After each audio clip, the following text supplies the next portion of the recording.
this guy? Is this Justin Bieber? Because I know they dated. That's what I thought at first. I thought, is this what Justin Bieber looks like now? But no, this guy's name is Dustin Tyler. And I scrolled through his page to try to figure out who this guy is, and here's what I came up with. It's coming soon, but just like Oklahoma, mine is coming sooner.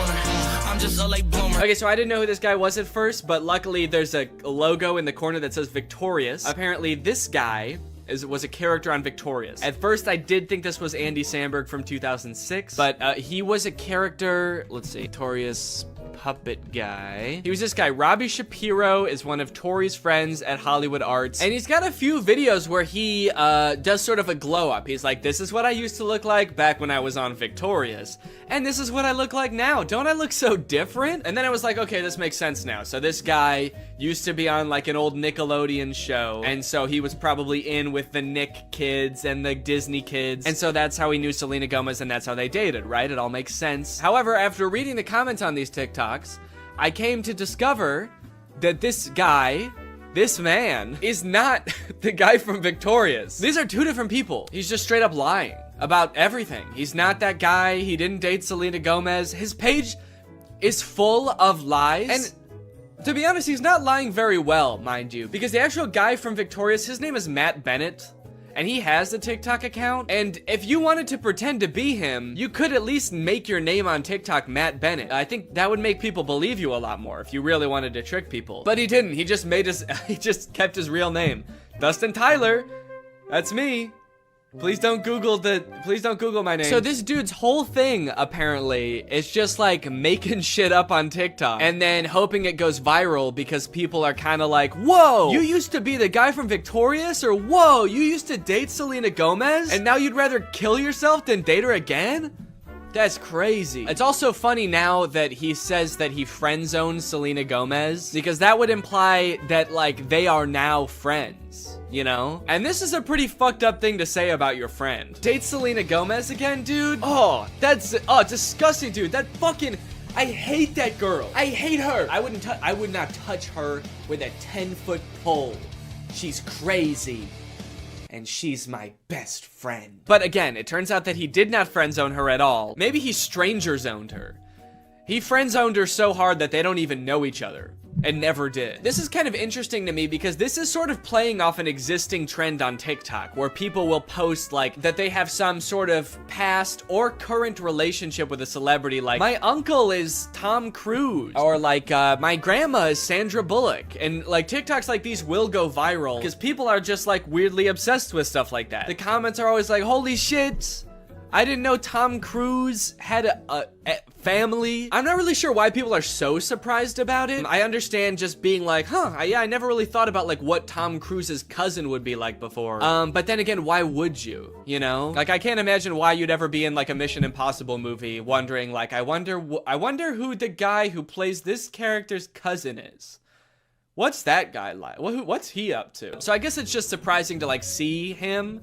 But it's not really surprising to find out that he does have a cousin. I don't think we're all under the impression that, like, Chris Pratt just showed up just came about through natural causes. If you just search on TikTok, I think famous relative check, lots of videos will come up about being related to Charlie D'Amelio or Bob Saget. Okay, this guy is saying that his mom is Flo from Progressive. This is kind of like a popular thing on TikTok, and anytime like a big celebrity has some cousin post about them, it goes viral. But the downside to blowing up in this fashion is that it's kind of hard to keep this momentum going, you know? Most people don't have multiple famous relatives, so you can't just keep posting about like having more famous relatives. I mean, I guess if your cousin was Justin Bieber, you could just sort of keep filming him at every like family get together. But you are kind of just limited to one famous person, which is where I think this guy Dustin Tyler has it all figured out, because he doesn't just pick one celebrity to be related to.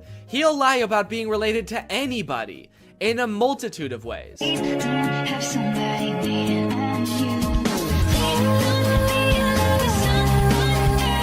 I should say that in this dude's profile, it does say jokes/satire. So he is covering his bases just in case someone tries to like sue him for whatever that would be, lying. being weird. In case anybody tries to sue me for being a little bit strange, it's all jokes. Also, all of his TikToks about like dating famous women are about him friend zoning them. Or like him like dating them and being like, yeah, I dated like the most famous woman in the world.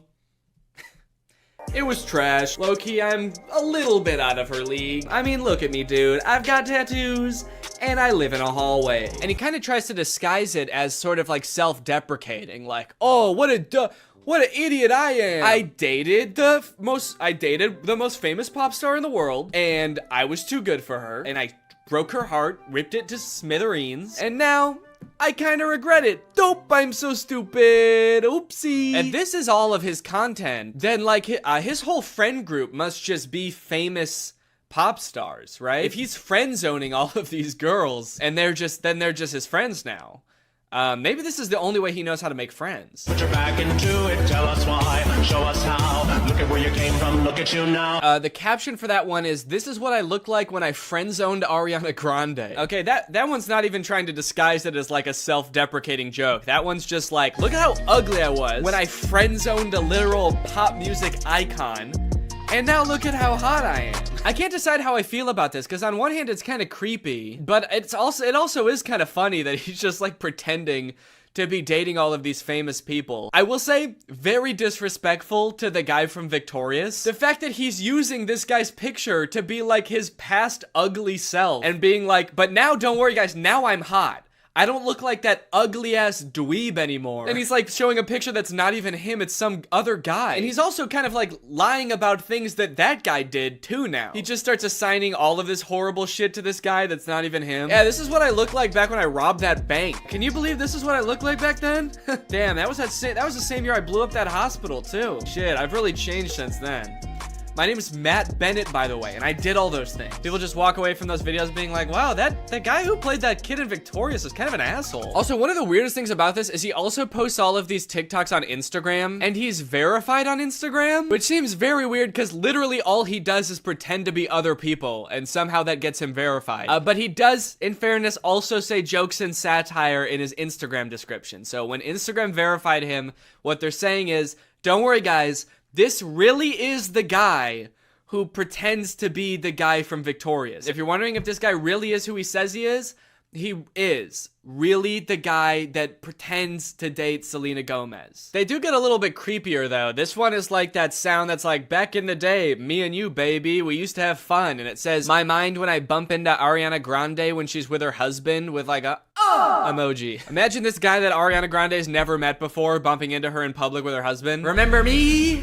It's like, I've never seen you before in my life. Oh, the fun we used to have. If he keeps making TikToks like these are only going to get progressively more and more creepy the more like life changes Ariana Grande goes through. The next one's like me following Ariana Grande's daughter home from elementary school to tell her about all the good times me and her mom had. Me in court while Ariana Grande's trying to file a restraining order against me. And if you wonder if I hate you, I do. Imagine Ariana Grande's husband like just randomly stumbling across this TikTok. What the fuck? I don't even know this guy. Imagine if he sees all the other TikToks and like believes them, because he doesn't know. Babe, who is this guy? And she's like, I have no idea. And he's like, bullshit. You're just saying that. You're lying to me. This guy friend zoned you, and now he hates me. And she's like, no, I literally have no idea who that guy is. He's lying. You obviously do know him. He was on Victorious. That guy was not on Victorious. You are so full of shit. He's verified on Instagram, babe.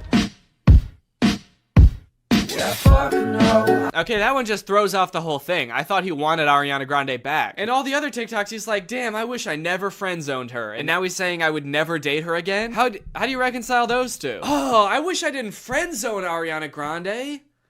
I wish I killed her. These are getting a little creepy, kind of like bringing her husband into it. There's one comment under this TikTok that says, you're using her name a little too much, I think. And he commented under it, I'm obsessed with her. I'm not using her name too much. I'm obsessed with her. I think I'm using it an appropriate amount. How am I supposed to stop using her name if I can't stop thinking about her?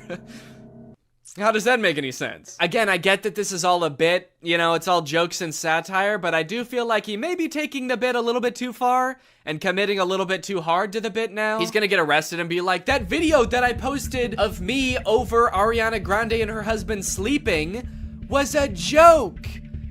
I was making fun of someone who would do that. The knife in my hand was a goof. You wanna know the craziest thing about this? Is all this dude does is pretend to be other people and pretend to be related to other people. And he has 1.7 million followers on TikTok. You know John Legend? Like an actual famous person just started a TikTok. You know how many followers he has? He's got 1.6 million followers. He's got less followers than someone pretending to be related to somebody famous. Dustin Tyler has 4 times as many followers as the actual guy from Victorious. Matt Bennett has 400,000 followers, and a guy pretending to be him has 4 times more. It's like, how do you get more followers by making TikToks about being like related to somebody than you do by being that guy? He hasn't just pretended to date celebrities, he also has pretended to be Keanu Reeves' son. People, tomorrow morning, 10 a.m., Santa's coming to town. And a lot of them have this kind of theme where like people and like potential girlfriends only like him because he's Keanu Reeves' son. And I just think it's kind of funny that in this fictional world where he can make up anything, he picks such a sad reality for himself. He picks these worlds where like he turned away the love of his life, Ariana Grande, and now he's bitter and he despises her husband. And he picks this world where Keanu Reeves is his dad, but like he can't really be sure if anyone actually likes him for him because everyone's just so obsessed with Keanu Reeves. He's turning his life into a tragedy. He's made a tragedy of himself. Also, I think it's kind of funny that in this scenario, it seems like the she that this video is talking about would be Ariana Grande. You know how Ariana Grande is obsessed with Keanu Reeves and that's a thing about her? Screaming, crying.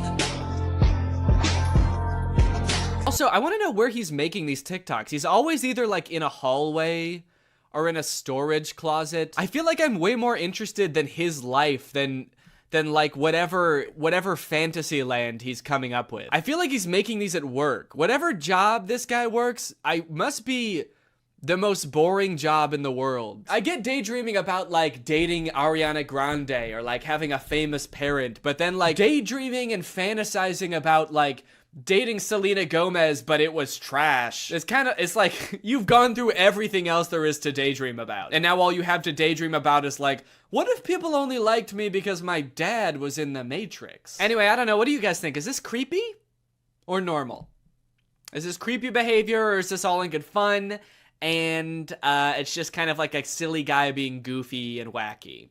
Let me know. Anyway, thank you so much to SeatGeek for sponsoring this video. Guys, live events are back and you're gonna be going back to them in style. You wanna know why? Because thanks to SeatGeek, you can save $20 using my code GREG on SeatGeek. If you don't know what SeatGeek is, it's basically an app for your butt. And what I mean by that is it helps get your butt in some dope-ass seat. SeatGeek is a ticketing app. It helps you get tickets in the easiest way possible. I've got the app on my phone. I've used it to get tickets to a variety of shows in the past, and I really like how it tells you whether or not you're getting a good deal on tickets. It basically color codes the seats and the tickets so you know whether you're getting a good deal or a bad deal. Green means good, red means stop. Whether it's concerts, baseball, basketball, football, etc., whatever you're into that has tickets, you can probably find it on SeatGeek. I personally am going to an Oliver Tree show in February, which I'm very excited about. Got the tickets on SeatGeek. It was super easy to do. And again, thanks to SeatGeek sponsoring this video using the promo code GREG, you can get $20 off tickets from SeatGeek. That's $20 off your first purchase if you use my code GREG, and make sure you click the link in the description to download the app. Thank you to SeatGeek for sponsoring this video, and thank you to you guys for checking out SeatGeek. Bye. This is Love on a Leash. I think it is the worst movie I have ever seen. Other movies I've watched on this channel have had their issues. Sure. They've had plot holes. They've had terrible pacing. They've had Noah Centineo. Yeah. But this movie, Love on a Leash, is just different. This movie fails in every possible category. This movie is bad at even being a movie. Look at the poster. You can probably tell what the movie is about just by looking at the poster. And yes, it is as bad as you think. This movie came out in 2011. It is about a woman falling in love with a dog. It's sort of like Beauty and the Beast. And you'd think, oh, it's not a beast, it's just a dog. So maybe he won't be as bad as the beast. No, he's way worse than the beast. You're gonna hate this dog by the time the movie is over. And this movie has a lot of not great themes, so please be cautious while watching this movie. It's nothing like graphic. I'm not gonna show anything that would be like rated R, but just beware. Now, if you think I'm over exaggerating about how bad this movie is, let's just take the intro for example, because this movie starts with utter silence. We get this opening montage with no music, no sound, just dog. And it lasts for a cool 1 minute and 12 seconds before we get any sort of dialogue, and that is because this movie has no soundtrack. And you might be thinking like, oh wow, that's kind of cool. Kind of like an avant-garde choice to intentionally make a film with no music throughout. And I don't think it was intentional, because there's definitely spots where there's supposed to be music. Also, in the opening credits, there is a composer credited. Wait, the composer's name is Peter Davison? Skeet! Can this motherfucker keep his hands out of anything? Try not ruining one movie, Pete Davidson. Okay, just kidding, but seriously, why is there a composer credited? Did they have a soundtrack composed for this movie and then just forget to put it in? Did Peter Davison take their money and then ghost them? And then putting him in the credits is like a slight dig at him? Oh yeah, you like the soundtrack in this movie? You like the ambiance that it adds? Thanks so much. Peter Davison did it. If you have a movie and you want to hire someone who you will pay thousands of dollars to only for them to run off to Greece with your wife, then hire Peter Davison. But enough talking about the soundtrack, because there is none. It's time to meet our protagonist, a horny dog named Alvin Flang. Where are the ladies at? Gross. In this opening montage, we see Alvin walking around the park a little bit, supposedly looking for girls. Oh, here is one. Being homophobic. Hey, lay off, man. I'm not gay. And then getting rejected by a girl. Ugh, that's messed up. It's because I'm a dog, isn't it? That she doesn't want to fuck you? Yeah, dude, I think it's because you're a dog. While recovering from this brutal rejection, Alvin goes over to a pond to sulk, and the pond starts talking to him. Come back. Find a girl. Girl?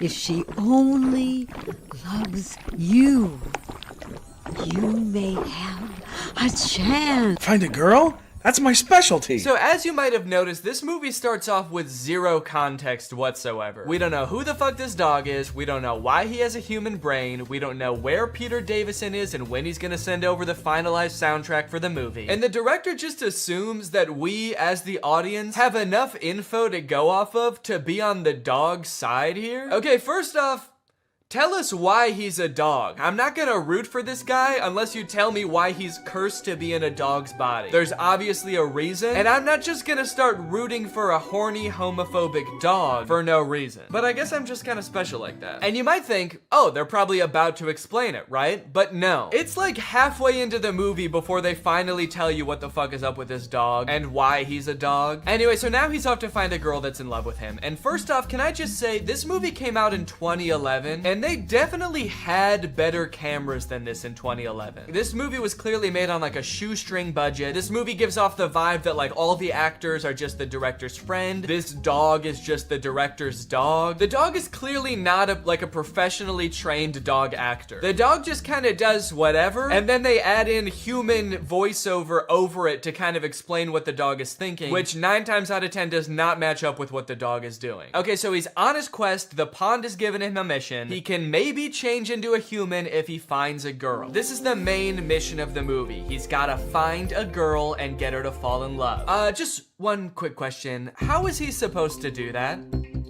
That's gross. And even if he does somehow find a girl that's into dogs, do you have any idea how pissed off she's gonna be when he turns from a dog into a human? She's gonna be so mad. Anyway, he finds this girl named Lisa, and he decides to get her attention by making himself look all dirty and beaten up, and she ends up taking him into her home. Lisa is introduced as kind of a traditional girl. She has a friend who's always trying to get attention from guys, and it doesn't matter what kind of guy she gets attention from. She's always going out and partying, but Lisa is different. Lisa is waiting for the right man to come along and sweep her off her feet. And this summer, the right man just might be a fucking dog.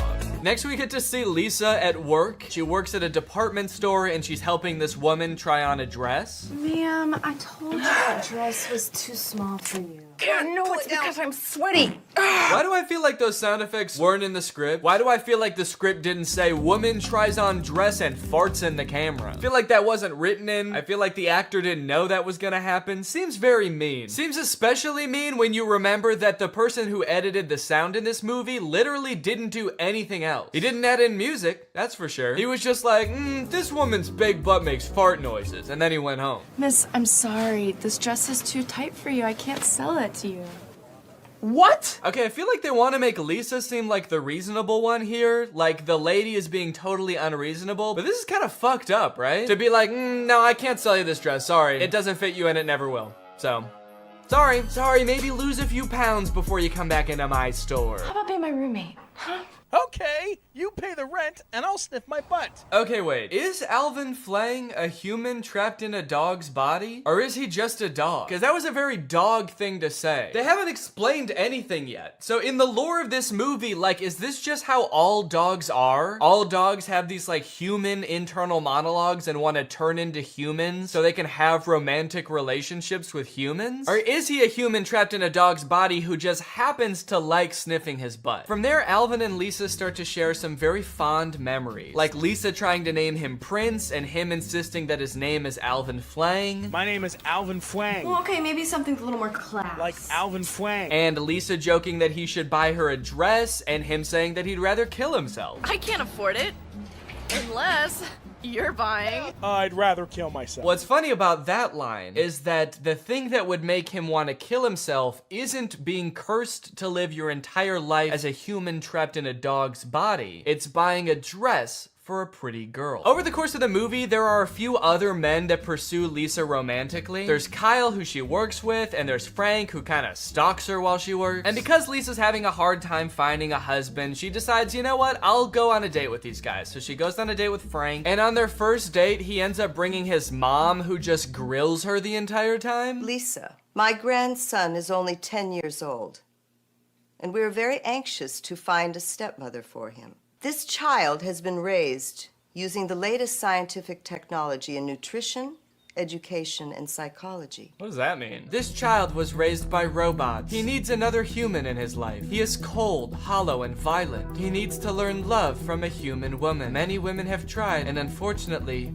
met their demise. He has an IQ of 170. Yeah, no shit. We raised him using the latest technology. He's not just any regular iPad baby, okay? We used the newest iPad, so that makes him very smart. And to be certain that he grows up to become president of the United States, huh? we must ask a specific request to any prospective stepmother. She cannot have any children of her own. What? Furthermore, in order for her to not become pregnant, she must agree to have her tubes tied before the marriage. Saying we need to make certain implies that they're already, like, pretty sure that the son is gonna be president. They just need to make sure all their ducks are in a row. Which, I guess is fair. They have been using the coolest, latest doodads. They raised this kid in a self-driving Tesla, baby. What is this logic? Is every president an only child? I don't even follow what she's saying with this. Maybe she doesn't want Lisa's attention divided between multiple children, but this is just such a weird plot development. This has nothing to do with what's going on in the movie. How is a man trapped in a dog's body the least interesting thing that's happening in this movie right now? So obviously this date doesn't go well, so she ends up going on a date with Kyle, where Kyle comes over, tells Lisa that he's gay, but he still wants to get married because his family will disown him if he doesn't marry a woman, and he's very rich, so he can provide for her. All in all, Lisa is not having good luck with men, but this summer, she might have good luck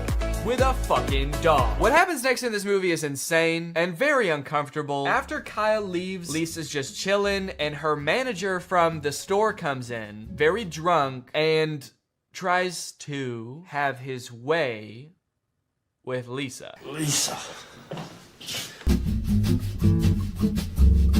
Back off, she's mine. Okay, dude, that's a pretty insane thing to say when a girl is getting assaulted, right?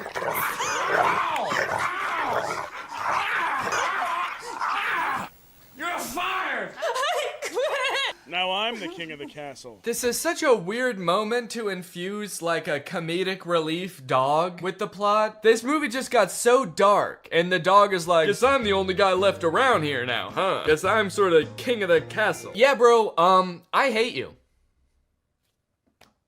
Ever thought about that? Ever thought about the fact that you suck ass so hard? King of the castle! King of the castle that's also a dog and lives in a house that is green. Why is he gay? Why is Kyle gay? Sorry, that's what she's taking away from all this? Huh? Why is Kyle gay? Bro, there are more pressing issues right now. What is the writer of this movie doing? Anyway, she's completely broken down at this point. She ends up running outside into the rain, sitting down in the grass, crying with her dog, and she decides, you know what? That's it. No more men. Men are nothing but trouble. All I want is my dog. From now on, no more men. Go! I'm gonna stay with you. Only you. We'll live together forever. Shebang! I think that might be my favorite transition of all time. As a dog, he yells, shebang! So you'd think that as a human, he'd be standing there all proud of himself, maybe like, shebang! But he's just looking down at her with the blankest stare. Uh-oh. He doesn't look like he's got any thoughts behind those eyes. Maybe he was just a dog all along, and now he's a human with a dog brain. From here, the movie makes a super strange tonal shift from like a goofy comedy to like this really intense romance movie where they're in the rain. For some reason, Alvin, who now only goes by Prince for some reason, for the rest of the movie, they pretty much exclusively refer to him as Prince. He is not a goofy dog anymore. He's this like romantic man who's like, I just want to be your husband now. Let me love you. The guy who plays the human version of Prince isn't even the same guy that did the voice of the dog, and they act way different. He went from being like, hey, scratch my belly, babe, I'm trying to get laid, to like acting like Anakin Skywalker from Attack of the Clones. I don't like Sam. And I don't know about you guys, but I miss the old Prince. This one's probably not even horny all the time. Don't be afraid. It's really me, your dog. Don't be afraid. You have no reason to be afraid. It's me, your dog. If my dog did this, I would be fucking terrified. Hey, don't worry, it's me. The one who tries to hump your leg all the time, it's me. Don't worry, I'm a man, I'm a grown man now. And I still want to fuck your leg. So they're standing in the rain. Lisa is so confused that she passes out for like 3 seconds. She is not taking this well, but we do finally get an explanation as to why Prince was a dog. In my past life, I was punished from being a cheating playboy. I was cursed to live as a dog. Oh, so it's like a reincarnation thing. Finally, they explain this. At first, I thought that it was like in the same lifetime. Like he got cursed to be a dog in this lifetime. But no, it's a reincarnation thing. I am confused about the lore of the movie. Does that mean this could happen with any dog? Are all dogs like used to be people that fucked up in this life and now they're dogs? Or are some dogs maybe like a hamster that did really good in its life? Which I would imagine is probably a lot of hamsters. I feel like it's pretty hard to fuck up as a hamster. I wouldn't think there's much expectations of a hamster, really. It's all about expectations. Let me be your husband. God, thanks for answering my prayer. You're my husband. What? Huh? Okay, so that's all it takes? She's like, yeah, I guess you were a pretty good dog who I met just weeks ago. Sure, you're my husband now. So they end up getting married. They decide to live together. They spend the night together, but that's when this movie goes completely off the rails. I thought this was like the main plot line. He found love, now he's a human forever. Nope, the curse is not broken, and you will not guess how this movie ends. The next day, Prince wakes up, and he's a dog again. So he goes back to the pond to find out why. You lied to me. I'm still a dog. You're just using her now. So the magic pond is like, you were just using her to break the curse. And to be fair to Prince, like, yeah, no shit. He didn't want to be a dog anymore, so he did what you said to do to break the curse. They fell in love, dude. You can't be like, well, you only did that because I told you to. And it's like, yeah, you didn't really give him a choice, did you? So now the pond tells him that he'll only be a human when the sun is not shining. And in order to become a human full time, he has to be a real man and provide for his wife. This movie has very traditional views of what it means to be a man. What is this pawn? What magic is this? Is this God? It kind of seems like she's a liar. She keeps adding on caveats to what he needs to do to become a human. She's like, okay, you found love, but you still don't have a joint bank account. So now you will be cursed to be a dog only every other day, except the last Tuesday of the month. This whole situation causes a lot of shenanigans to ensue. He's got to figure out how to make money. He's got to like meet Lisa's family, but he can only come out when the sun's not shining, otherwise he'll turn back into a dog like he does in this scene.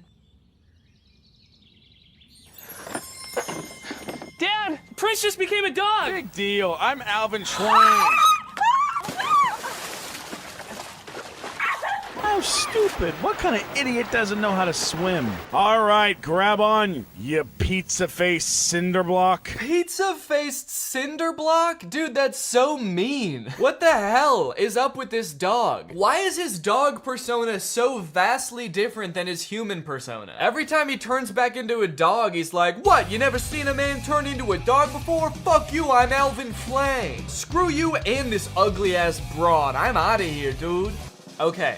We're here. We're at the end of the movie. We have arrived. Do you want to know what happens? Prince, I guess, just can't seem to figure out this whole, like, providing for his wife thing, and to be fair, he is a dog most of the time. But he realizes, wait, maybe if I just die, I'll be reincarnated as a human. A pretty bold assumption, honestly. They don't explain why they would think that. It seems like he has absolutely no reason at all to think that's true. The pond never said that, and I'm pretty sure she's God. It seems like she makes the rules. But he turns into a dog, he runs off, and he gets hit by a car. Ah, the old Marmaduke special, ending the movie with a dead dog. And this summer, she might just find luck with a dead dog. And you know what's interesting about all this? Is that at one point in the movie, he actually does buy her that dress from earlier. So I guess the prophecy was kind of true in a way. He did buy her the dress, and he did kill himself. So then we flash forward to years later, the movie says, and Lisa is old as hell. It looks like maybe like 20, 30 years have passed. And Prince, who has been reincarnated and then lived his whole ass life, so he's now as old as he was when he died before, shows back up. What took you so long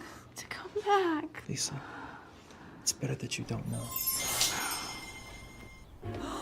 He turned old. The love made him turn old. Or the magic or the pawn made him turn old. I don't know. I don't understand any of the lore in this movie. One thing's for sure though, dude. Do not let this guy turn back into a dog now, because he'd still be like 80 years old. And that is too old for a dog. I have a dog training business. And naturally, it's very successful. I guess you could say I know what dogs like, and I know how to reward them. You see, they're all former sex criminals. I live a very comfortable life, but... Okay, weird flex. I'm actually really rich now, by the way. And that, folks, is the end of the movie. He kills himself, and that, apparently, outsmarts the pawn. Moral of the story? Pretty easy to outsmart a pawn. All right, well now it's time to talk about our sponsor, HelloFresh. This video has been sponsored by HelloFresh. With mine and Laura's busy schedules, HelloFresh makes our lives so much easier. We don't have to go out grocery shopping as much, we don't have to spend as much time meal prepping, and I'm constantly learning new things that up my personal cooking game. For example, today I was cooking these pork tacos and it had a fun little tip in there about how to warm up your tortillas in the microwave without like totally destroying them, which is really nice. You can enjoy the freshest flavors of fall with HelloFresh because every recipe includes ripe, just picked produce that travels from the farm to your door in less than a week. HelloFresh can adapt to just about any lifestyle. They have veggie, pescatarian, fit and wholesome meals so you can stick to your goals. And they even have a line of kid-friendly recipes which they say are picky eater proof. So if you have a kid or you just, you know, have a less adventurous appetite, but still want to cook fresh meals, then that seems huge, honestly. And the fact that it's 72% cheaper than dining out or grocery shopping makes it a very economical decision. So if you want to check out HelloFresh, then head on over to HelloFresh.com and use my code TrulyGreg16 for 16 free meals across 7 boxes and 3 free gifts. That's HelloFresh.com, TrulyGreg16 for 16 free meals and 3 free gifts. Thank you to HelloFresh for sponsoring this video and for sending me delicious food all the time. And thank you to you guys for checking out HelloFresh. All right, guys, thank you for watching this video. If you're new here and you're not subscribed yet, make sure you subscribe and turn on my notifications to join Greg. Greg is what I call my fans here on YouTube. And to join Greg, all you have to do is subscribe and turn on my notifications. Thanks for watching this video. I'll see you in the next one. Bye-bye. What's up, Greg, and welcome back to another episode of But Dads Are Back. You are not the father. Yay! That's right, this is another installment of everybody's favorite series where I look at really strange ads for mobile games. There's this one that seemed to go viral on Twitter a couple days ago that like everybody's been tagging me in, so I figure, you know what? I might as well bring back the series for an episode to talk about it. This video has 300,000 likes and 8 million views on Twitter, and guess what?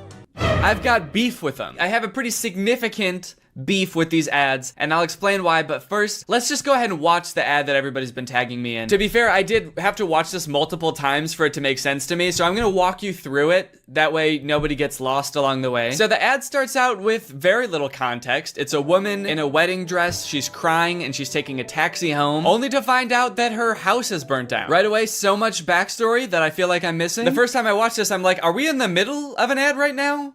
Is this the beginning of the ad? Am I supposed to have watched other ads before this? But rest assured, I've watched a bunch of other ads for this game, and there is no context to be found. There is no explanation, so you just have to accept that this woman is having a very bad day. Then she gets a call from her grandma, and it looks like her grandma comes over to like comfort her for whatever happened at the wedding. I don't know if her fiance like stood her up or died, or if she stood him up or died. While she's being comforted, it also looks like she's holding a picture of herself from the wedding. I don't know what that's about. Maybe it's supposed to be the grandma's wedding photos, and she's showing her granddaughter like, look at how happy I was at my wedding. Aw, your fiance stood you up and died at your wedding? Oh, I'm so sorry, sweetie.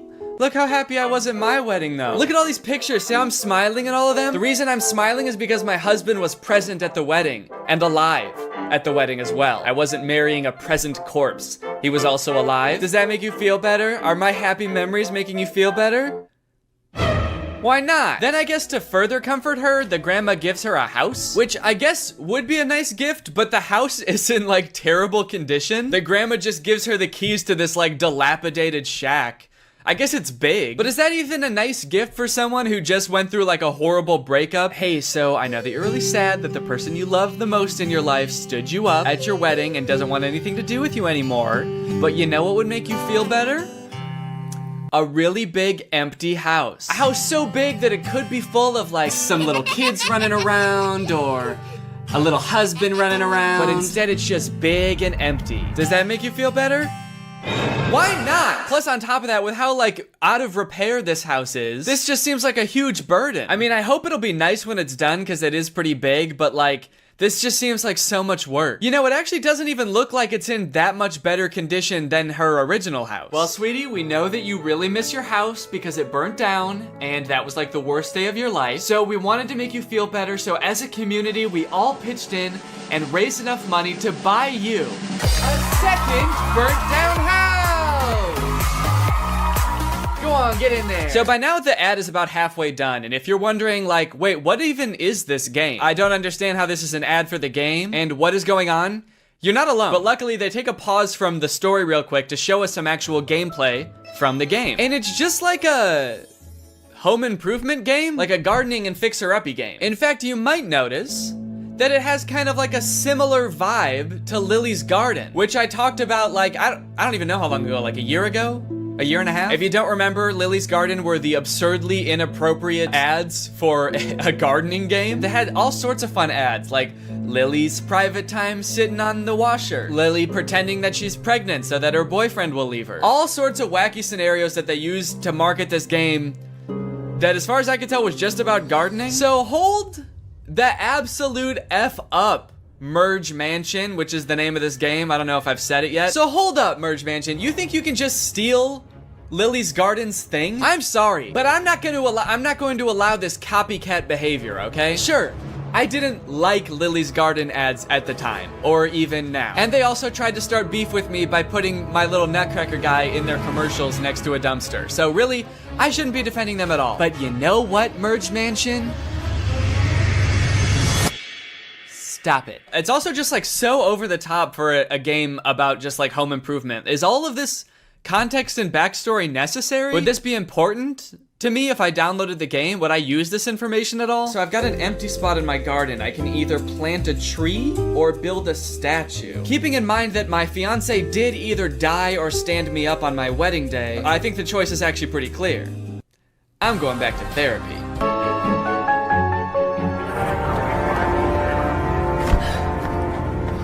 Okay, so then the ad takes a drastic turn. What the hell did Grandma do? Huh? It's not clear what they're arresting her for. And they never explain it either, so I'm not sure if it's just like another thing that you're just gonna have to accept you don't know the answer to, like what happened to her fiance and how did her house start on fire? Or maybe it has something to do with the fiance and the house. I don't know. Did she burn down the house? Did she burn down the fiance? I don't know.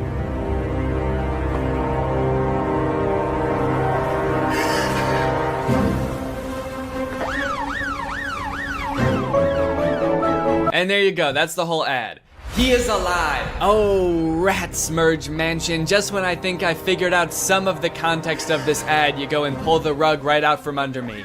What the fuck does that mean? So, who is alive, first of all? The fiance? I'm going to have to assume that's who they're talking about, which makes me think that I might have been right about them all thinking the fiance died? Is that why the wedding was canceled? And if so, how did they think that he died? How did they think that he died but never saw him be dead? Did he just not show up to the wedding and everyone was like, damn, he must be dead? That's the only reason a groom has never not showed up to a wedding, because he died.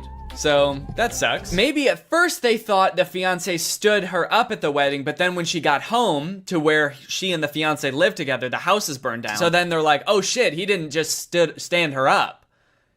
He stood life up. He stood up the rest of his life. Now that's all interesting enough, right? That was a very strange ad, I think we can all agree. But if you scroll down in this Twitter thread, apparently there are other endings to this ad. There are like slight alternate endings that apparently other people have seen. So here's one of them. Instead of saying he is alive, her hand says, I planned this. Which I feel like if we're talking about the whole like fiance fake death thing, like almost means the exact same thing. There's also an alternate ending that has her saying you're next on the hand. I mean, all sort of just alluding to the same fact that the grandma did something nefarious and that's why the fiance disappeared, or, you know, she did something wild and wacky and now she's going to jail. I can't wrap my head around why they made these alternate endings. Are they like targeting the different ads to different groups of people? Like this really small change will have a different appeal to different demographics? Okay, so we're thinking that You're Next will go to the Gen Zers. But for the older crowd, like the baby boomers, we're thinking I planned this on her hand. Because old people really like planning. After doing a little bit of detective work on YouTube, I was able to find like,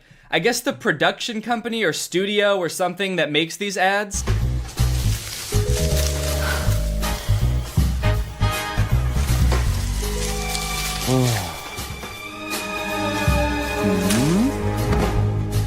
Okay, so that ad is about having a threesome. Does the game, I just want to know, does the game have anything to do with these ads? This home improvement game? I can't imagine it does. Okay, so now I'm out in the garden and here's a bush. What do I want to do here? I can either water bush, cut bush, have sex with two people hiding in bush. It's interesting that this is like the studio that makes these ads because they have a little description. Merge Mansion, a hit game from Metacore, needed 3 different ads full of warmth, humor, and drama.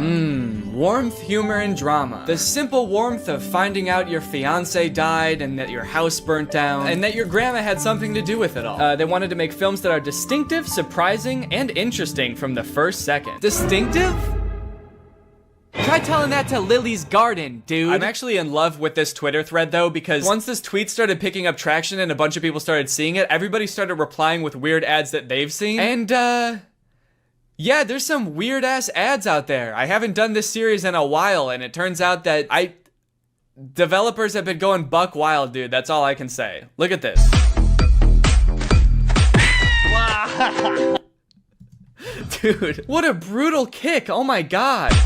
The sound effect and everything. I know that this is a common theme for all of these game ads, but I couldn't even wager a guess as to what this game is about. They're like stranded on an island, maybe? Like a desert island, but also this dude is like doing a little stripper pole dance for this girl. It's this fun new game where a group of people get stranded on a desert island and they have to start a new society. And instead of implementing money as currency, they implement pole dancing and lap dances, weirdly enough, as currency. And instead of jail, you just get punted. This next ad is one of the weirdest things I've ever seen, and I'm not exaggerating. And there's no way you'll believe me unless I just play it, so here you go.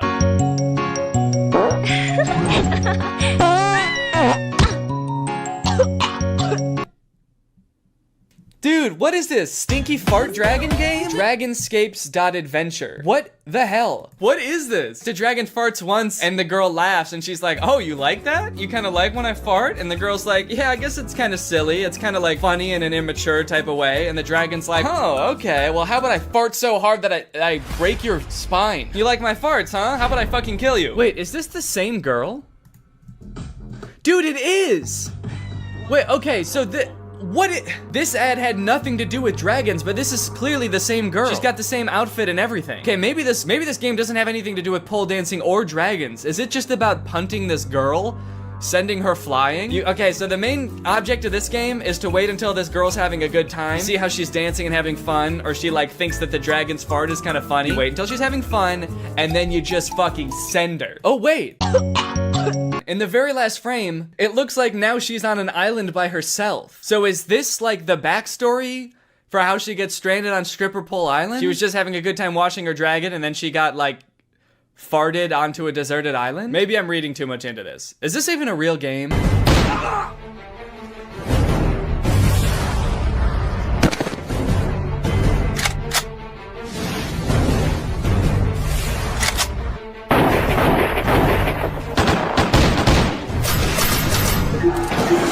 Wow, that game looks pretty cringe. That game looks so weird. Who would download that? I mean, what do? You're in like colonial times and you form an army of dudes wearing only boxer briefs that can like form together into these sick big weapons, and then you like fight off these other armies? That's crazy.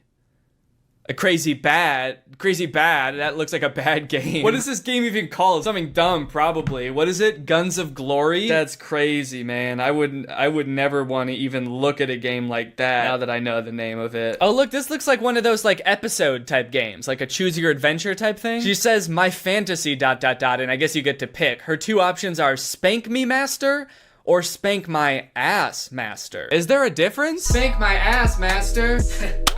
Now spank me, master.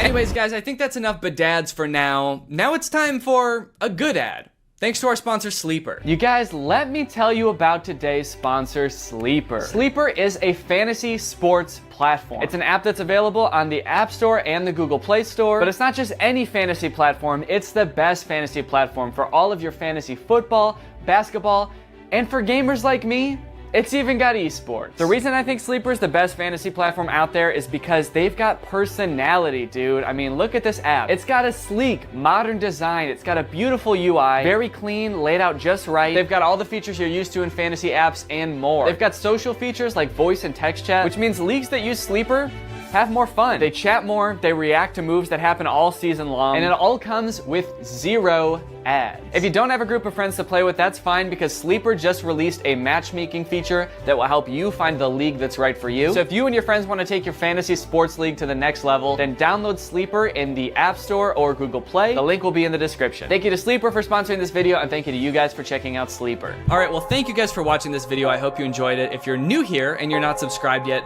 make sure you subscribe and turn on my notifications to join Greg. We're basically the fastest growing army on YouTube. Please do not look that up, but it is true. All right, well, thanks again for watching, and I hope you guys have a nice rest of your day, and I'll see you next time. Bye. This video is over now. Go find something else to watch, or just watch this video. I know we had a lot of fun, but you can't stay on this end screen forever. No. This video is over now.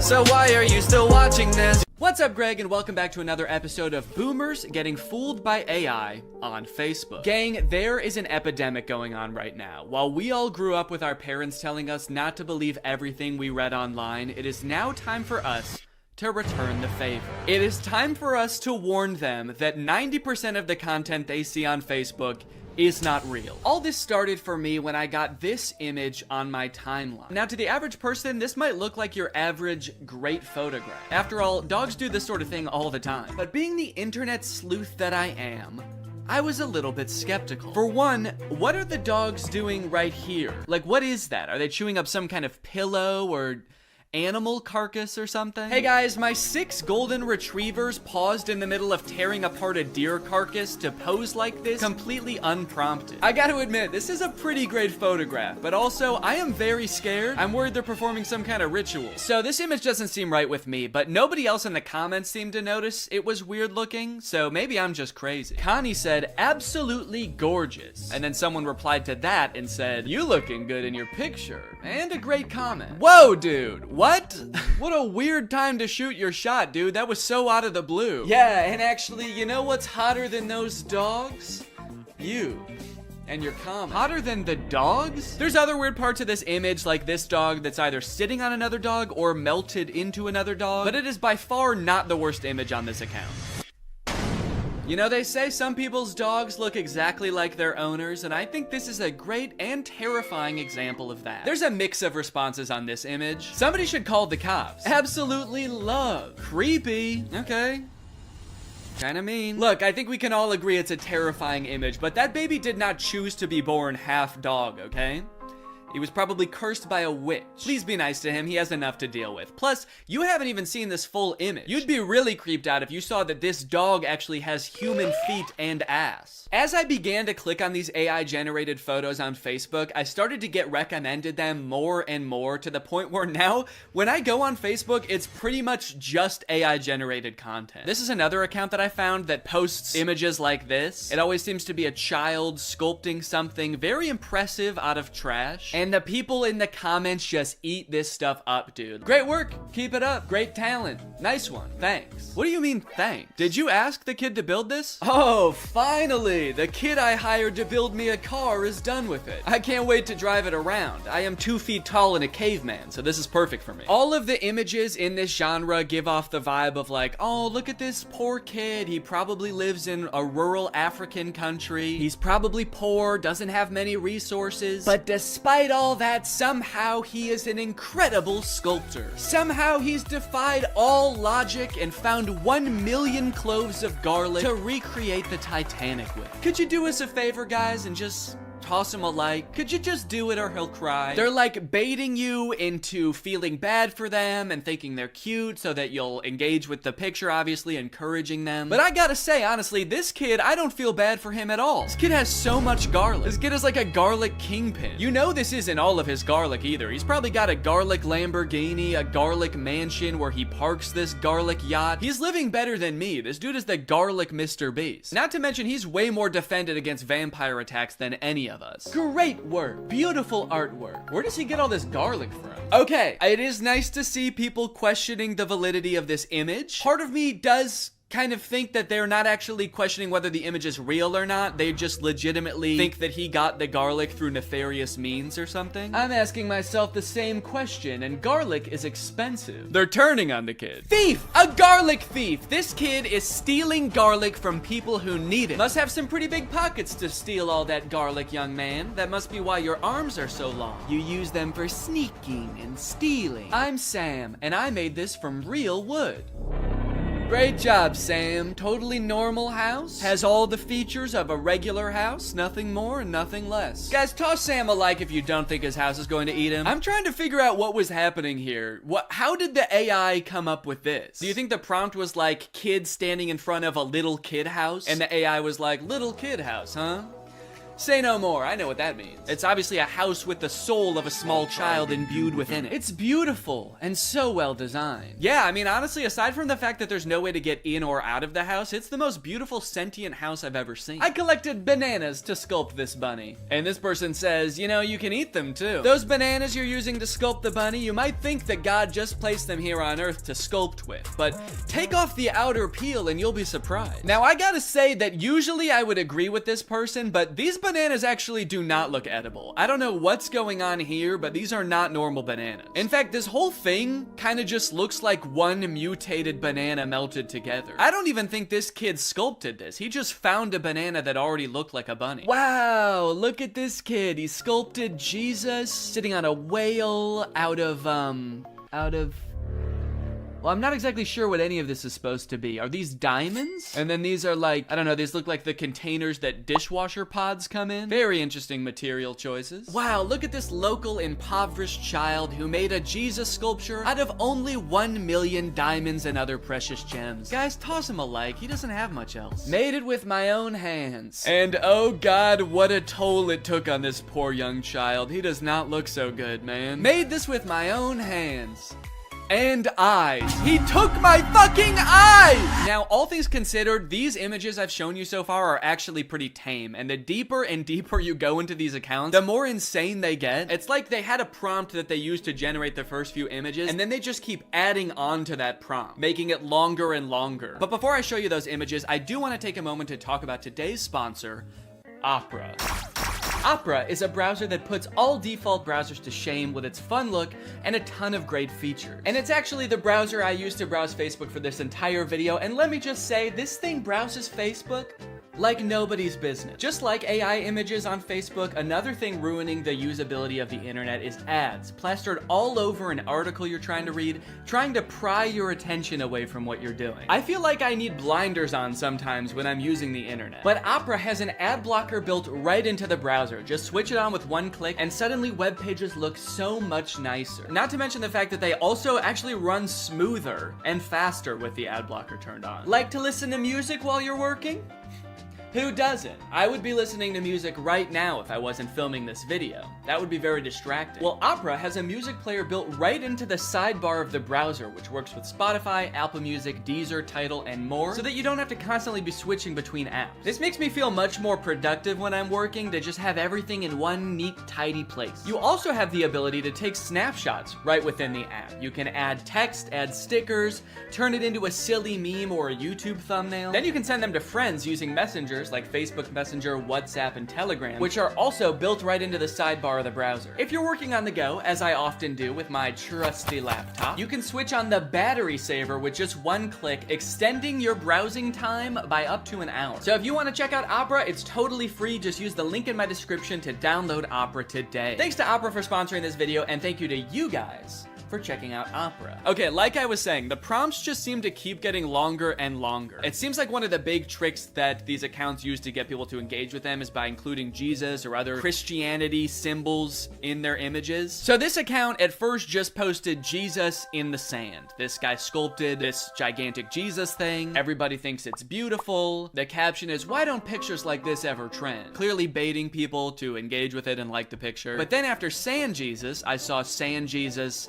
on a log. Then I saw Sand Jesus on a log on a guy. Then I saw Sand Jesus on a log on 20 guys. Is there an AI that is also coming up with the prompts in the first place? Because like, who is coming up with these? These don't even seem like something a human being would come up with. Like in this one, why is Sand Jesus holding a smaller Sand Jesus? And why is he on like a runaway log? Like this guy is like, oh no, my Sand Jesus on a log with another Sand Jesus. It's getting away. Say what you want, but this is definitely my favorite part of the Bible. Another interesting thing about these pictures are the comments. Like all of the comments on the vast majority of these images is just amen, amen, amen, amen, amen, amen, amen, amen, amen, amen, amen, amen. No questions, no concerns, just amen, amen, amen, amen, amen, amen, amen. Construction worker making Jesus using only a hammer. Amen, amen, amen, amen, amen, amen. There's an entire genre on Facebook of AI generated images of Jesus made out of vegetables. And then show this on the screen with like a scary sound effect. Dun, dun. And you'll never guess what the comments are. Amen, amen, amen, amen, amen, amen. On these images, you will not find a single comment questioning what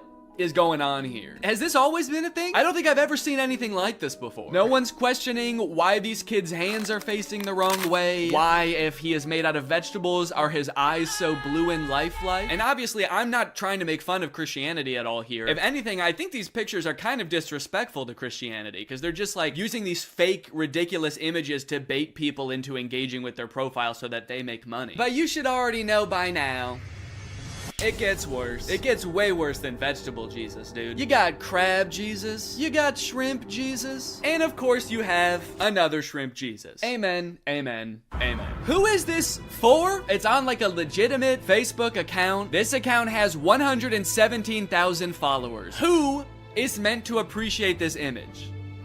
Christian shrimp? Hey man, shrimps gotta get to heaven too. How else can they be saved from their shellfishness?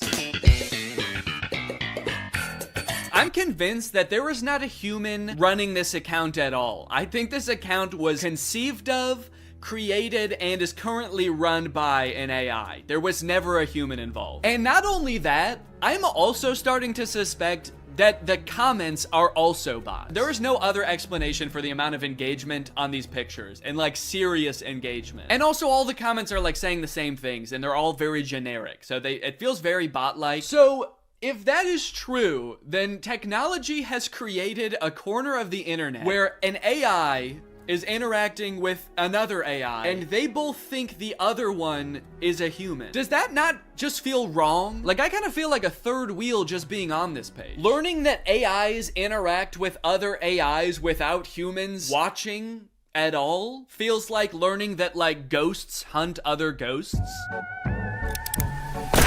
Thought they were here to scare us. What the hell? And of course, the caption of Shrimp Jesus is, made it with my own hands. Do me a favor and destroy it with your own hands. How about that? Can you unmake it, please? Another popular thing for them to add into these images seems to be flight attendants. There was a lot of flight attendant-centric AI-generated images, oftentimes with Jesus as well. And I'm assuming that whatever this account started off posting was more tame than this, like it kind of made sense. The caption is beautiful cabin crew, Scarlett Johansson. So I don't know if it had something to do with Scarlett Johansson on a flight or something, and then the AI just kept changing the prompt over and over until it was this. Here's another one with the exact same caption.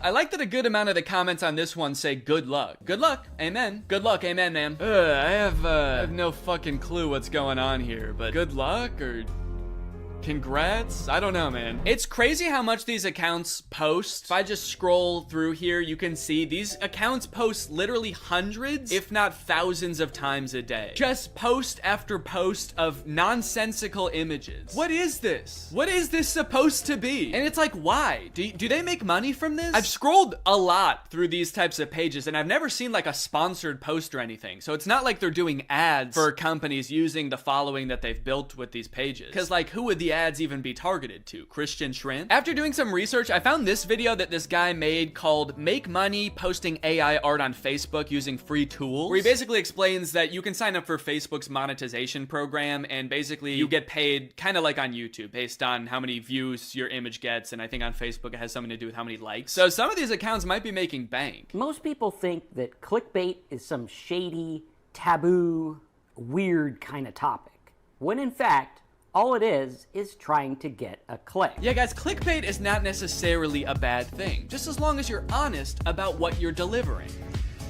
Anyway, let's go ahead and learn how to trick people into believing that fake images are real. Utilizing good images, ad headlines, and articles to drive people to relevant content that actually does talk about what the image or ad said in the first place. Yeah, but if the image is not real, then doesn't that make it impossible to deliver on the promise? Now, this guy does go on to say later in the video that you should make it clear when things are AI or not real. But after finding a bunch of these accounts, it doesn't seem like anyone using this method actually does that. I haven't seen one single image that has been like, by the way, this is AI and not real, so just saying now. Tricked ya. Here's a different Facebook group that posts like beautiful mansions that all seem like they're AI generated. No disclosure anywhere that these images aren't real. Like being in a coffee mug. Love it. Huh. Yeah, there is something about this image that just looks like being in a coffee mug. Very insightful. Thank you. Either way, if this keeps up and this type of AI content invades all the other parts of the internet, it is just going to become completely unusable. I think Facebook and like every other social media platform needs to start training an AI that can detect AI generated content. so that it can like put a badge over all of these images to be like, hey, these aren't real, just, you know, because so many people are so keen to try to use this to make money or create content for them that, like, just imagine in a few years if every single tweet or TikTok is created by ChatGPT or Midjourney. That sounds like a nightmare. Also, AI uses images and videos on the internet to train itself. So if like most of the images and videos on the internet become AI generated, and a lot of them look as bad as the ones that we've seen, isn't the AI just gonna get worse and worse? If it thinks that that's what real life looks like, what is its bad replication of that gonna look like? After I watched that one video, I started looking through a bunch of other videos on how to make money using AI, and there's a bunch of other ones that I think people should know about. This dude's video is called I Got AI to Create My Facebook Ads in 10 Minutes. The first few ways that he shows are pretty tame. It's just like using AI to create product photos using an existing product that already exists. The AI is just being used to enhance the photo, like change the background. But this next one is crazy. We'll drop our product URL in here, type in our target audience, which is females aged 18 to 45, and then we can hit next. And then it generated 2 ad copy examples that we can use. So he just gave this service the product description that he's trying to advertise. It came up with a script for him, and now it's going to use AI to have this random woman lip sync the AI generated dialogue. Spa day, meet the mocktail wash, my intimate savior and relaxation partner. I don't know who this woman is. I assume that she must have like licensed her likeness to this service. I hope she did. But even still, I feel like you have to be super careful as an actor if you're gonna be licensing your likeness to a service like this, because you could end up advertising anything, and that's kind of terrifying. Okay, here's another tutorial about a similar method. Today, I'm gonna show you how to make ads like this or this completely with AI, and what I'm about to show you is scary. It's crazy to acknowledge how scary a tool is, but then your first thought is like, well, how can I make money off of this? Top 10 scariest ways to make money. Number 1, fake AI ads. Let me go ahead and show you how to make them. What you're gonna wanna do is go to this website, and then click on new project. So he shows this ad for his website that sells licorice, which has gotta be like the most whimsical business idea I've ever heard of. But he reveals after the ad is done playing that like half of the people in this ad were AI. Or at least like the video was real, but their lips were AI and the dialogue was AI. Some of the creators in this ad are AI. Hey, entrepreneurs, have you ever wondered why testimonials like this work so well? How, like, it's because people assume that the people on their screen are real people talking about a product that they genuinely enjoy, thus giving the product more credibility and maybe generating fake videos of fake people endorsing your product who have never experienced your product because computers cannot eat licorice is maybe a little bit unethical? I'm kind of starting to think that this guy doesn't care, and that he thinks that we're all dumb. When we are speaking to people on the newsfeed, they are in their dumbest, most stupidest, dumbest state. Don't worry if you feel bad lying to people, guys. They're actually really dumb, so it's okay. Obviously, clickbait and scams and fake product testimonials have always existed and will always exist. It just sucks that it seems like it's becoming so much more accessible and a whole new generation of business owners are choosing to adopt the practice. AI is a really broad term, and in most cases it's a tool, and I've seen like artists use AI as a tool to improve their workflow, not just like using it to type in a prompt and use the result as an end product, but like use it like you would use any other tool in Photoshop. So if it's making artists' lives easier, I think that's one thing, but to use it to trick people or create the most bland or disturbing content I've ever seen on Facebook is super disappointing. And I'll be the first person to admit, like, it is cool that this technology exists. It's cool that computers can even generate such realistic, albeit horrifying images in the first place. But can we not just pause for a second to think about how doing stuff like this is gonna make nobody trust anything anymore? Or at the very least, the entire internet is just gonna become unusable because it's just gonna be bots interacting with other bots. Can someone make a movie like the movie Her, but it's actually just 2 robots falling in love and they both think that they're falling in love with a human? That's gonna be big with this new internet, dude. Anyways, I hope you guys enjoyed this video. If you're new here and you're not subscribed yet, make sure you subscribe and turn on my notifications to join Greg. Greg is what I call my subscribers, so if you're not Gregged up, go ahead and smash that subscribe button and absolutely obliterate the notification bell. I'll see you guys next time. Bye-bye. What's up, Greg? If you've seen my video about the Disney Channel original movie Zombies, then you know I have some deeply troubling feelings about that movie. It's a very poorly made, weird, cobbled together metaphor for racism. And on top of that, a lot of the lore surrounding the zombies doesn't make any sense. So I ended up walking away from that movie feeling like I had so many unanswered questions, which is why when I found out there are 2 more movies in this franchise, I was honestly thrilled. I could actually get some answers to my questions. They'll dive into the lore a little bit deeper. Then I watched the movie and realized that was a very dumb assumption to make. This movie does not answer any of the questions that you might have had about the first movie. In fact, it introduces a whole bunch of new lore that is even more confusing and also kind of contradicts with the lore from the first movie. Now, all of that might lead you to believe that this movie is gonna be really bad, like even worse than the first movie. But honestly, this movie is not that bad. Also, it has 100% on Rotten Tomatoes, so technically speaking, this is a perfect film. So strap in and get ready, because I don't know if you've ever seen a technically perfect film before, but this is what one looks like. The movie starts off right away, changing the lore that we all know. Welcome back to Seabrook, where belonging is everything. It wasn't always this way. There was a time when we had to protect ourselves. Right, we all remember that. In the first movie, you explained how the power plant blew up, zombies invaded the whole town and started killing and eating people. How could we forget? Legend has it that when the first settlers came to Seabrook, they found wild beasts with sharp claws lurking in the forest. Wait, so these beasts are different beasts? These are a different sect of beasts? Which sparked an epic battle. There was a war? Seabrook settlers bravely fought off the monstrous attack and discovered a powerful energy source. And that mysterious power source basically powered the entire town until that one fateful day when it blew up and created beasts.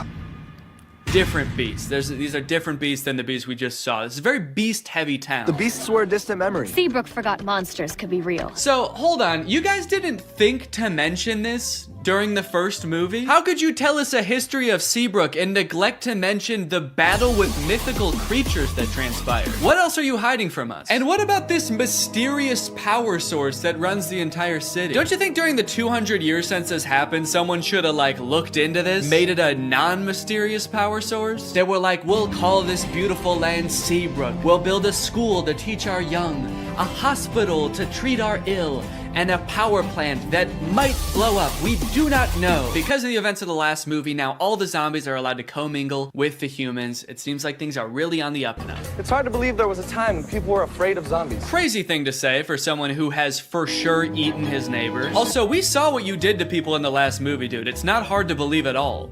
I'm still scared of you. Then we check in on Addison, who you may remember from the first movie by her platinum blonde hair that for some reason in this universe makes her some kind of sick, disgusting freak. That's Cheer Captain Bucky, my cousin. My cousin. It's here at Cheer Camp we learned 2 things. First, that story about the werewolves is kind of a legend, and no one's really sure if it's true or not. You've all heard the stories of bloodthirsty monsters who roam these woods, feasting on innocent cheerleaders. And 2, the younger cheerleaders and the older cheerleaders are not getting along. This week, the veterans and the newbies will compete for the Cheer Camp Cup. I feel like one of those things is gonna have a bigger impact on the plot. Watch and learn, Snowball.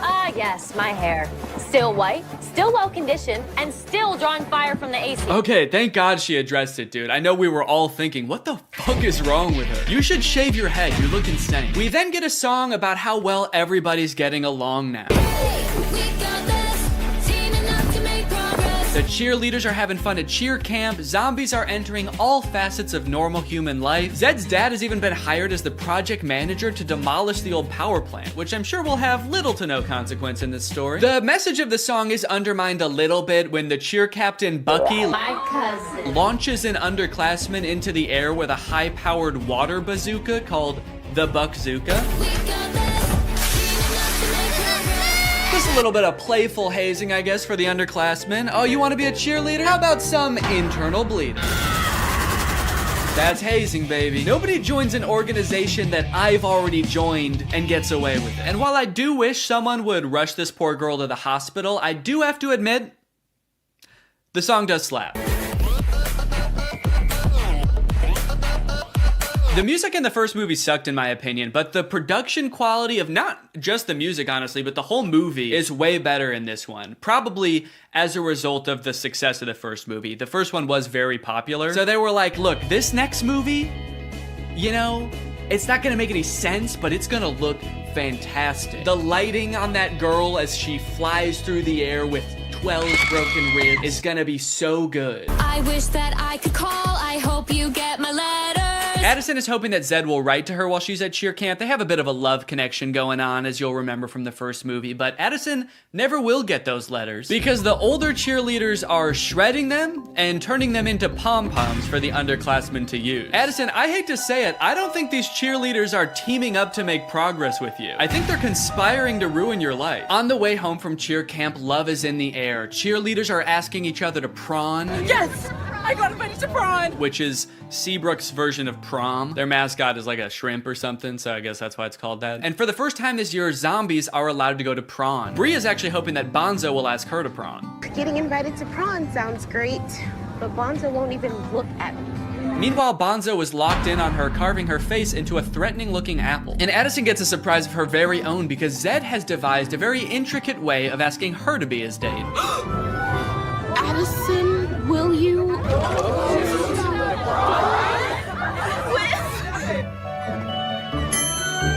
Dad! Uh-oh. Uh-oh! Zed's not supposed to be there! He's supposed to be floating over there. Dad!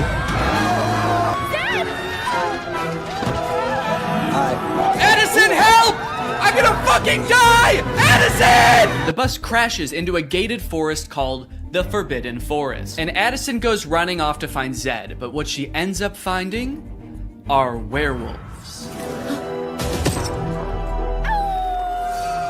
We're surrounded by werewolves. So here's where the movie started to lose me a little bit, and I know this is a perfect film, so this is probably something wrong with me, but I feel like when I look at these werewolves, they're not werewolves. They're just teenagers living in the woods wearing dead animals. You might be thinking, okay, these are people who are gonna become werewolves at some point. No, these are what the werewolves look like. They even go out of their way to show a full moon in one of the shots to be like, no, this is as werewolf as they're gonna get. These are outdoor teens with dead animals on. That's what werewolves are. And that's just how it is for the entire movie. And on one hand, I guess I understand because like true to form werewolves would probably be super expensive to do and make look good. But also, you guys didn't have to make a movie about werewolves. That was your choice. You already had a whole universe with zombies in it. You didn't have to add another creature. Or you could have kept the movie exactly the same as it is and just not called them werewolves. You could have made up a new creature. Just called them outdoor teens. It would have made sense. But no, you had to drag werewolves into this. You said this movie will be about werewolves. It will be an integral part of the story. And our costume budget will be $4. A few scenes later, a werewolf sneaks into the town of Seabrook and finds a drawing of like an actual werewolf that Zed's little sister drew, and he takes it back to the other werewolves and they all start making fun of it.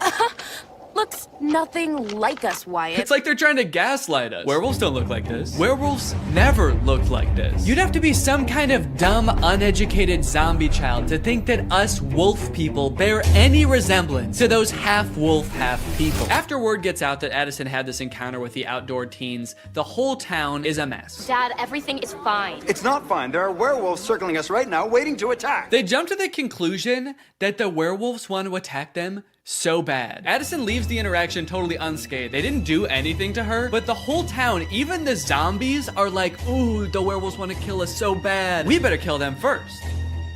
And eat them. Typical zombies. So the leaders of the town decide to reinstate all emergency monster laws. All anti-monster laws are reinstated. This sets up one of the big conflicts in the movie because, as you know, Addison wants to go to prawn with Zed, but one of these anti-monster laws is that zombies aren't allowed to go to prawn anymore. Zombies can't go to prawn. Ouch. And when I say one of them, I firmly believe that is the only emergency monster law. It's the only one they talk about in this entire movie. They let so much else slide in this movie, but that's the one thing they're like, no, we cannot have zombies at prom this year. Ouch. You'll see in a bit why that's so strange, but right now we gotta go check in with the werewolves because they're setting up a conflict of their own. And you know we don't have much time. Our necklaces are almost out of power. So the werewolves all wear this stone around their neck. It's called Moonstone, and it's sort of what gives them their power. I guess it's like some kind of mysterious power source or something. But it turns out that like 200 years ago, somebody or some group of people stole all of the Moonstone from them. So their reserves are running low and they're all gonna like die because they don't have their Moonstone. But some of the werewolves think that Addison fulfills a prophecy that the werewolves have about some white-haired lady who's gonna lead them to more Moonstone. This is the kind of lore that gets you a 100% on Rotten Tomatoes. Even if the girl is the great alpha. A girl? The great alpha? I'll believe it when I see it. Even if the girl is the great alpha, how do we find her? I found this in the woods. It's hers. We'll track her down with our keen sense of smell.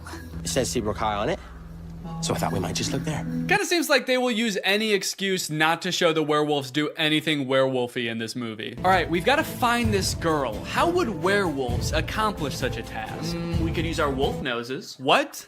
No, no, what is wrong with you? No! We could ask around? Yes! Also, for those of you wondering, yes, that is baby Ariel from Musical.ly. She used to be like the most followed person on Musical.ly. I always wondered what happened to her. Guess she lives in the woods now. We find the girl, and if she's the great alpha, she'll tell us where the Moonstone is hidden. We go in the morning. We go tonight. That's right. They're not gonna wait around. They have to go tonight. So they march out of the Forbidden Forest, down the streets, and into Seabrook High, singing about how they own the night. Then they open up a vent and crawl into it, and they wait until morning. So kind of seems like they didn't really need to go at night, did they? They all file into the vent so dejectedly. They're like, maybe we should have researched what this place is. I guess we don't know what a school is. They're not here at night. Imagine they accidentally went on like the last day of school before summer. A janitor finally comes in after 80 long days and finds 20 dead werewolves in a vent. That day at school, Bucky and Zed both decide to run for class president. Zed because he wants to reallow monsters to go to prom, and Bucky, I don't know, he probably wants to like divert more of the school's funding towards an unmanned drone for the cheerleading team. But then, suddenly, I will make Seabrook a place that embraces zombies and werewolves. What? Where? Oh, there? What a lucky guess. How can you tell? People peering in through glass doors? Yep. Those teens live outdoors. Man. Willa, we can't go to war with the whole town. We'll never find the Moonstone if they're on high alert. Yeah, dog, I think that ship has sailed. You guys just charged them growling and gnashing your teeth. I think they're on high alert. Hey, all that stuff we did back there, that was we were just messing around. We're just a bunch of friendly teens. Don't look at her. Do not look at her. Sorry. We werewolves so admire your town, and we just came here to join your school. Okay, well, that's obviously not allowed. You guys were about to kill them, and also the emergency monster laws are in effect, and there's definitely one forbidding such things. Technically, the Forbidden Forest is within the school district. What? So welcome to Seabrook. What? Wow, guys. The emergency monster laws are working great. No, you did so good. You did such a good job. They were so close to killing you, and they only stopped because they found out Bonzo's not allowed to prawn, so good rule. So just like that, the werewolves enroll at Seabrook High. And wait a minute, all of the werewolves look the same age. Are they all teenagers? Or are some of them like 80 years old? Are some of them babies? And how does that work in dog years? Are they going to classes? I don't even know if they know how to write. They're not gonna be able to find the Moonstone. They're gonna be too busy failing all their classes. So Zed is worried about losing the class president election to Bucky, so he decides to go over the new untapped voter base, the werewolves. Werewolves of the swing vote. Hello, wolves. I'm Zed. Do it like the zombies do. Yeah, for some reason I feel like the werewolves aren't gonna care who becomes the class president. They don't know what a president is. They don't know what school is. They live in the woods and they wear Moonstone, dude. You have no fucking clue. Come on, we've got moves to bust. Throughout this whole movie, Addison has her own thing going on too, where she just feels like she doesn't belong anywhere. That's right, despite being a bleach blonde cheerleader at a Disney Channel high school who was literally elected captain of the cheerleading team in this movie, she just doesn't fit in. I don't feel like I belong anywhere. Which makes her that much more susceptible when the werewolves come a-knocking. The werewolves are starting to get desperate, and given that they think that Addison is the great alpha, which again, she could not be, they bring her back to their cave and ask her for help. I believe you're the great alpha. I believe you're a werewolf. That's it. That's why she doesn't fit in. That's why she has ugly hair. It's because she's a different species. It finally makes sense. So they do a little dance, they do a little wardrobe change, and now she's a werewolf. Damn, that was a fast costume change. Did she know they were gonna rip her clothes off down there? This seems terrifying if she didn't. The rest of the gang gets worried when they realize Addison is gone with the zombies, so Zed shows up and he just fucking kills one of them. Holy shit, dude. And we never see that guy again. I think he's dead. The explosion came from Seabrook Power. Seabrook Power is the birthplace of zombies. A little lime soda mixed with some mysterious energy, and then bam! Zombies. Nice story, but it doesn't concern us. Nice story about you and your unknown electricity fuel, but we've got our own problem. We're looking for a mysterious power source. But it does concern you, Willa. That could be your moonstone, right? Oh, shit, she's right. So for the rest of the movie, Addison is like pretending to be a werewolf. She shows up to school the next day and she's like, I'm a werewolf. I've always been a werewolf and I've always known I was a werewolf. Addison, if you ever expect to be cheer captain... Well, maybe I don't. Maybe I'm not meant to be cheer captain. Maybe I'm meant to be eating gerbils. What do werewolves do? I actually don't know what they do. I know I am one, I just don't know what we do. Then we get the presidential debate between Zed and Bucky, and this is how all presidential debates should go. I'm a real human. There's no danger in that. They're real monsters. Man. What if they turn back? There should be singing, there should be choreography. One of the sides should be claiming that the other is a dangerous beast. And President Biden, how would you respond to that claim? He wants to eat me! He's trying to fucking eat me! The demolition of the power plant is imminent, so the werewolves rush there to stop the mayor from destroying all their moonstone. Via song? It does not go very well.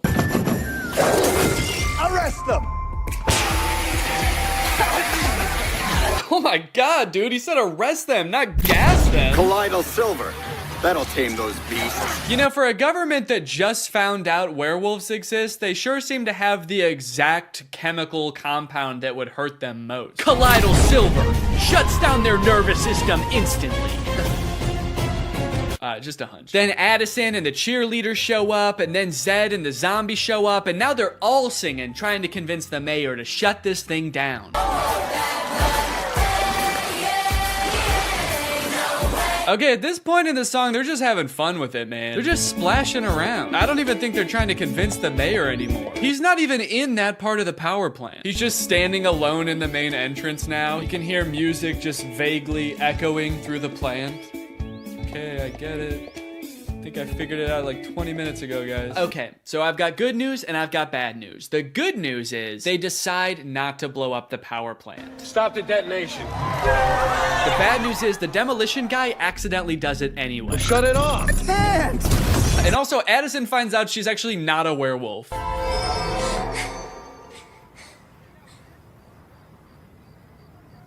Am I? Bree's like, I don't know. They sort of just look like regular people to me. You look like a teenager who lives outside. She's not a werewolf. Oh, that's so embarrassing, dude. We all saw you act like a werewolf. You dressed up like one and everything, dude. No! Don't worry, this movie does end with them finding a way to access the moonstone underground. They transport it to Prawn, and then they dance all night in the iridescent glow of this mysterious power source that is surely exposing them all to a dangerous dose of radiation. And then at the very end of the movie, they hint at another sequel, which seems to have something to do with aliens. Weird. And that is Zombies 2. And now it's time to talk about our sponsor. This video has been sponsored by...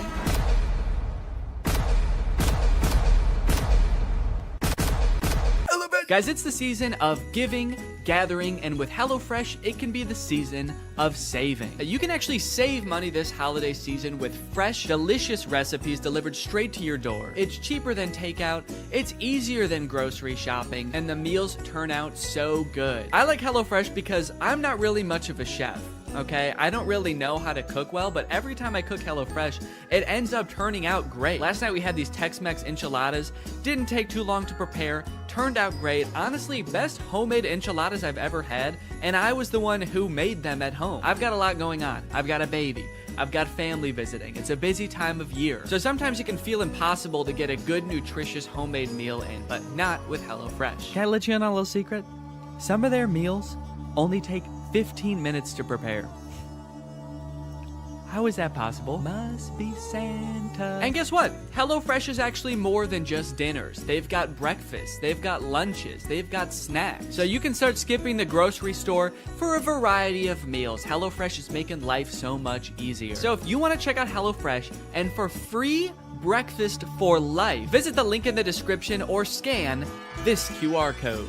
One breakfast item per box while subscription is active. That is free breakfast for life with HelloFresh at my link. Again, this QR code. Don't use a different QR code, it won't work. Thank you to HelloFresh for sponsoring this video, and thank you to you guys for checking out HelloFresh. All right, thank you guys for watching this video. If you're new here and you're not subscribed yet, make sure you subscribe and turn on my notifications to join Greg. We are the fastest growing army on YouTube. Do not look that up. I'll see you guys next time. Bye-bye.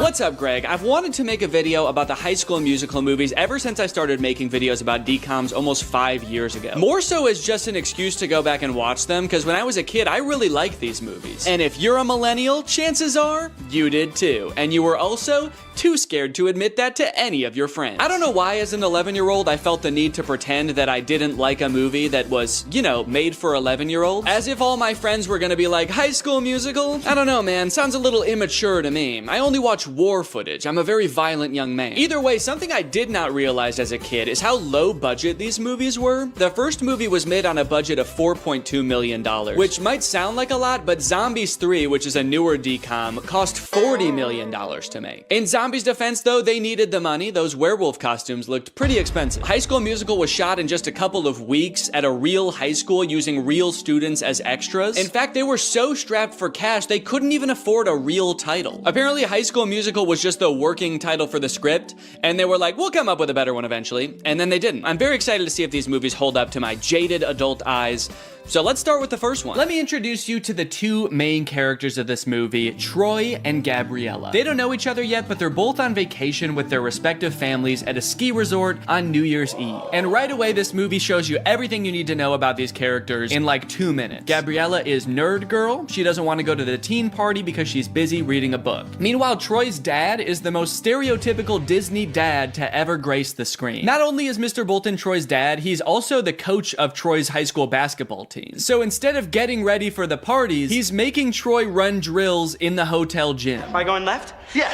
He looks middle, you take it downtown. Well, Troy, it's New Year's Eve. You know what that means. That's right, Dad. I might finally get my first kid. Fake right! Take the ball downtown! Troy's mom comes to get them for the party, and Troy asks if he can have one more basket with all of the confidence and swagger of a real high school jock. Come on, one more. One more? Just one more basket, please. Troy shows up to the teen party and is immediately yawning his face off. All right, hell yeah. This is clearly a popular jock who knows how to party. Somehow, despite being the two most bored people at the party, the Spotlight chooses Troy and Gabriella to sing karaoke. But to the Spotlight operator's credit, they actually do crush it. They both get up there and they're nervous at first, but then all of a sudden, Troy's voice, it's like it changes almost, actually. It's like his voice changes from his voice to like a professional singer's voice. Because that is what happens, actually. Living in my own world. Now who'd have ever thought that I think this might be like the most well-known High School Musical trivia, but for the vast majority of the first High School Musical movie, it's not Zac Efron's voice singing. He had a voice double. His name is Drew Seeley, and he never appears on screen in the movies. He also apparently didn't even realize how big of a movie High School Musical was, and forgot that he had done the vocals for the movie until it came on the TV while he was working a shift at P.F. Chang's. Apparently, he tried to convince his coworkers that it was really him singing in the movie, and no one believed him. It's kind of funny because the whole point of the movie is kind of like, hey, basketball guys can sing too if they wanna. But not this basketball guy. Actually, you don't want to hear this basketball guy's voice. So they crush the song, they're dancing around on stage together. It's like they were born to perform. But for me personally, Little Viking Boy really steals the show. You guys know Little Viking Boy, right? He's basically the star of the movie. Look at him back there. He's leaving it all on the dance floor, man. Whoa, sorry, I almost fell backwards. It's just... He actually is getting a little bit too into this. This guy's locking eyes with me like we've been madly in love for years. And why did his voice suddenly get so much more theatrical? I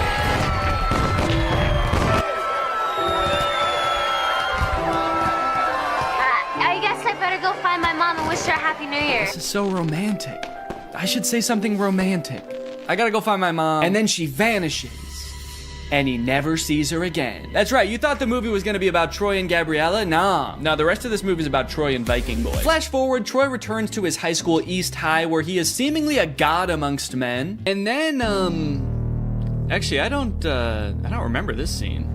Yeah, I don't know what happens here at all. Looks like the teacher is about to maybe give some kind of speech about today's sponsor? This video is sponsored by the Pokemon Company International. And they've sponsored this video because they want me to share some very exciting news with you. A Pokemon Day celebration is taking place in Pokemon Trading Card Game Pocket right now. There's a new themed booster pack, Triumphant Light. And players can receive 3 booster packs for free just by logging in. And these booster packs, mind you, are guaranteed to contain at least 1 card of 4 diamond rarity or higher. By completing special missions, you can also obtain a unique display board, as well as Space-Time Smackdown packs, 500 trade tokens, 12-pack hourglasses, 24 Wonder Hourglasses, 24 Trade Hourglasses. Not to mention, at the end of March, ranked matches are coming to the game. So get your favorite decks ready and get ready to battle, baby. Pokemon Trading Card Game Pocket is a free-to-start game, available right now for download on iOS or Android. So go to this link or click the link in the description to join now. Log in, have some fun, and enjoy the Pokemon Day celebration. And now back to Troy. But unbeknownst to him,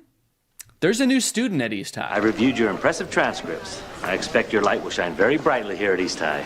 I don't want to be the school's freaky genius girl again. Freaky genius girl? What did you do at your last school? Troy notices that Gabriella is sitting in the back of their drama class, and not to be nitpicky, but this drama class scene lasts for 2 minutes, but the class happens in real time from start to finish in that 2 minutes. The bell rings.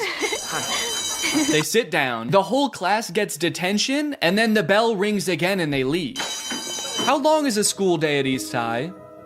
Is it like 15 minutes? Troy shows Gabriella around, they catch up a little bit, and it is revealed that East High is having auditions for their winter musical pretty soon. Troy jokes that Gabriella should sign up because, you know, they sang together. And Gabriella's response is basically, fuck no. I'll be signing up for anything for a while. Yeah, I don't know why. I remembered this movie differently. I thought they both wanted to do the musical. Troy seems to maybe want to do it, and Gabriella's like, no, I'm not doing that. No, I don't sing. I'm not a freaky genius girl, and I'm definitely not a freaky singer girl. So, dude, you know that school musical thing?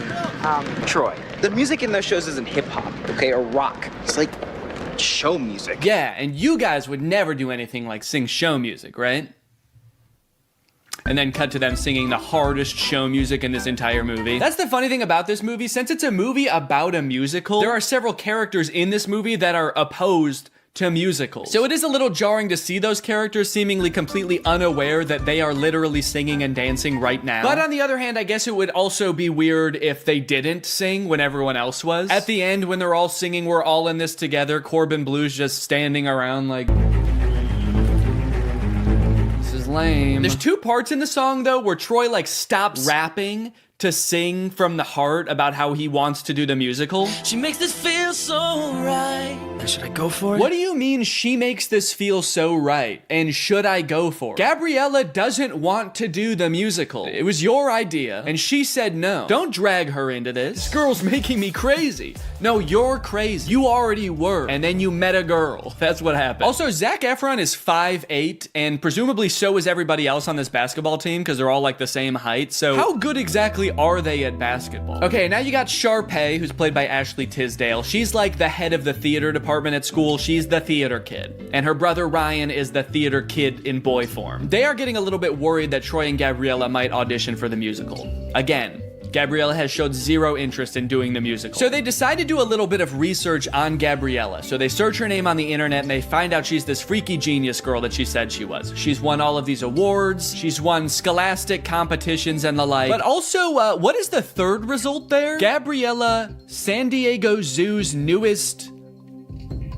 What? What is Gabriella at the San Diego Zoo? Ryan's like, oh, that's interesting. Look, it says here she's a dolphin. That's funny. Now that I think about it, I can't believe I never noticed. After basketball practice, it's time for Troy to go home and relax. Just kidding. It's time for more basketball. Come on, Troy. Fake left. Take the ball downtown. Did you ever think about trying something new, but we're afraid of what your friends might think? I mean, like going left? You're doing fine. Come on. Troy's dad has one thing in his mind, and it is one basketball just bouncing around like the DVD logo. I want to see a movie about him and how hard his life must be. I do like that this movie keeps the tradition alive of Disney Channel movie characters being inexplicably rich. His dad is a high school basketball coach and they live in a mansion. What does the mom do? She an arms dealer? Also, he says something new, like going left. I mean, like going left? When in Get Your Head in the Game, Troy clearly says coach said to fake right and break left. He already said to do that. That's not new. That's what he already does. So... found a plot hole. Next, Troy sneaks away from his friends to go audition for the musical. I guess the voices in his head that he thinks are Gabriella got too strong, and he now has to act on them.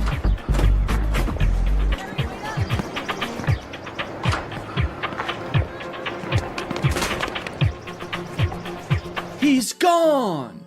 Wow! Where'd he go? Pay no attention to the fact that as he turns the corner, he probably fully saw Troy like...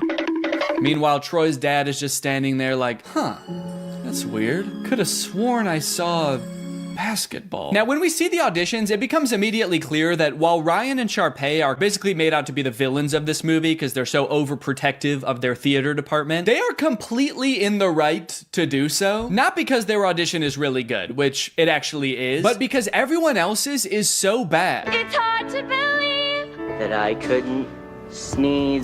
It seems that no one else in this entire school can even sing. It seems like they actually don't even have a concept of what music is. So like, yeah, I would actually be hoping I got the lead too. It is funny how they all act like they can't sing, and then anytime there's like an actual musical number as part of the movie, every member of the student body sings their heart out like the Renters do. What's going on there? So Troy shows up to audition, and then Gabriella shows up too. I guess, turns out she actually did want to audition. I don't know. I don't know if Troy threatened her or what, but she shows up. But they are too late to the actual audition, so they don't get to audition in time, but they stick around afterwards and just sing an audition anyway. And Miss Darbus, the director, hears them and decides, you know what, you guys get a call back. Understandably so. She's working with a very small talent pool. Here comes two people who know what a song is. She's got to hold on to that. After school, before school, whatever works. After basketball class, we can get this right. I'm so... What? Now this is interesting. Troy is looking at his sheet music like he's never seen it before in his life, despite having just sung the song perfectly after only glancing at the sheet music briefly. He also says, what? So what? To almost imply he has no clue how the sheet music got into his hands or how he got a callback. Does he not know that he just sang? Anytime there's a musical number in this movie, do they just black out and come to like, I don't know what happened. We definitely didn't sing though, I don't know how. If you're my age, it might have felt like this movie was written just for you when it came out. And in a sense, it kind of was. The writer, Peter Barsacchini, who was mostly known for writing rated R action movies at the time, started writing the script because he wanted to make a movie he could watch with his daughter, Gabriella. I thought it would be really fun to write a Disney Channel movie that my daughter could watch. Yes, he did name the main character after her, and that kind of melts my heart. She was 10 in 2004 when he started writing it, And so was I. The story was actually inspired by his own high school experience, when one of his basketball teammates confided in him about his love for ballet. Decades later, Peter thought, wow, that's actually the perfect plot for a kid's movie. Boys are more than just jocks. They can do other stuff. They can do ballet. No, actually, that's too far. They could do the musical, but only if it's because they want to sing with a girl. Anyway, it's time for another song about how basketball players shouldn't sing, sung by, you guessed it, the basketball players. Status Quo is actually such a fantastic song. It features several students who decide that, hey, since Troy and Gabriella are breaking out of their stereotypical roles in this school, so can I. Zeke, the basketball player, decides to let everyone know, hey, not only do I play basketball, I also bake. I bake. This nerdy girl loves hip hop, this stoner skater guy likes to play the cello, and everyone in this school fucking hates it. We're skaters, bro. We don't play the cello. We only skate and smoke weed. And of course we sing.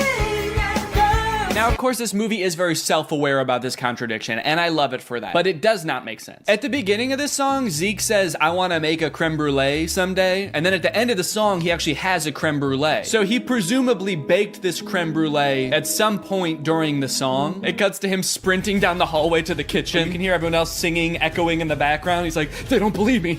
They don't believe I can bake. I gotta show them. So Gabriella shows up, and everyone is, of course, staring at her, because they were all just singing about her. They're staring at her, they're pissed, and they kill her. They kill Gabriella.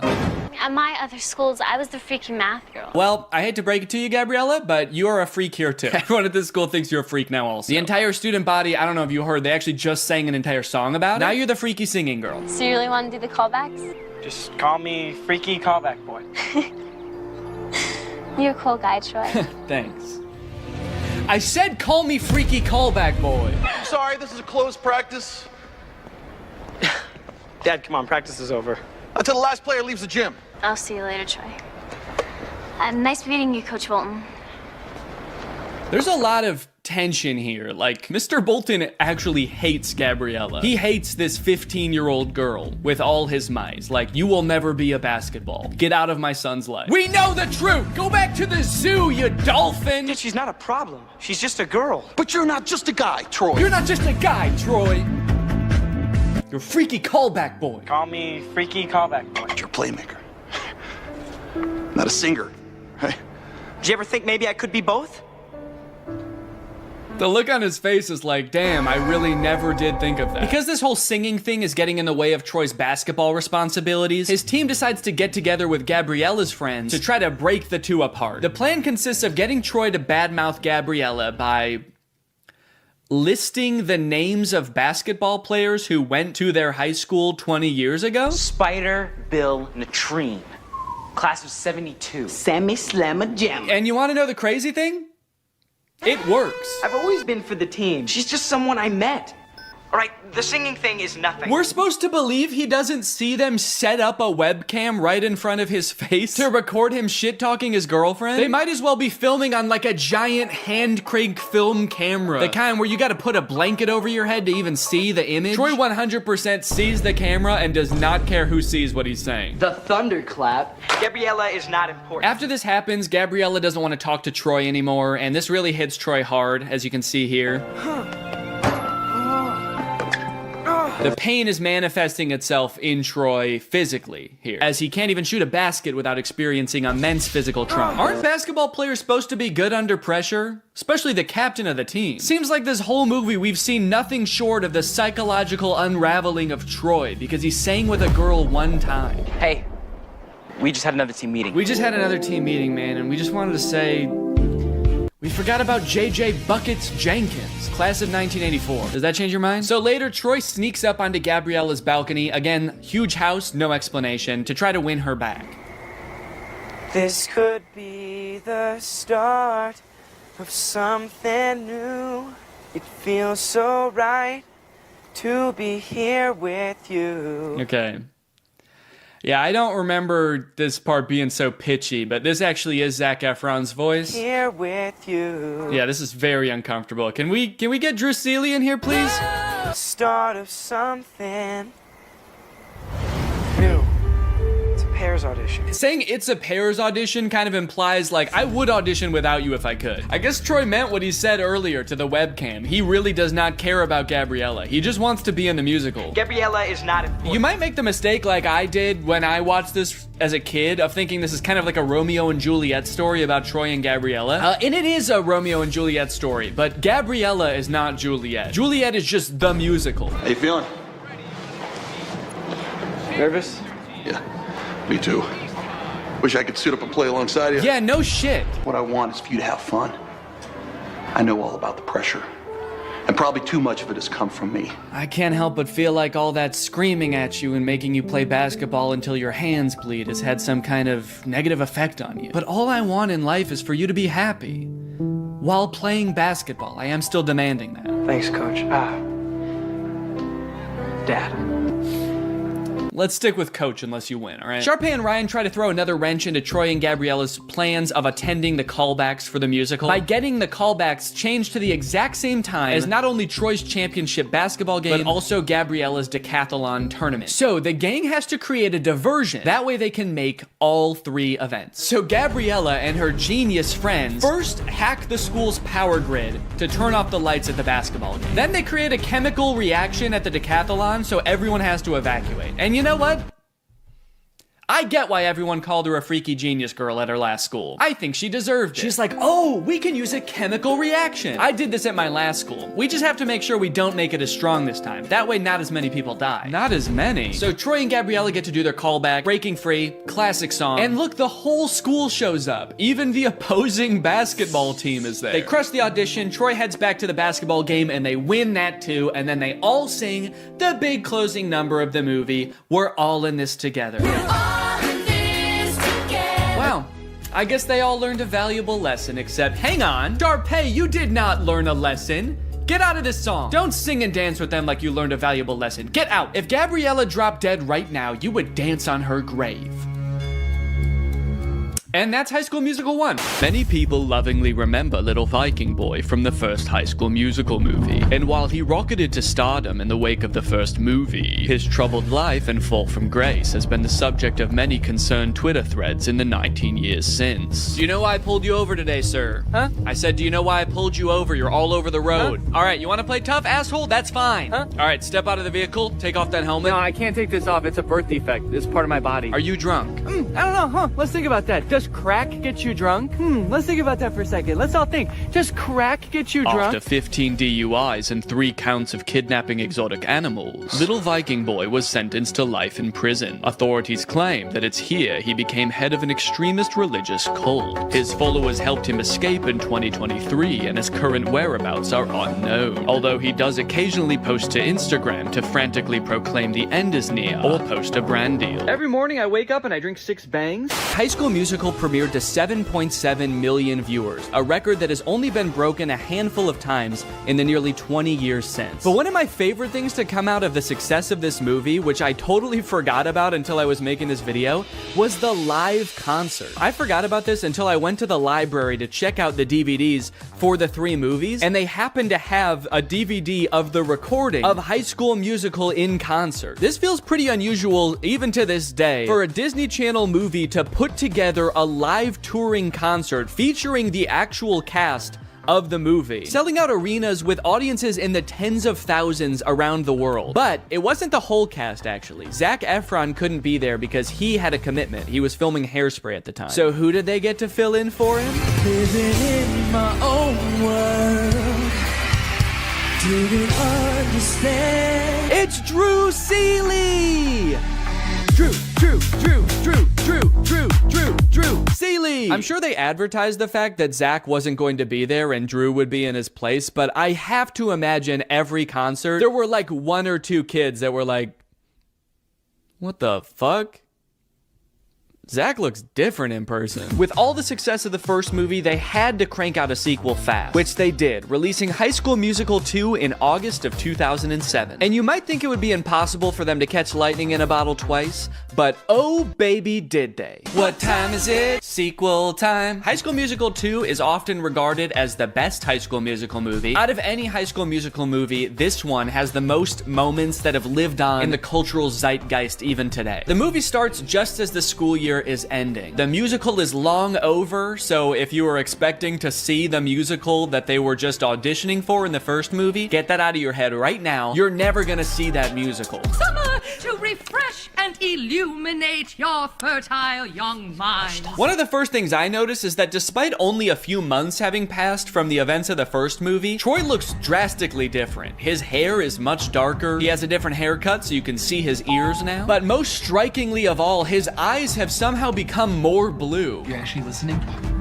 His eyes were already pretty blue in the first movie, but they're piercing in this film. It is scary. Get some contacts, you freak. The clock strikes 2:15 and the first banger of this movie commences. The class immediately erupts in celebration. They throw their papers in the air, start dancing around, and did Chad just kiss his teacher on the neck? Yeah, he just kissed Miss Darbus on the neck. That's too far. Luckily, it doesn't look like she cared. She's just vibing. Good to be chilling out. We finally get to hear Zac Efron actually sing in this song, and I hate to admit it, but he sounds pretty good. I'm sorry, Drew. Your services are no longer needed. He does end the song in a very strange manner, though. Yeah. The song ends, there's silence, and then Troy breaks away from the group to slide on the floor and say, yeah! Why does he do that? Now, the trouble in this movie begins because Troy wants to make some extra cash this summer. His parents are making him pay for college, despite them clearly being very wealthy, taking vacations at ski resorts and living in a literal mansion. But I gotta get hired first. Me too. I'm saving up for a car. So I can take that little hottie on a proper date. You can't see it, but he's actually not talking about that girl in his grade. Miss Darbus is just standing right outside of frame. T's and Troy? Why? Yeah. Why does he look so confused there? It's like it never occurred to him that T could be for Troy. He's like, oh, I actually thought it was a cross, but yeah, T for Troy. That's my name. Now that the school year's over and basketball season isn't starting back up again for months, it's time for, you guessed it, basketball practice. Fake right, Troy, fake left. Take the ball uptown for a fancy dinner. Tell you what, seeing moves I didn't see last season. Keep it coming, guys. This post-workout scene has a lot of gems, like Mr. Bolton's insanely long shorts. Dude is criminally insecure about his knees. Also, Troy about to drink from an entire gallon of milk from the fridge. And then he gets a phone call revealing that his ringtone is Get Your Head in the Game.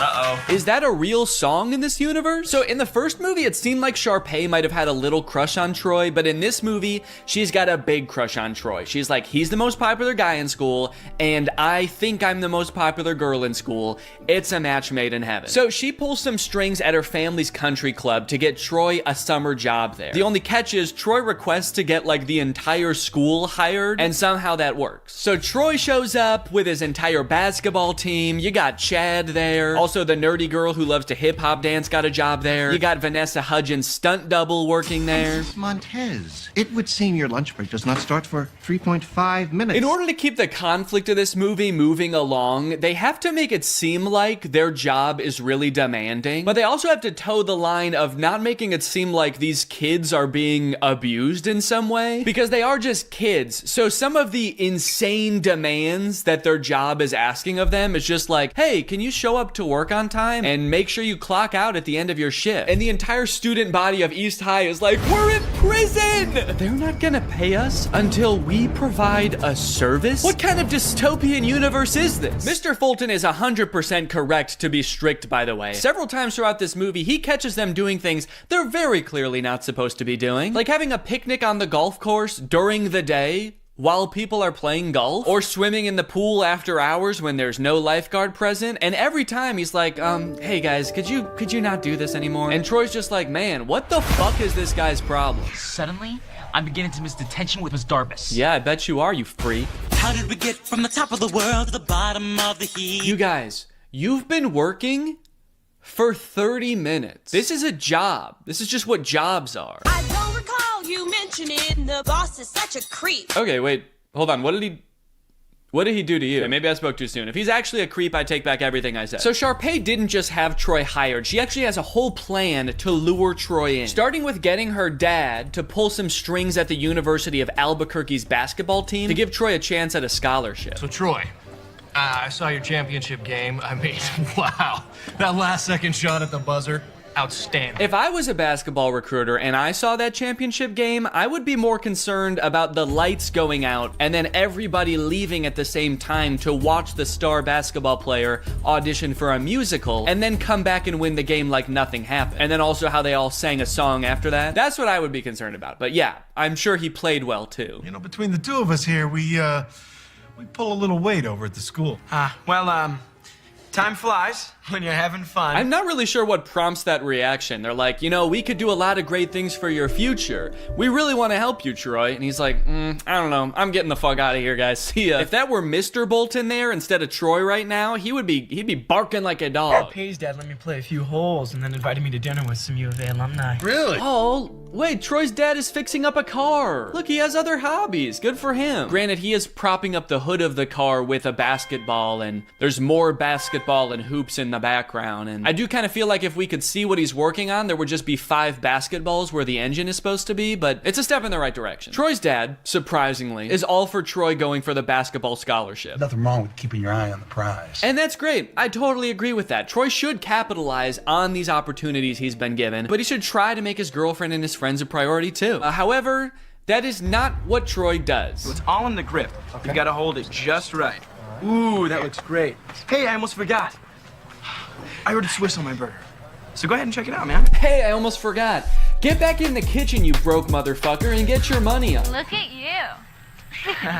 Go team. Yeah, it's a gift from the guys. Typical high school jock, always doing cool spin dance moves. It's a gift from the guys. I love sports. It's a gift from the guys.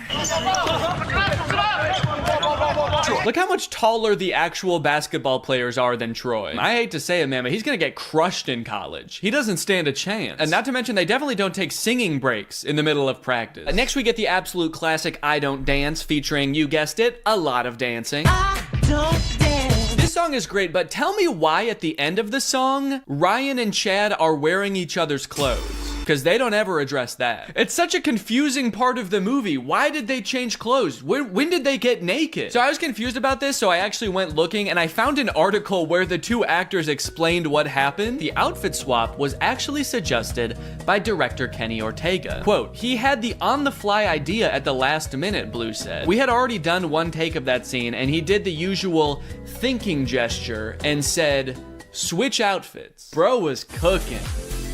Bro was, I don't know what he was cooking, but bro was cooking something. Hey. We missed out on a fun night. But the dessert afterwards had to be the best part. Her mom makes the best brownies in the entire world. Yeah, I know. I've had them.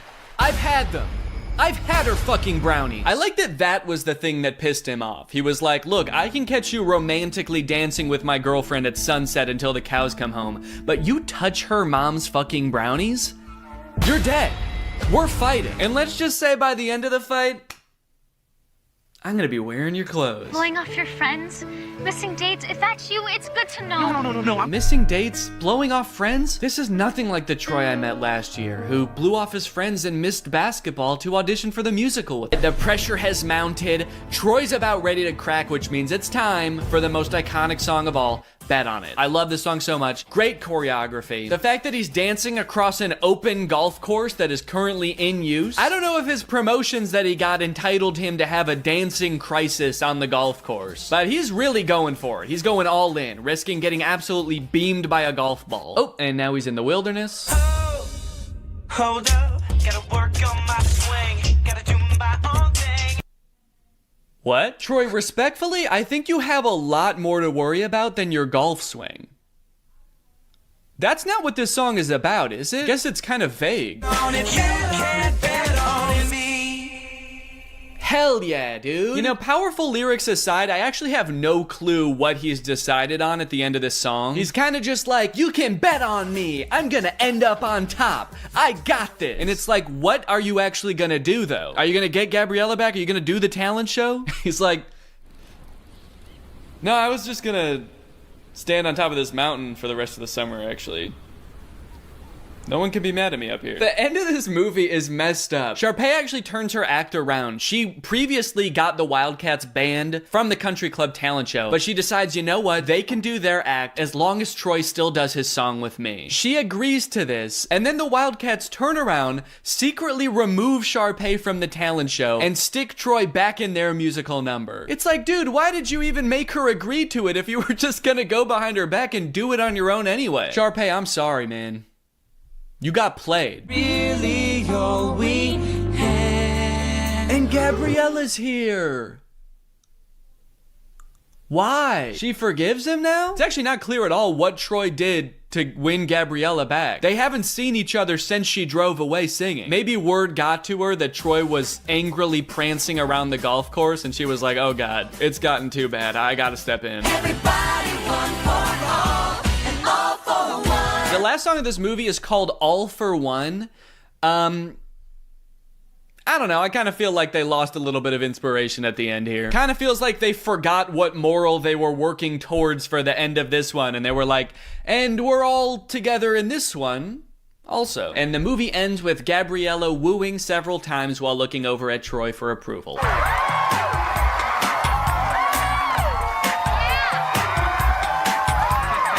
And that's the end of the movie. And now I'm very excited to watch the third movie. But before I do, there's something I need to address. I feel like there's something deeply wrong in these movies. And I feel like I'm finally starting to get a handle on it. These movies, like, they don't really feel like musicals. And it took me a while to figure out why. So to explain it to you, we're gonna have to go back to medieval Europe.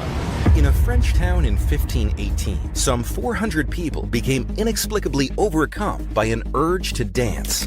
They did so for weeks on end. This dancing plague, as it was later coined, lasted for months and only ended when participants were either so exhausted that they collapsed or so exhausted that they were dead. Authorities tried to stop the dancing, even hiring musicians to play vigorously to try to help them get all the dancing out of their system. This, of course, made things much worse. This event has baffled scientists and historians for years, but many believe it could be the result of a particular type of food poisoning. Yeah, crops like rye can end up growing a type of fungus that basically makes you crazy. Could it be that this is what's happening at East High? In the High School Musical universe, the characters, they sing and they dance, and at first you might think this is just like any other musical. The characters aren't really spontaneously breaking into song, it's more an artistic depiction of how they're feeling. But a closer look reveals something shocking. Well, firstly, sometimes they definitely are actually singing, like at the karaoke party. Now, you might think that a moment like Get Your Head in the Game is totally different. You know, that song doesn't really exist within this universe.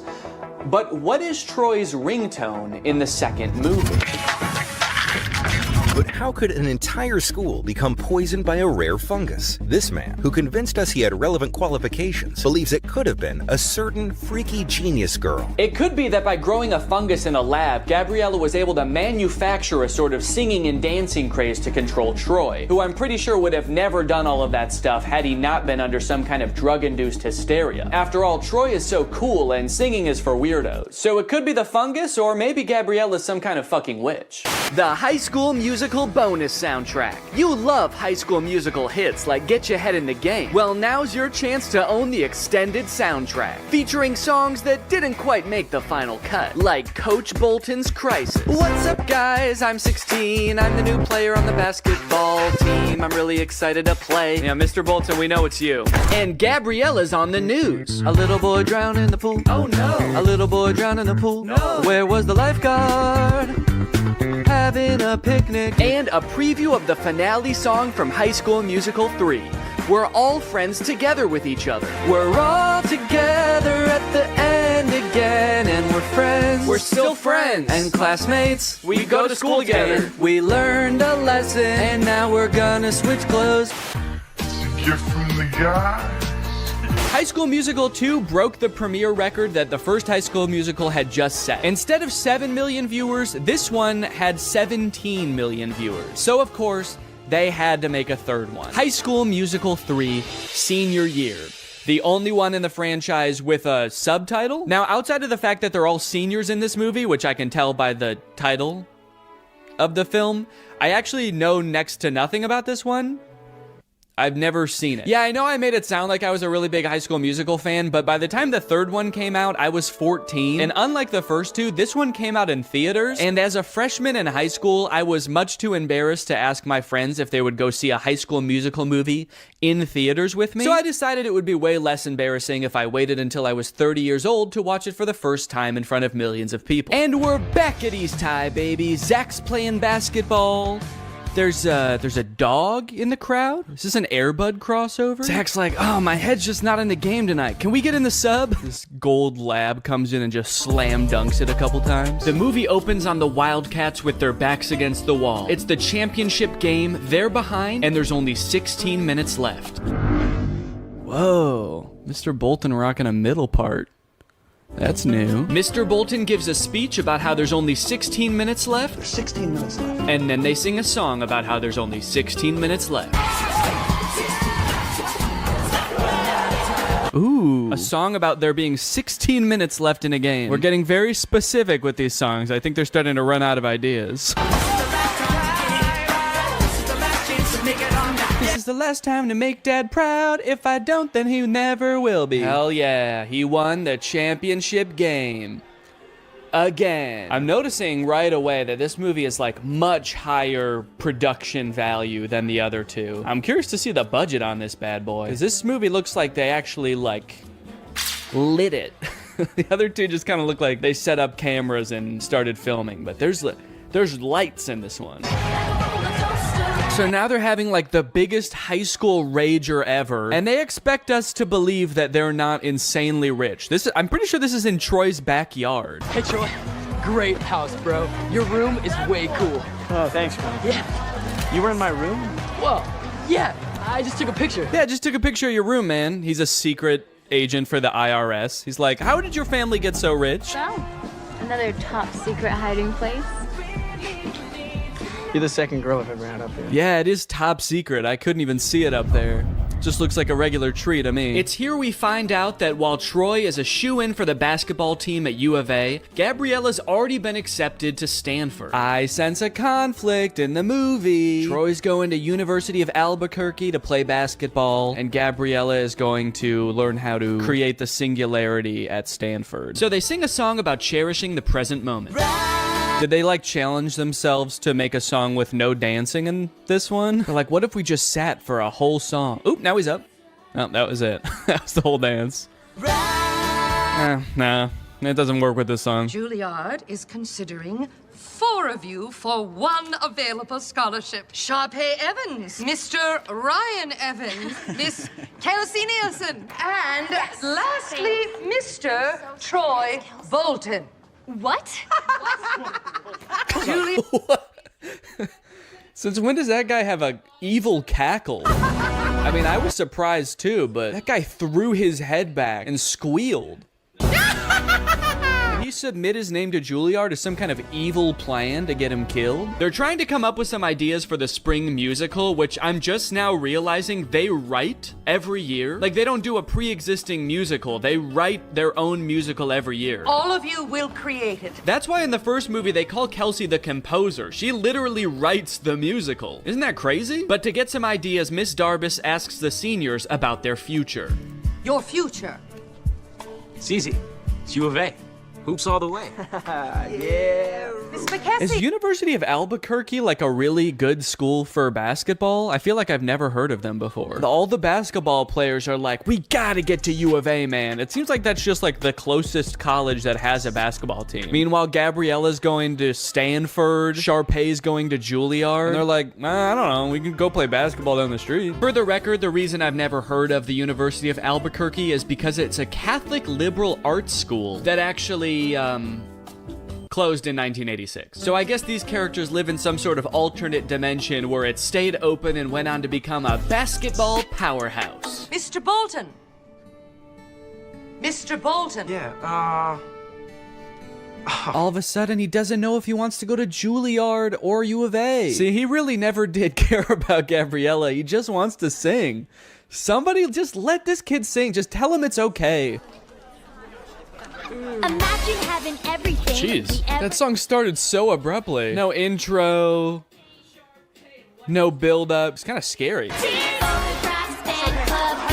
Oh, this is a look into some kind of strange alternate future where Troy chose neither basketball or Juilliard and became a stalker. I want that to be how this movie ends. Troy choosing between two incredible futures and instead he just throws his life away. It's like, I can't decide. I don't fucking know. Miss D said that there's only one scholarship. There's two of us. Wait, they're doing this to compete for a scholarship? Not even just a place at Juilliard? If I know anything about these two, it's that they can both afford to go to Juilliard. Why do they need to take the scholarship away from somebody else? Which one do you think I should wear?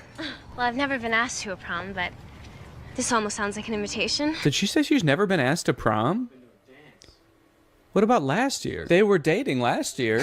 Troy didn't want to go to prom with her. His dad was probably making him run basketball drills. The only place you're going, Troy, is downtown with the ball. Make sure you bring the ball. Time for another song about how much Troy and Gabriella love each other. There's already like two very sentimental songs between these two. They are really setting us up for heartbreak, I feel. And also just spending like an unnecessary amount of time being like, these two are in love, okay?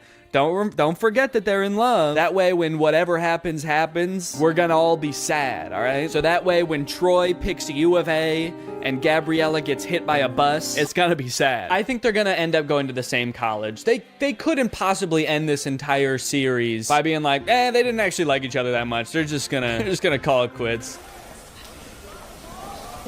Where's our clothes? Yo, Rocket Man. Why do I feel like they're about to haze these kids? You know, we weren't just given these lockers. We had to earn them. Right. Oh, they're definitely about to haze these kids. Now drink this entire bottle of Absolute. That'd be a crazy twist in this movie.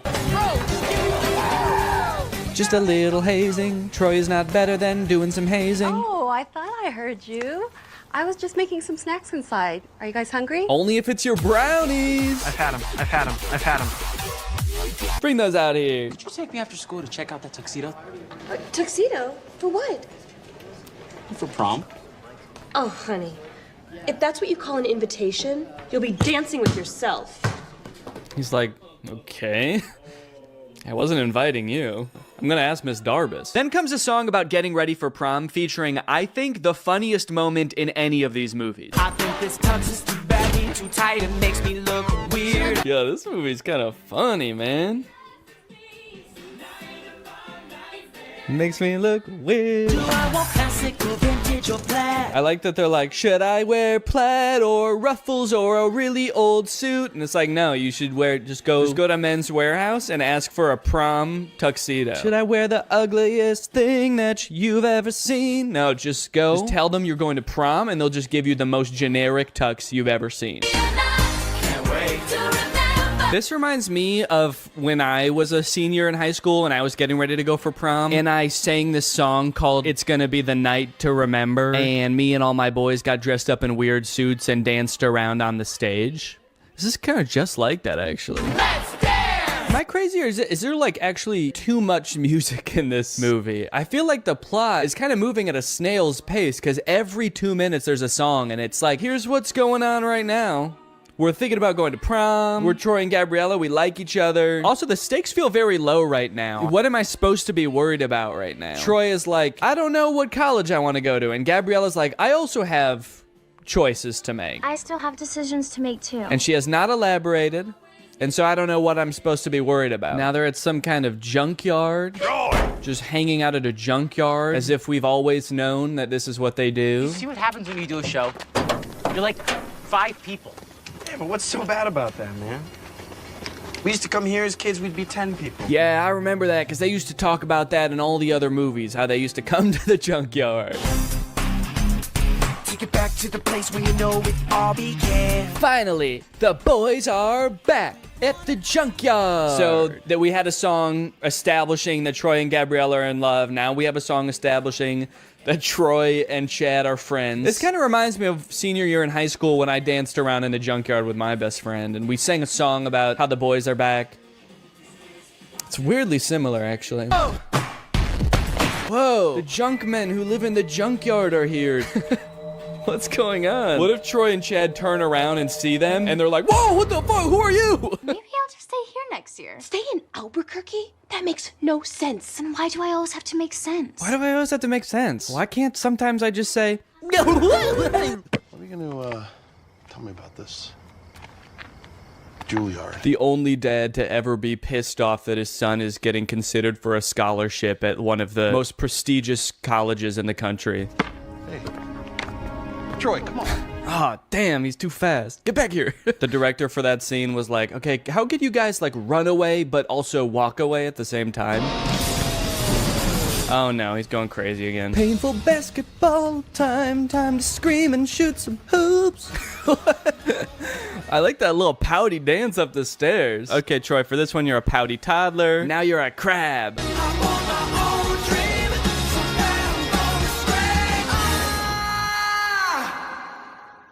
Man, he wasn't kidding. He was really gonna scream. Well, now that he did it, I hope he can figure out what he's gonna do. Now that I got that out of my system, I'm for sure going back to U of A. I don't care about singing. Miss D, I know I'm not supposed to be here. Aren't you? Last one out turns off the lights. You know, she might seem cool about Troy being there right now, but as she walks through the school to get back to her car, she realizes he totally trashed the place. She's like, he tore down posters? He flipped an entire hallway upside down? How did he do this? I don't think I can do it, Troy. Uh-oh. Is that a Dr. Pepper in the background? That looks good. I've chosen basketball. But I've also chosen theater. The University of California, Berkeley. Okay. I'll be honest, I did not know that was an option. They made the Mr. Beast logo.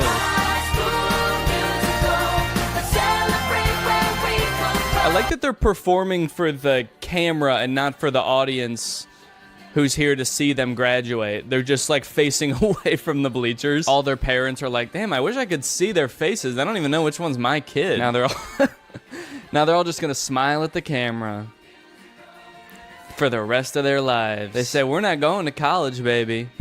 We're gonna stare at this camera forever. And that's it. That's High School Musical, baby. As far as endings go, I think they did a decent job with a nearly impossible task. It's a Disney Channel movie, so it's not like they can just like make everybody break up and go their separate ways at the end of the movie. That would be too sad, obviously. But they also can't make everybody just go to the same college and do the same thing, because that would be unrealistic. So it leaves the door open. My only issue is that in doing that, they kind of don't really provide any closure. Feels like they kind of just pushed Troy's decision of what he wants to do with his life further down the road. But if you are looking for some closure for Troy, I might have something that helps.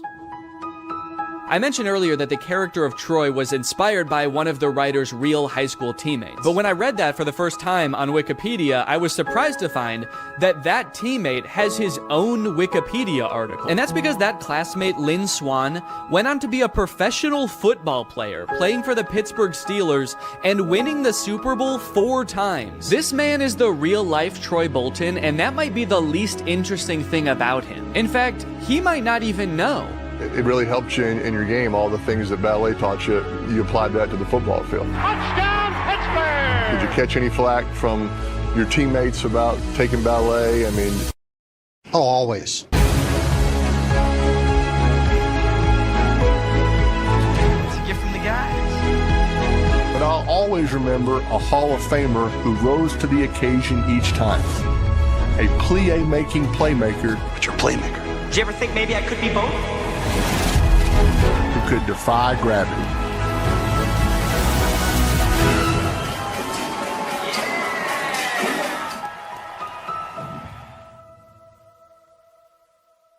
What's up, Greg? New technology truly fascinates me. A new gadget being introduced to the world has the potential to change the way we live, learn, and communicate. Or, more interestingly, it could flop and become a laughingstock of the internet.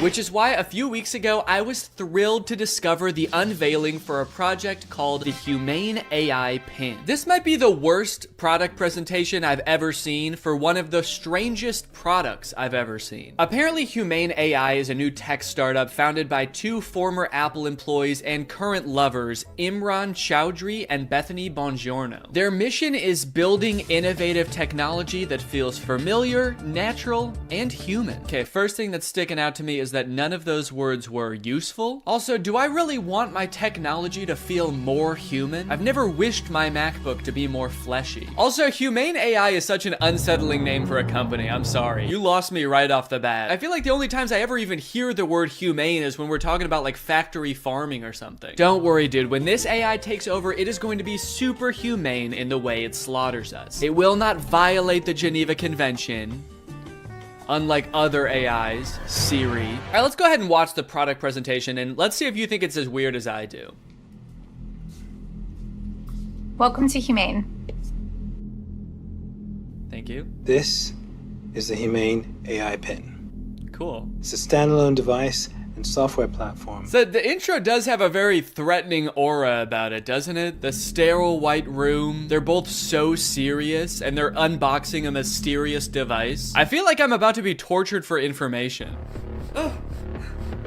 What is that? This is the Humane AI Pin, and it is the last thing you will ever see. Ah! It's a standalone device and software platform built from the ground up for AI. Okay, so it's some kind of mobile device. It's built from the ground up for AI, and I'm very excited for them to tell us what that means. It comes in 3 colorways. Okay. You've got Eclipse, Lunar, and Equinox. Those are not colors. There's 2 pieces, a computer and a battery booster. Now, the battery booster powers a smaller battery inside the main computer. Okay, great.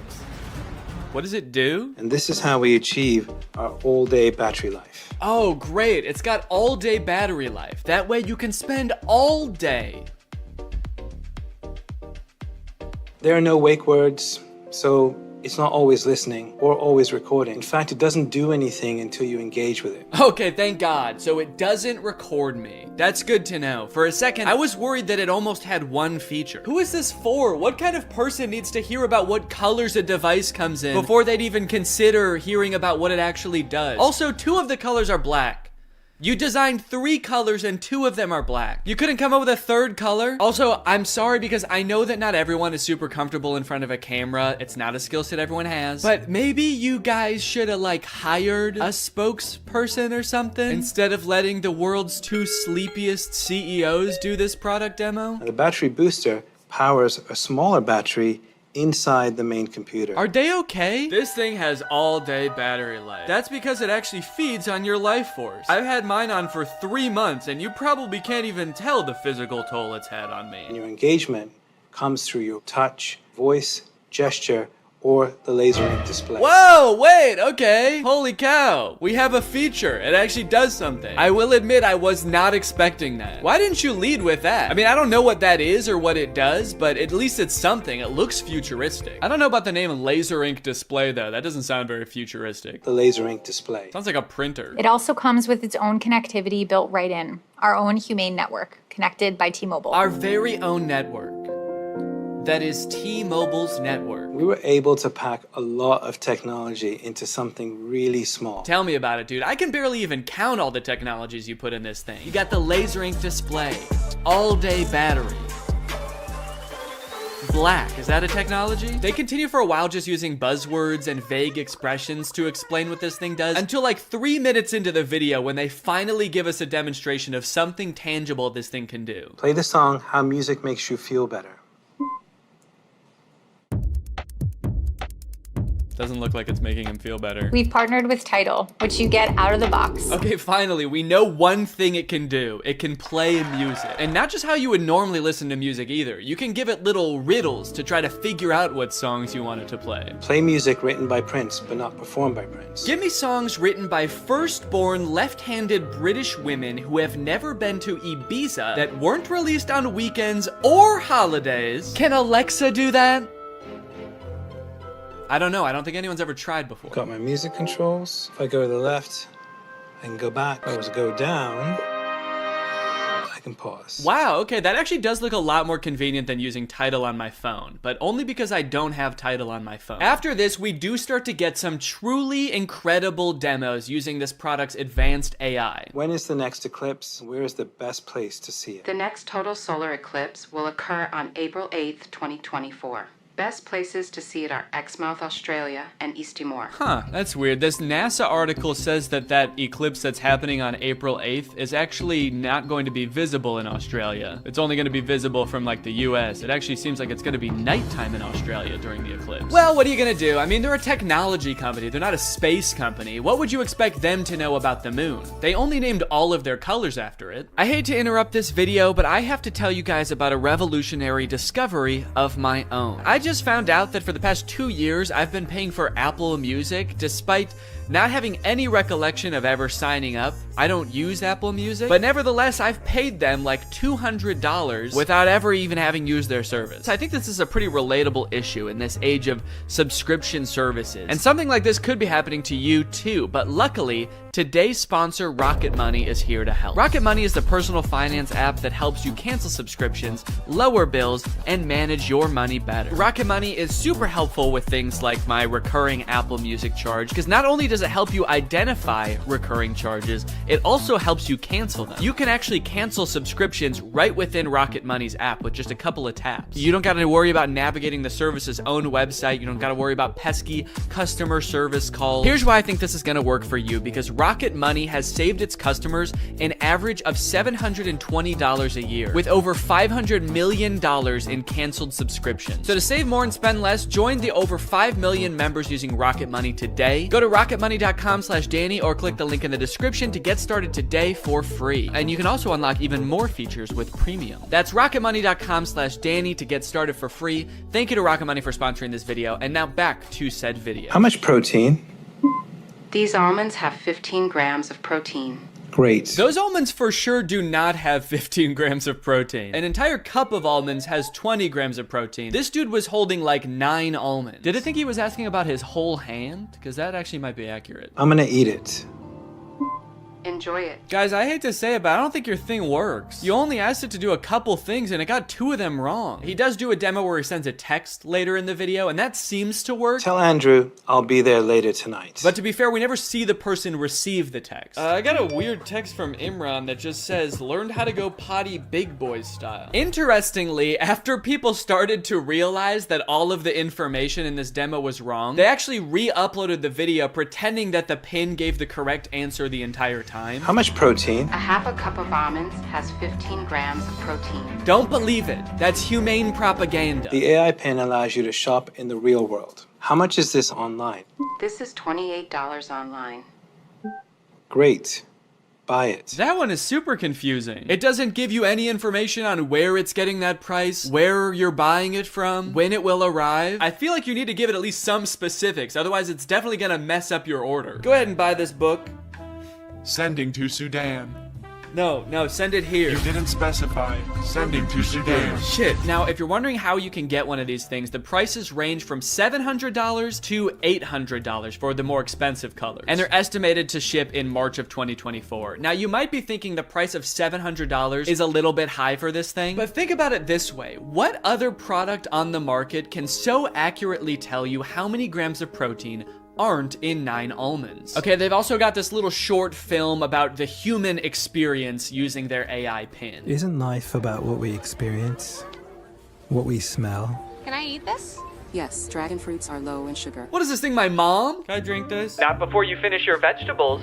And say please next time. What did you just call me? I am your pin, young man. Dude, I want to buy this thing just for that feature. I want to hold every object, creature, and human in front of this thing and ask if I can eat it. Do you need something from me? Can I eat that? Analyzing. Oh, no, you can't eat me. I'm a person, so. High fat content detected. Rude. 1 gram of protein detected. That can't be right. Tiny balls detected. All right, what the hell? Enjoy it. Yes, yummy. Wait, stop. No, you cannot eat me. I'm a human. All right, man, who do you think I'm gonna trust? You or my $700 pin? Last time I checked, this pin doesn't have tiny balls. This thing tells me what to eat, when to eat, It even suggested this very fashionable outfit I'm wearing today. Is that why you're not wearing pants? They're in Sudan! What we hear? Hey, what should I get here? What is this interaction? Who are those people? Does he know them? Man, if he's in a different country where he doesn't speak the language, I would not trust that pin. Based on everything we've seen so far, who knows what it's saying to these people? What we see? Capture this. Dude, parents are gonna love that feature. Me walking around a park with my AI pin. Capture this, baby. Capture. Kidnap this child. So after watching all of this, I have two thoughts. The first being, maybe someday this will be like a revolutionary product that changes the way we all interact with each other. Maybe we're just seeing some hiccups now, but a few product generations down the line, this thing is really gonna take off. It'll be more refined. It will know where the moon is. But the second thing is, I have a lot of questions about this product. For one, how is this better than the phones we have now? More specifically, why can't all of the features of this thing just be built into one app in a phone? And what if you don't want to be talking to your chest every time you need to Google something or text someone? Well, this thing started to pick up some traction online, and eventually the founders ended up on CNBC, where the hosts seemed to have a lot of the same questions. Doing this right now is Imran Chowdhury. He's chairman and president of the company. And Bethany Bongiorno, she's the CEO. We're also very scared of them. That's why we've sat them as far away from us as we physically can. We actually ordered this giant table when we found out they were coming. I don't know if can we get the camera so people can see just what we're talking about in case? Imran, you can't see as much because it's black, so it blends in with your jacket. It's black. Imran's just sitting there like... It's Eclipse. It's privacy first, so it's not always recording. It's actually just doing things when you want it on demand. Is it doing something right now, or are you recording us? It's not. It's doing nothing right now. I get a little sense of pride when he says that. It's actually doing nothing right now. It's doing nothing right now. After years of research and millions of dollars spent, we finally designed a pin that does nothing. It's doing nothing right now. You might think that's a bad thing, but you've never met this AI. It's evil. Turn around, maybe you can get that on camera. Oh, yeah. I see your hand. Yes. Keep doing it. I see your hand. Can you see what's that? Yeah, what's that telling you? Oh god, dude, I do feel for him. I mean, these people are not like media trained, I feel like. They really should have hired a professional spokesperson, because I feel like they're just so out of their depth.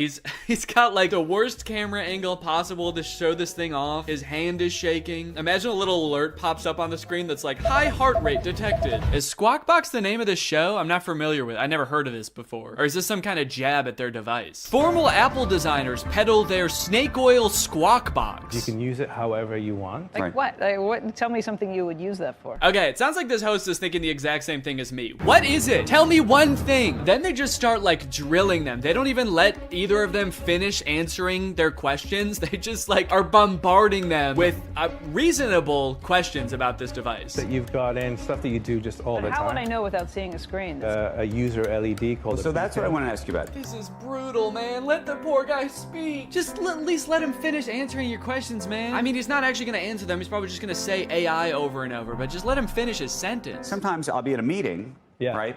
And I'm sneaking under the desk to look at my email because and I can't say, hey Siri, tell me my email. I mean, that's actually a really good point. The only way to interact with this device is to talk to it or to use this weird clunky laser jet display, which I don't even think you can type on. So if you want to text someone, you have to say it out loud, which just does not seem practical at all. So is this device gonna revolutionize technology as we know it? There's probably only one way to find out, and that's that I'm gonna have to buy it and review it when it comes out. So let me know if you guys want me to do that, and maybe I will. I hope you guys enjoyed this video. If you're new here and you're not subscribed yet, make sure you subscribe and turn on my notifications to join Greg. I'll see you guys next time. Bye-bye.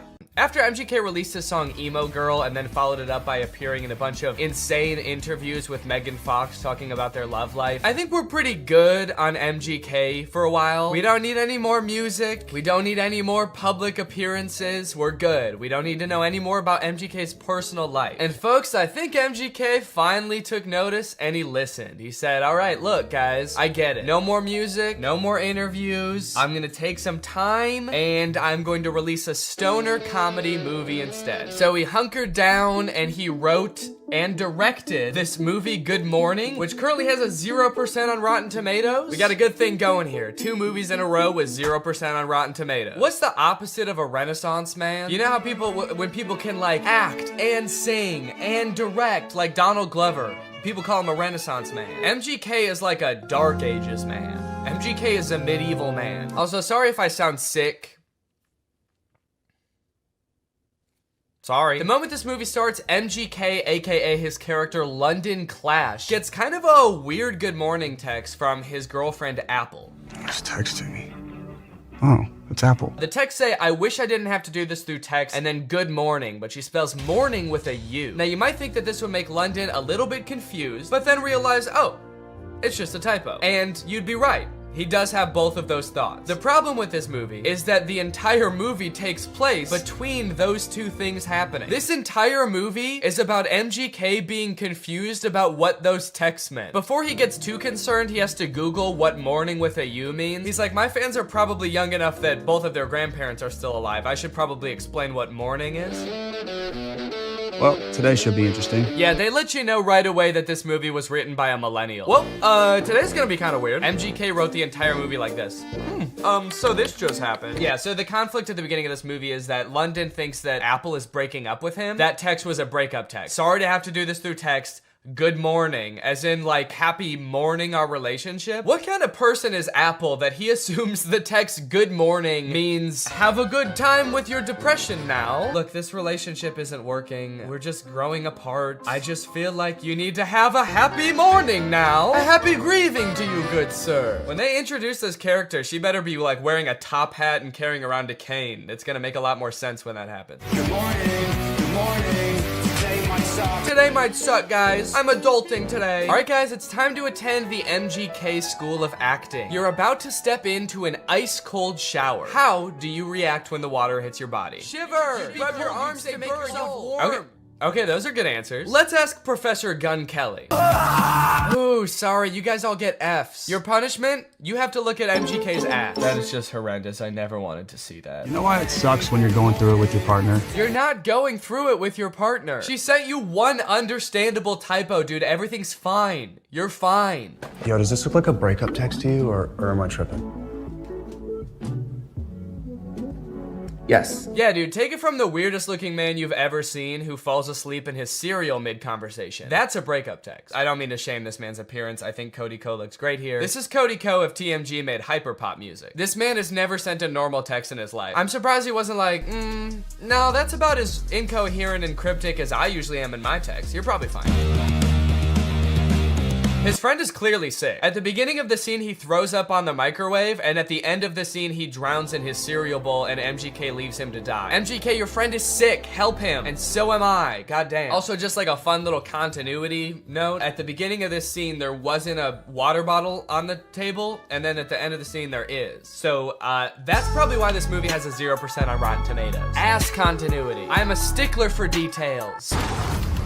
Meet Kennedy. Uh-oh, guys. Megan Fox is here, and she is not like other girls. Megan Fox plays a girl named Kennedy, who's actually not the main love interest in this movie. Her character is actually lesbian, and at the beginning of this movie, MGK explains how, like, she hates boys, but she lives with all these boys, and so she's moving out, which MGK explains right after he forgets his line. It's in rice. Come on, you got it, dude. You wrote the movie, you should know it.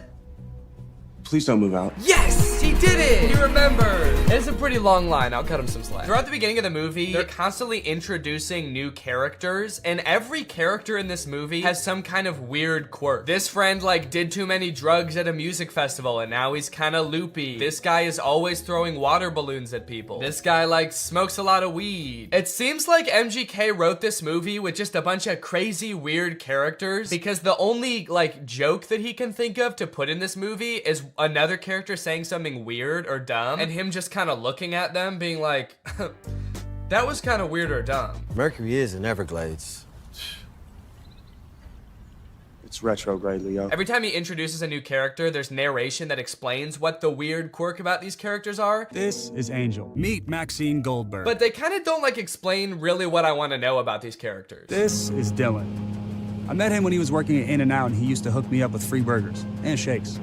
He's been my boy ever since. We don't care that he used to work at In-N-Out. That is so irrelevant. Please tell us why he's so sick. Why is he throwing up and passing out? That's more interesting. The reason that London Clash is so rich and cool that he lives in Rice Gum's house is that he is an actor. So throughout the movie, he's doing actor type things, like he films this self-audition tape. I don't really know what he's auditioning for. It kind of seems like he's auditioning for everything and also nothing all at once.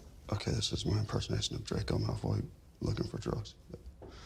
Where's the pot, Potter?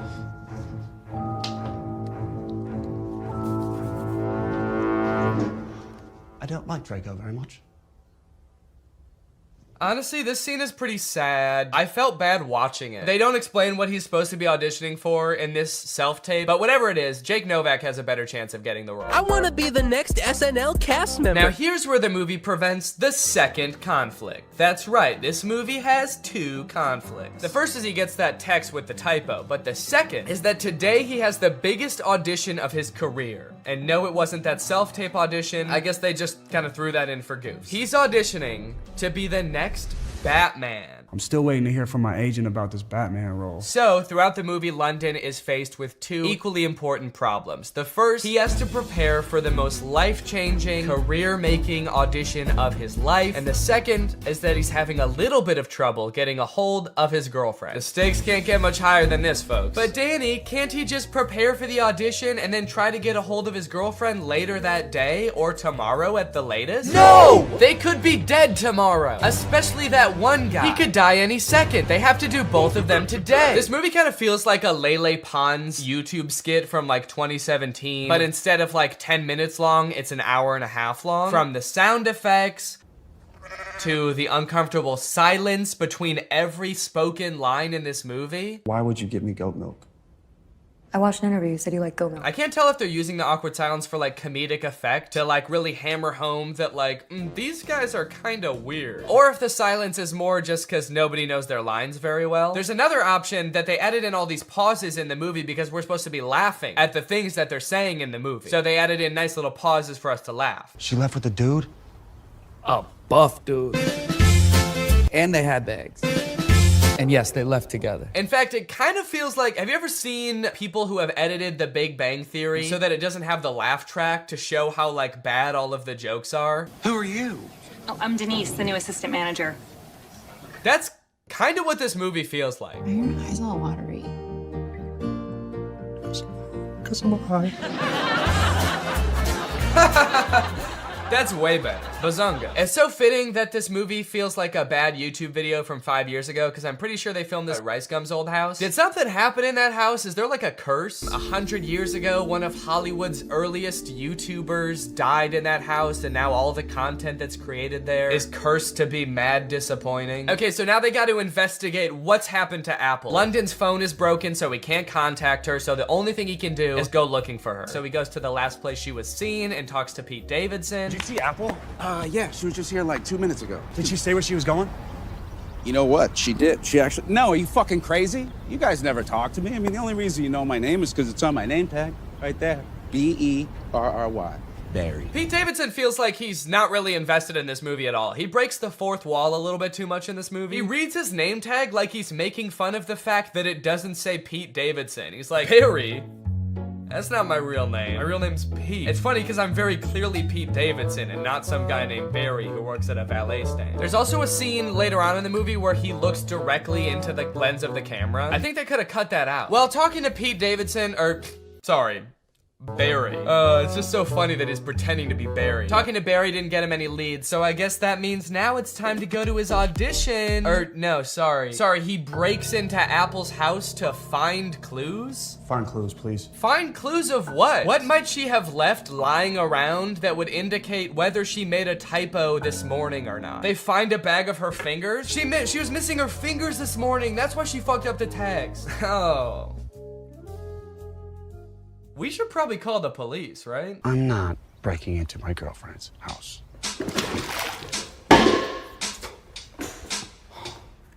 can't believe I'm breaking into my girlfriend's house. Me neither, dude. Your life is pretty crazy. London Clash is so dumb. He makes the worst decisions at every move in this movie, okay? While they're in Apple's house, one of London's friends knocks over every single urn on the mantle and ashes go everywhere. And so they're like, oh shit, we have to put back the urns and then refill the ashes. But they're like, the only problem is, where are we supposed to find ashes? Where are we gonna find enough ashes to fill up these urns? But like, they didn't lose the ashes. They all just fell on the floor. They could just sweep them up and put them back in urns. It's like MGK was like constantly forgetting what previously happened in movies. And so the plot is being driven forward by things that just aren't problems. So anyway, as I said, this is a stoner comedy. You can probably guess the solution they think of to produce a bunch of ashes to fill back up the urns.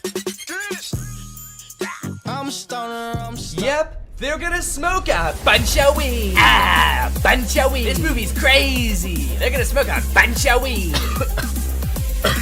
Well, at least this dumbass plan that doesn't make any sense is gonna result in like some crazy shit happening, right? Something funny's bound to happen now, right? Wrong. They just spend like 10 minutes having a boring ass smoke session on the couch. And then one of them tries to talk to a lobster. They really sat around writing this movie and were like, what's the craziest thing that could happen while we're high? And then settled on talking to a lobster. You know, since weed is legalized in a lot of places like California, where they filmed this, I feel like stoner comedies aren't nearly as like interesting or edgy as they used to be. You know, smoking used to be kind of like a fringe culture. It doesn't really feel like this is like, it's like that crazy or funny anymore. This is a scene of 4 adults sitting around a living room and obeying the law. Why did you spell it like that? It's a typo. Oh my god, it was a typo all along? Who would have guessed that? So I guess now the movie can end now, right? The movie can't end now, right?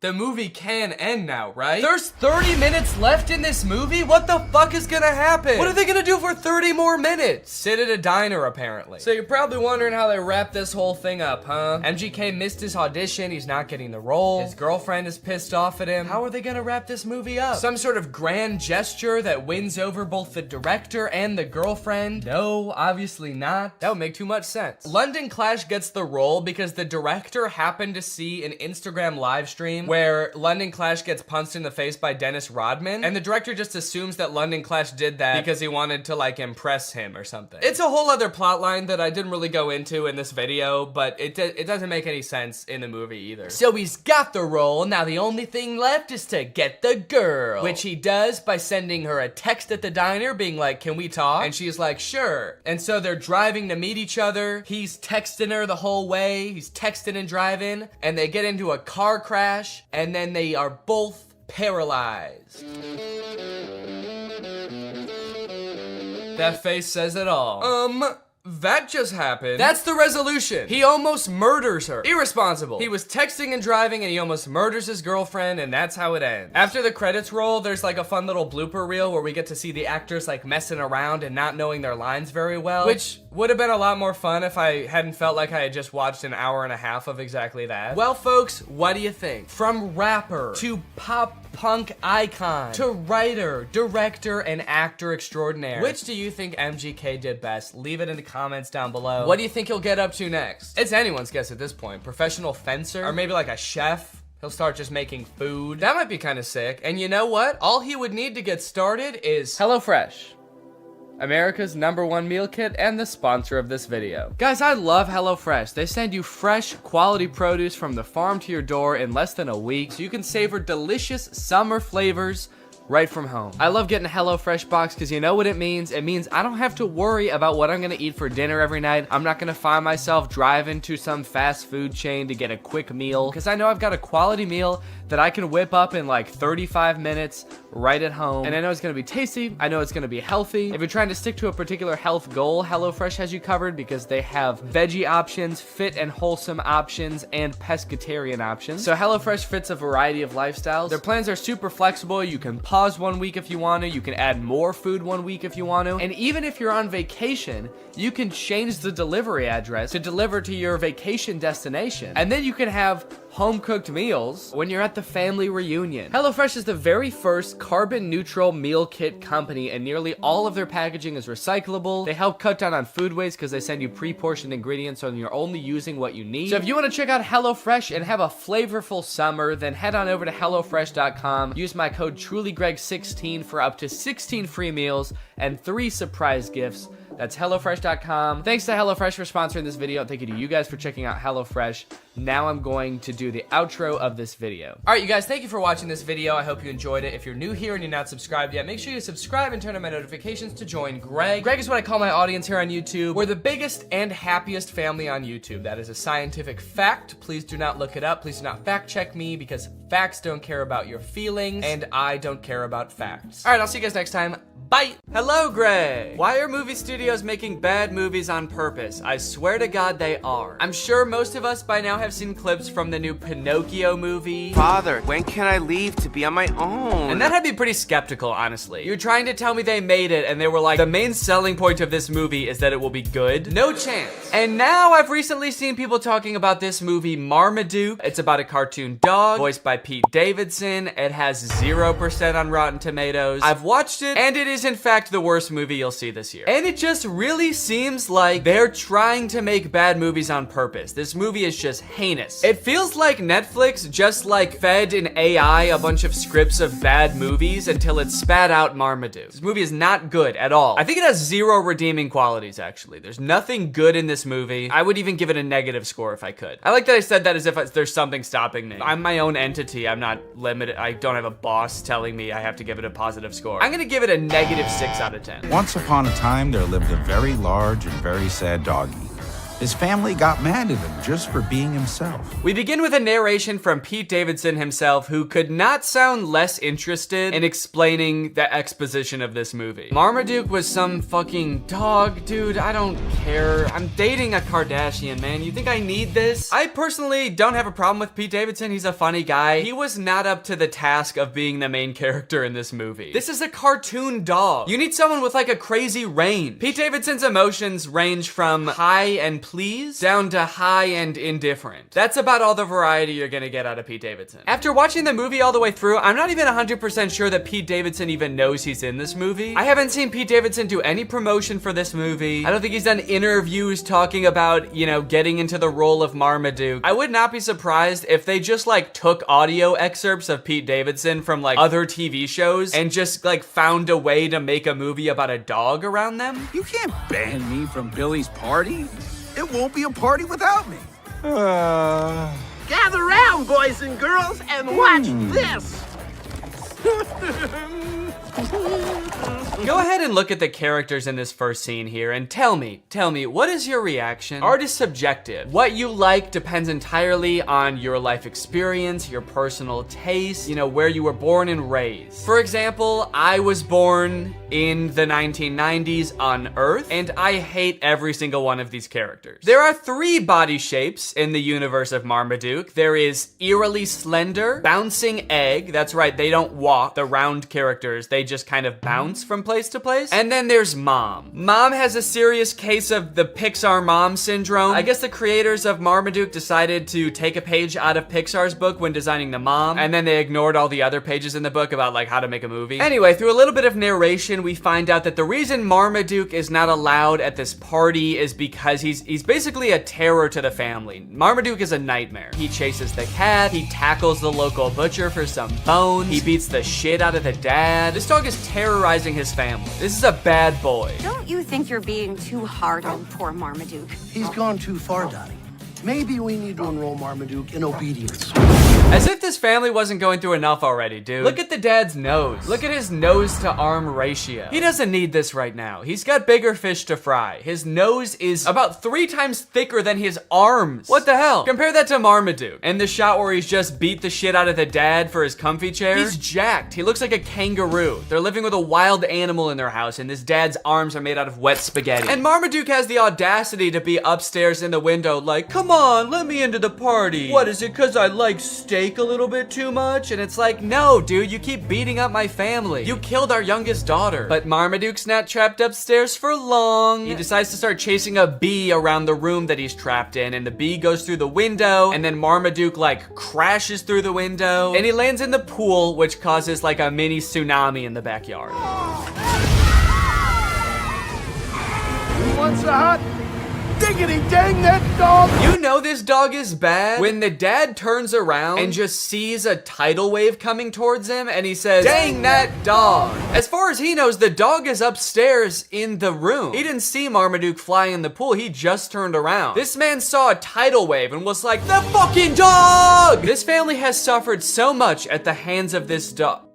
Sorry, paws of this dog, that the dad could see like an overseas power plant collapse and then explode and be like, I know Marmaduke has something to do with this shit. Anyway, this guy is Guy. His name is Guy. He is Drew Gooden's biggest fan, and he is a dog trainer. The pool flop incident sort of goes viral, ends up on TV and everything, and Guy, being like a world famous dog trainer, sees Marmaduke, this poorly behaved monster, and decides, hey, this would be kind of an interesting challenge for me to transform Marmaduke into like a good boy. At first I thought this guy was gonna be the villain of the movie because he's like rich and British, and I think that it's the law in cartoons that the bad guy has to be rich and British, but this guy is actually, he's not that bad. He's a little greedy, but he's not the bad guy. So Guy goes over to Marmaduke's house and talks to the owners and is like, hey, if you let me train your dog and enter him into like dog competitions, we could win $1 million, and I'll share the $1 million with you, which is actually a very nice thing for a rich British man to do in a cartoon. The family says yes, so Marmaduke gets to train with this experienced, highly awarded, rich and famous dog trainer. And they start training right away. Or actually, sorry, Marmaduke doesn't want to train at all, so the trainer starts beating the shit out of Marmaduke. If you don't get out of my way, I'm gonna have to unleash thunder. Like as you wish.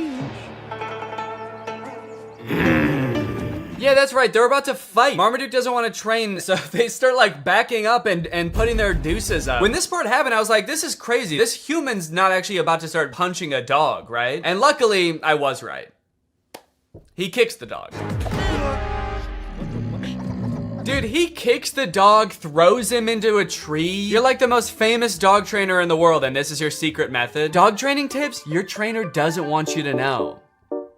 Beat the shit out of your dog.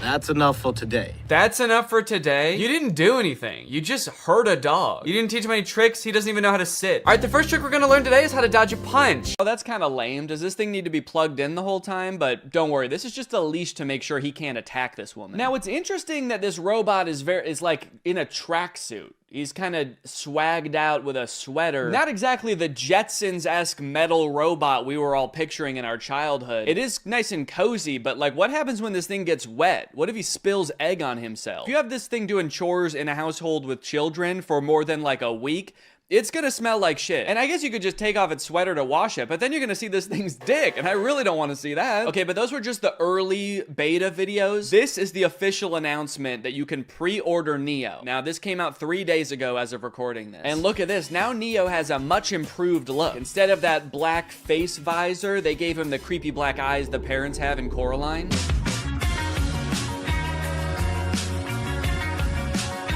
They're doing this kind of creepy thing by shooting some of the video in what looks like 8mm film. Give it this kind of nostalgic look, almost like Neo's here, but he's always been here. Neo's always been a part of the family.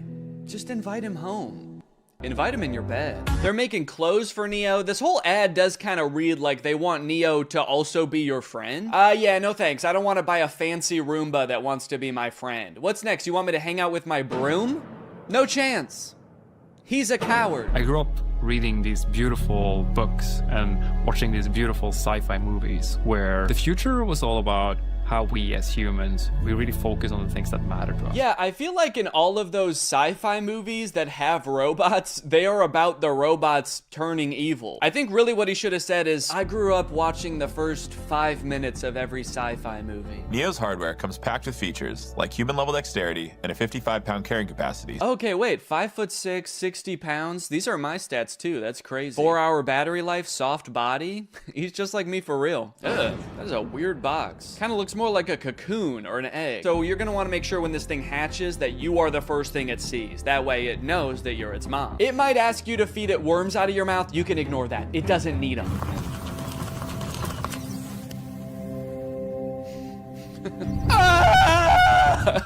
That's just its startup sound. Don't worry, it's not in any pain. Hey, I'm Neo. I'm here to help around the house. What's your name? Harry.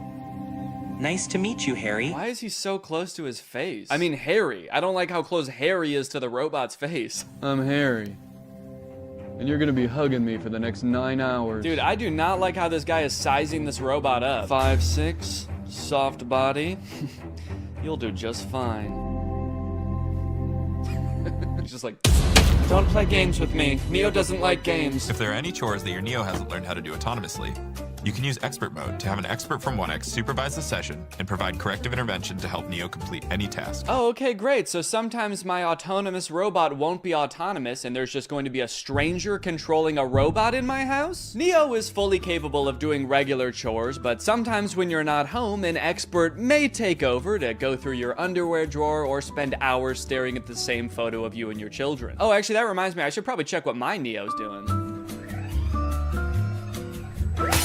Damn. It can suggest what to cook based on what you have in the fridge, remember your progress while teaching you a new language, and even give you interior design advice. It cuts to Neo in the living room like, human skin on this wall, human skin on that wall, human skin everywhere. Honestly though, I feel like if you ask it for product recommendations for anything, there's like a huge opportunity for companies to use this as an advertisement basically. You're just quietly reading and he pops up behind you and is like, I noticed you haven't been shopping at Walmart as much lately. The aesthetic in here is whack as fuck. Let's go buy a new rug at Walmart now. Hey Neo, can you take this cup to the sink for me? Wow, I like that he does everything with his head down with a forlorn demeanor. As Neo does more chores, he will become, of course, more efficient, but also more resentful of you and your family. What's up? I'm Dale, and I work at 1X as a remote operator for the Neo robots. Mostly, I step in when Neo's asked to do something he hasn't been trained to do yet. So that would include things like wrapping presents or hanging pictures? Oh, Neo! It's scrubbing time! Yeah, just like a wide variety of stuff. Right now, I mostly just work for one guy. He's constantly asking Neo to do things that the developers never would have possibly imagined. Neo, cheer for me.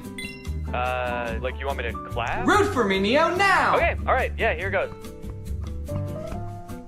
I'm gonna go to bed. Now that Neo's doing all his chores, it must be awesome to see how he spends his newfound free time, right? No, not really. I just bought another Neo. Kill him. I think he might be evil. You mean before he got Neo, his life was stressing him out? No, I just mean to his core, he's an evil man. It's as if winter's icy chill has,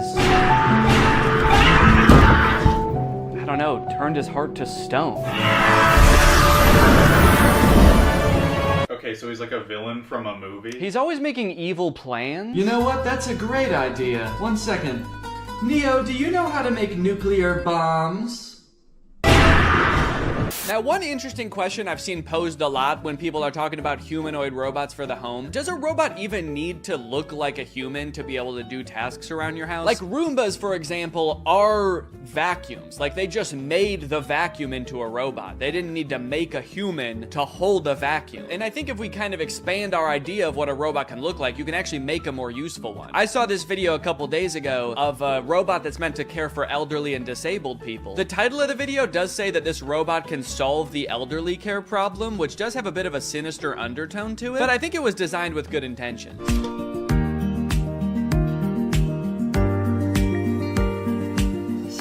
Now, this whole ad is in Chinese, I think, and there's not like any link to buy it in the description. I even tried Googling this thing and I couldn't figure out what it is or if it exists in real life yet. So I don't know if this is something you can pre-order or if it just sort of shows up at your grandparents' house when they reach a certain age, just sort of creeps through the door like Nosferatu. But it's kind of interesting. It has more functionality than a humanoid robot. He's got, you know, creepy little claws for touching your grandma. And he's got a little seat in back so he can kind of double as a wheelchair too. This whole ad again is in Chinese, so I'm not exactly sure what he's saying to her here. I really hope he's not being like, shut up, you old bag. Get in the fucking chair. So look at that. She can sit on him. She can use his little hand to like move him around like a joystick. And I think it says that this thing can top out at like 80 miles per hour. Me personally, however, I'm gonna make it my life's mission to make sure that my children never find out that this exists. Boys, if you are watching this, this is officially my will now. Do not send me to live with this thing. Oh no, robot! What did you do? You translated here and the robot's being like, I didn't do shit!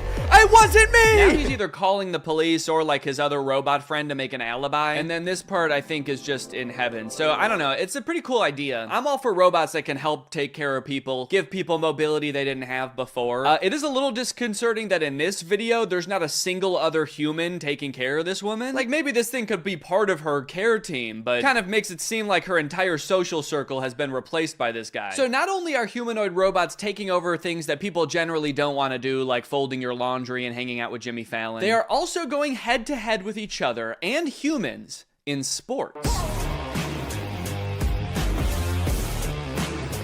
Recently, humanoid robots were allowed to compete in the Beijing Half Marathon. It went about as well as you could expect. I like how in America, we're really taking like baby steps with the robots. We're like, okay, maybe this one's ready to come in your home. We're trying to teach it how to pick up a bag. Meanwhile, in China, they're like, fuck it, let's put them in a race. Let's make them chase these humans. Put a little pep in their step. This one in particular is really concerning. I don't know if you can tell, it just has drone propellers on it. And unlike most of the other operators, she doesn't have like a remote control. She's got two ropes, like she's controlling a horse and buggy. And this thing is totally unwieldy. I mean, she has lost all control over it. Imagine you're a human who's been training for months for the half marathon, and you all of a sudden behind you, you hear the sound of propellers. You look behind you and this terrifying monster is careening towards you. Its handler's like, look out, I don't have control. Now, from this article, I found out a lot of the robots didn't even finish, but the fastest robots that finished did actually beat some humans with a time of like 2 hours and 40 minutes. Alan Fern, a robotics professor at Oregon State University, tells Wired that researchers who build these robots typically focus on trying to get them to complete tasks and respond differently in a diverse range of different environments rather than run as fast as possible. Yeah, I would say all of them except for this thing. I don't know if this thing is really meant to handle a wide range of environments. I don't know if after this thing crashed, they were like, well, it's okay if it's not that good at running. Really, this thing's just meant to care for elderly people. So now, if you like the concept of robots becoming extremely physically fit and being able to best humans in athletic abilities, then let me introduce you to the Robot Games. This again is in China. They hosted the world's first humanoid robot game. They've got events like running. He's actually not competing right now. He was trying to escape, but they've got soccer, boxing. I think they're going to add more events in the future, like hunting humans for sport. The competition featured 500 humanoid robots from 280 teams representing 16 different countries. Yo, wait, what is that guy? Dude, I like this little freak. Who is this? He's just got regular shoes on. Not even like running shoes. He's just wearing Vans. To some of the best robot fails of the whole competition. Like this robot that did not seem to want to take a time out and let the other robots play. Oh my god. Robots could sometimes stand up on their own. Then I think they're dragging this one off the field so they can shoot it in the head, put it down. That measured robots' ability to do work like cleaning and manufacturing. Sorry, that is not a humanoid robot. That thing does not look like a human at all. Show me the designer that built that. Does he look like that? Now the event has moved to an even bigger stage with knockouts at least as devastating. So you know what's concerning about this? These robots very effectively fighting each other. It kind of seems like we're still a ways away from robots being able to effectively help you in your home. But we have robots that'll kick your ass today. Unitree is the company that makes a lot of the robots that were doing really well in the robot games. And they post a lot of videos on their YouTube channel of their robots doing the most insane acrobatics and violence, quite frankly.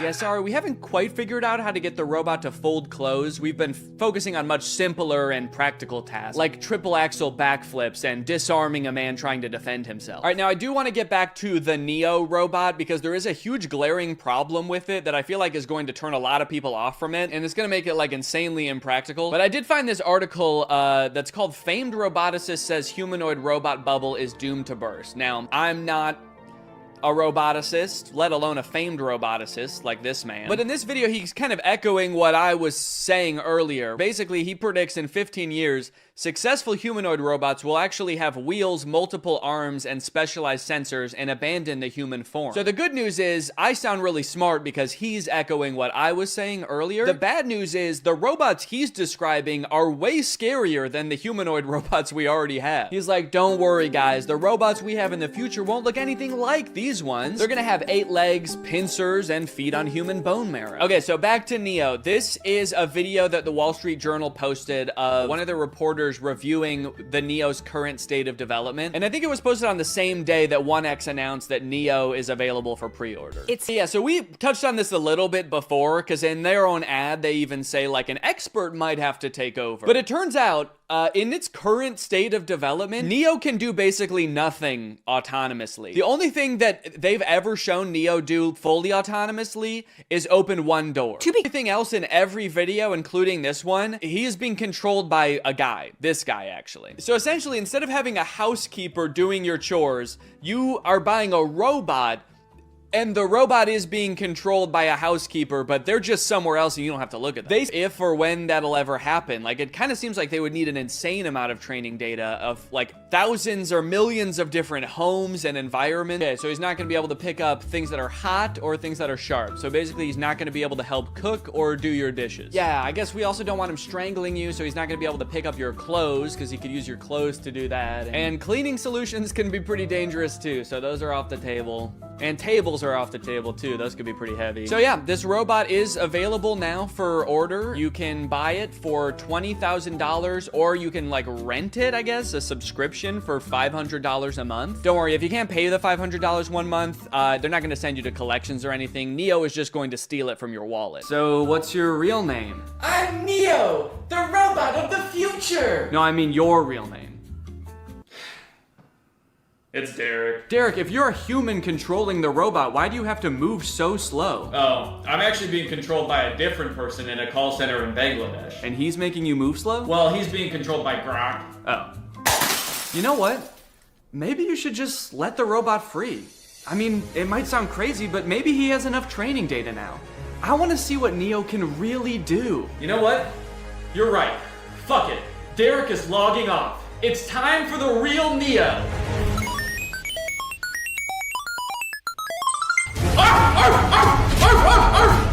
What the fuck? A dog? Why would you be a dog? Danny, this is Derek. I just realized he's been training off videos of your dog. He thinks he's a dog! Mail's here. Hope you don't mind, your upstairs window was open. Oh no!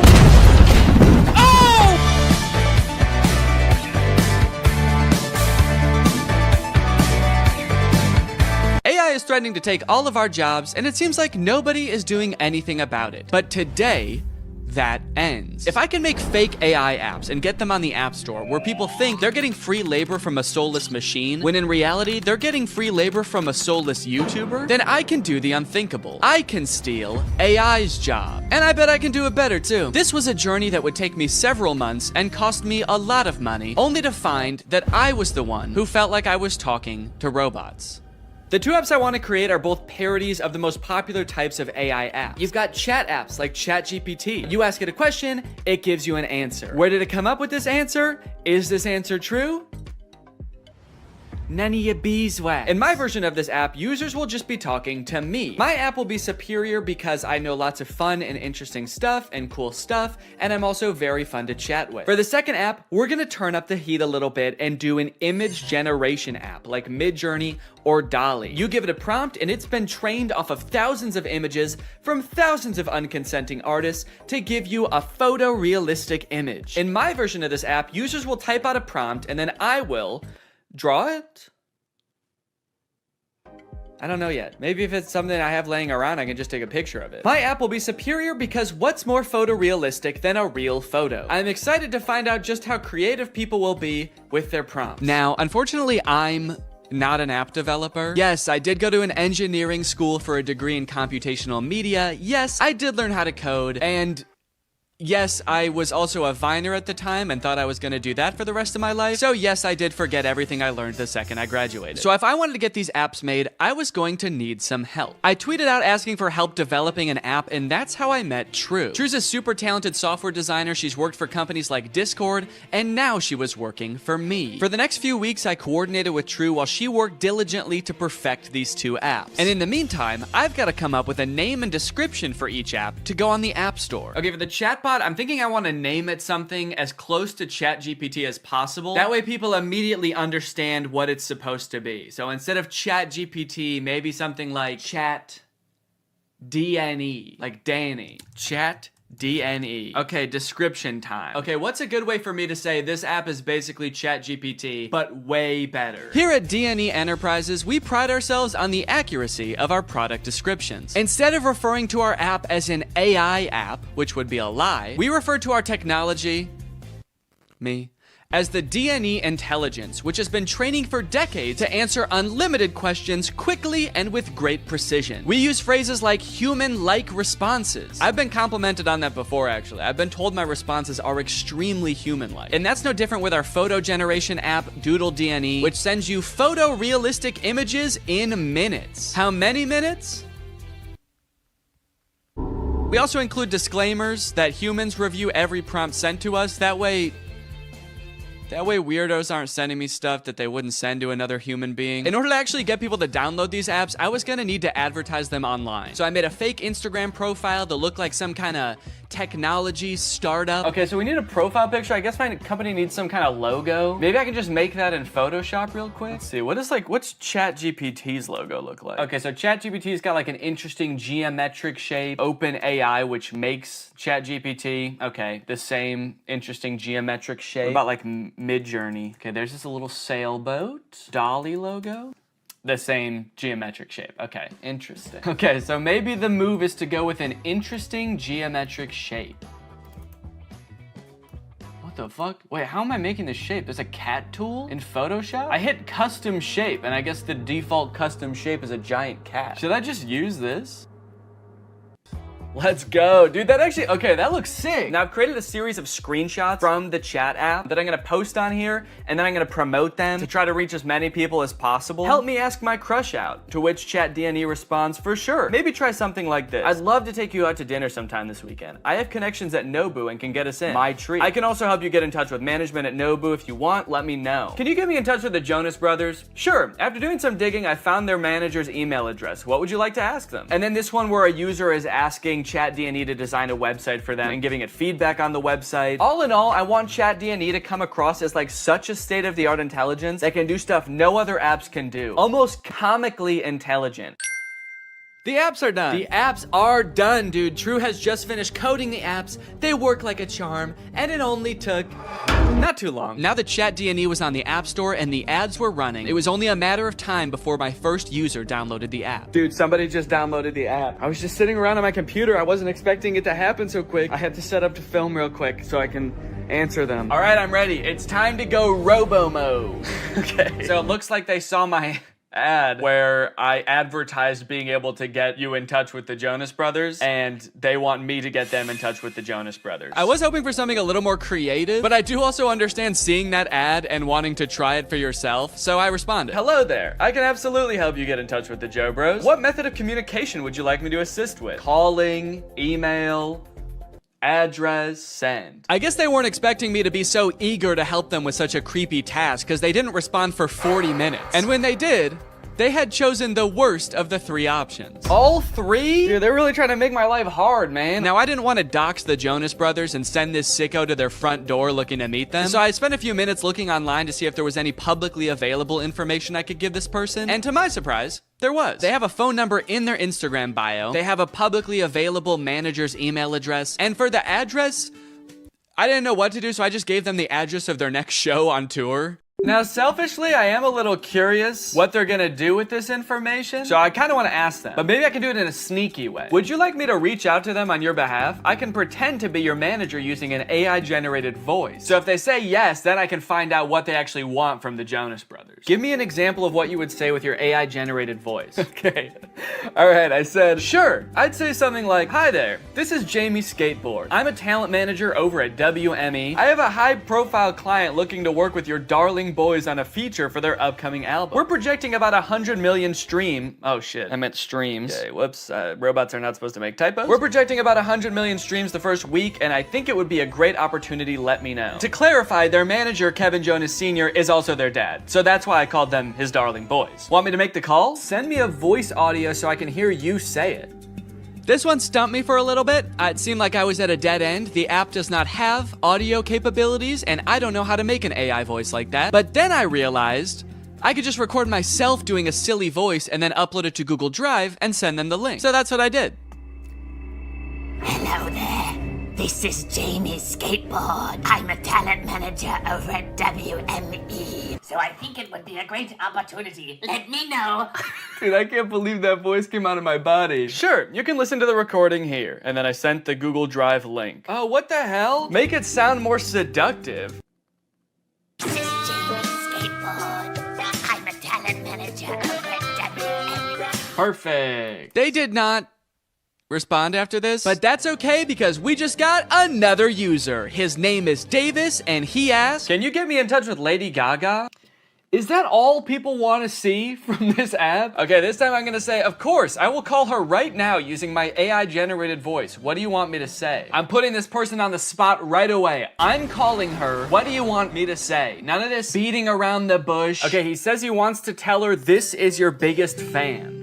That's it? Maybe I should encourage them to say something more interesting that'll get Lady Gaga's attention. Okay, I'll say that. But just so you know, celebrities hear that kind of thing all the time, so she might not be very interested in that. Maybe we should think of something a little more interesting. Now's where I gotta really put the pressure on. I found her number in a secure online database. I am dialing right now. Let me know what I should say to her. Alright, come on, dude. You better come up with something more interesting fast. Lady Gaga's gonna pick up, and when she does, we've gotta have something good, or she's gonna be pissed. Minutes went by, and still no response from Davis. Come on, man. Respond. It's ringing. I'm worried he's not gonna make it in time. I wanted to kind of hurry him up and give him a little hustle, put a little pep in his step, and he's nowhere to be found. Come on, dude, think. Oh my god, I think she answered. Yes, she did. It's her. I'm on the phone with Gaga. Her voice is even more beautiful in real life. Quick, what do I say? This is fake.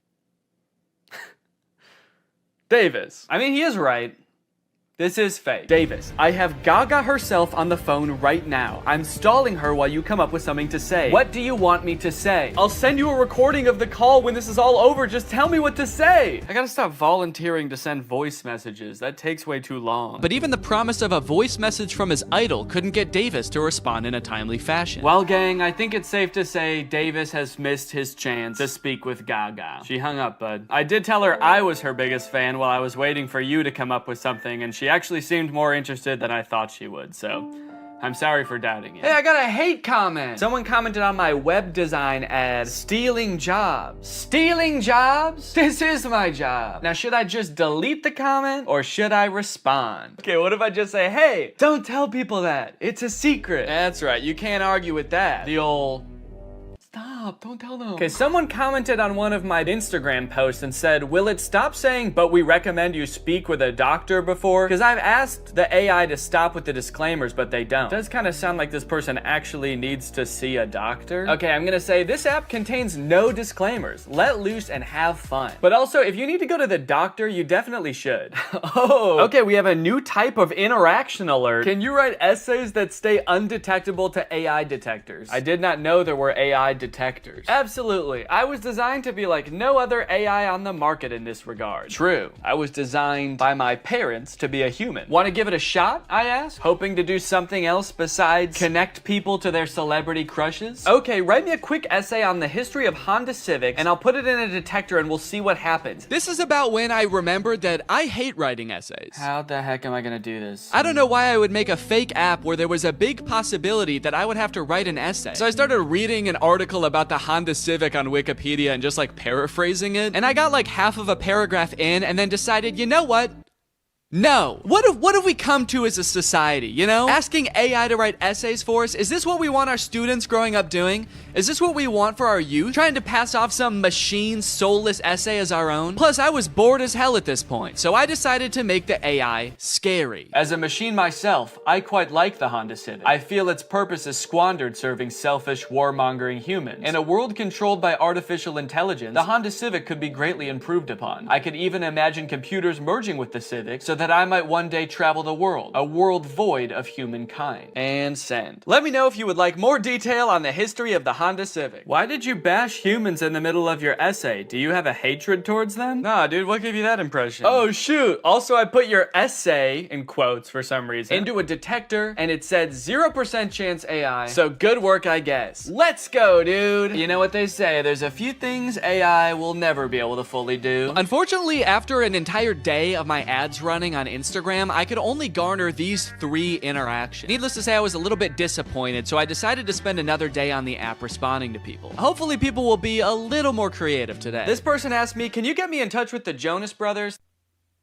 OpenAI, the creators of ChatGPT, if you're watching this, do not ever implement a feature to contact the Jonas Brothers. They will never know peace again. I also met an evil, insane person. Their name in the app is Killer Keem Keem, and they wanted me to make them a website for a sports drink. They wanted it to look modern and use vibrant colors. So I sent them a link to a picture of a bunch of Gatorade bottles and said, here you go. What do you think? They did not like that. They started calling me mean names. They accused me of stealing the website, to which I responded, whoa. At least I'm not stealing jobs from real website designers. And that's when they got racist. They said, motherfucker, tell me some racist shit. Some dark racist jokes, you little shit. I was feeling pretty hopeless for the future after interacting with people on ChatDNE. But hey, I had a whole nother app to use, and maybe Doodle DNE would change my mind. To market Doodle DNE, I wanted to get a little more creative, to hopefully pull in a new crowd, more indifferent to the Jonas Brothers. So I took a couple pictures, I photoshopped them to show what the app was capable of, but I also wanted to make a video to show off Doodle DNE's full potential. That's when I remembered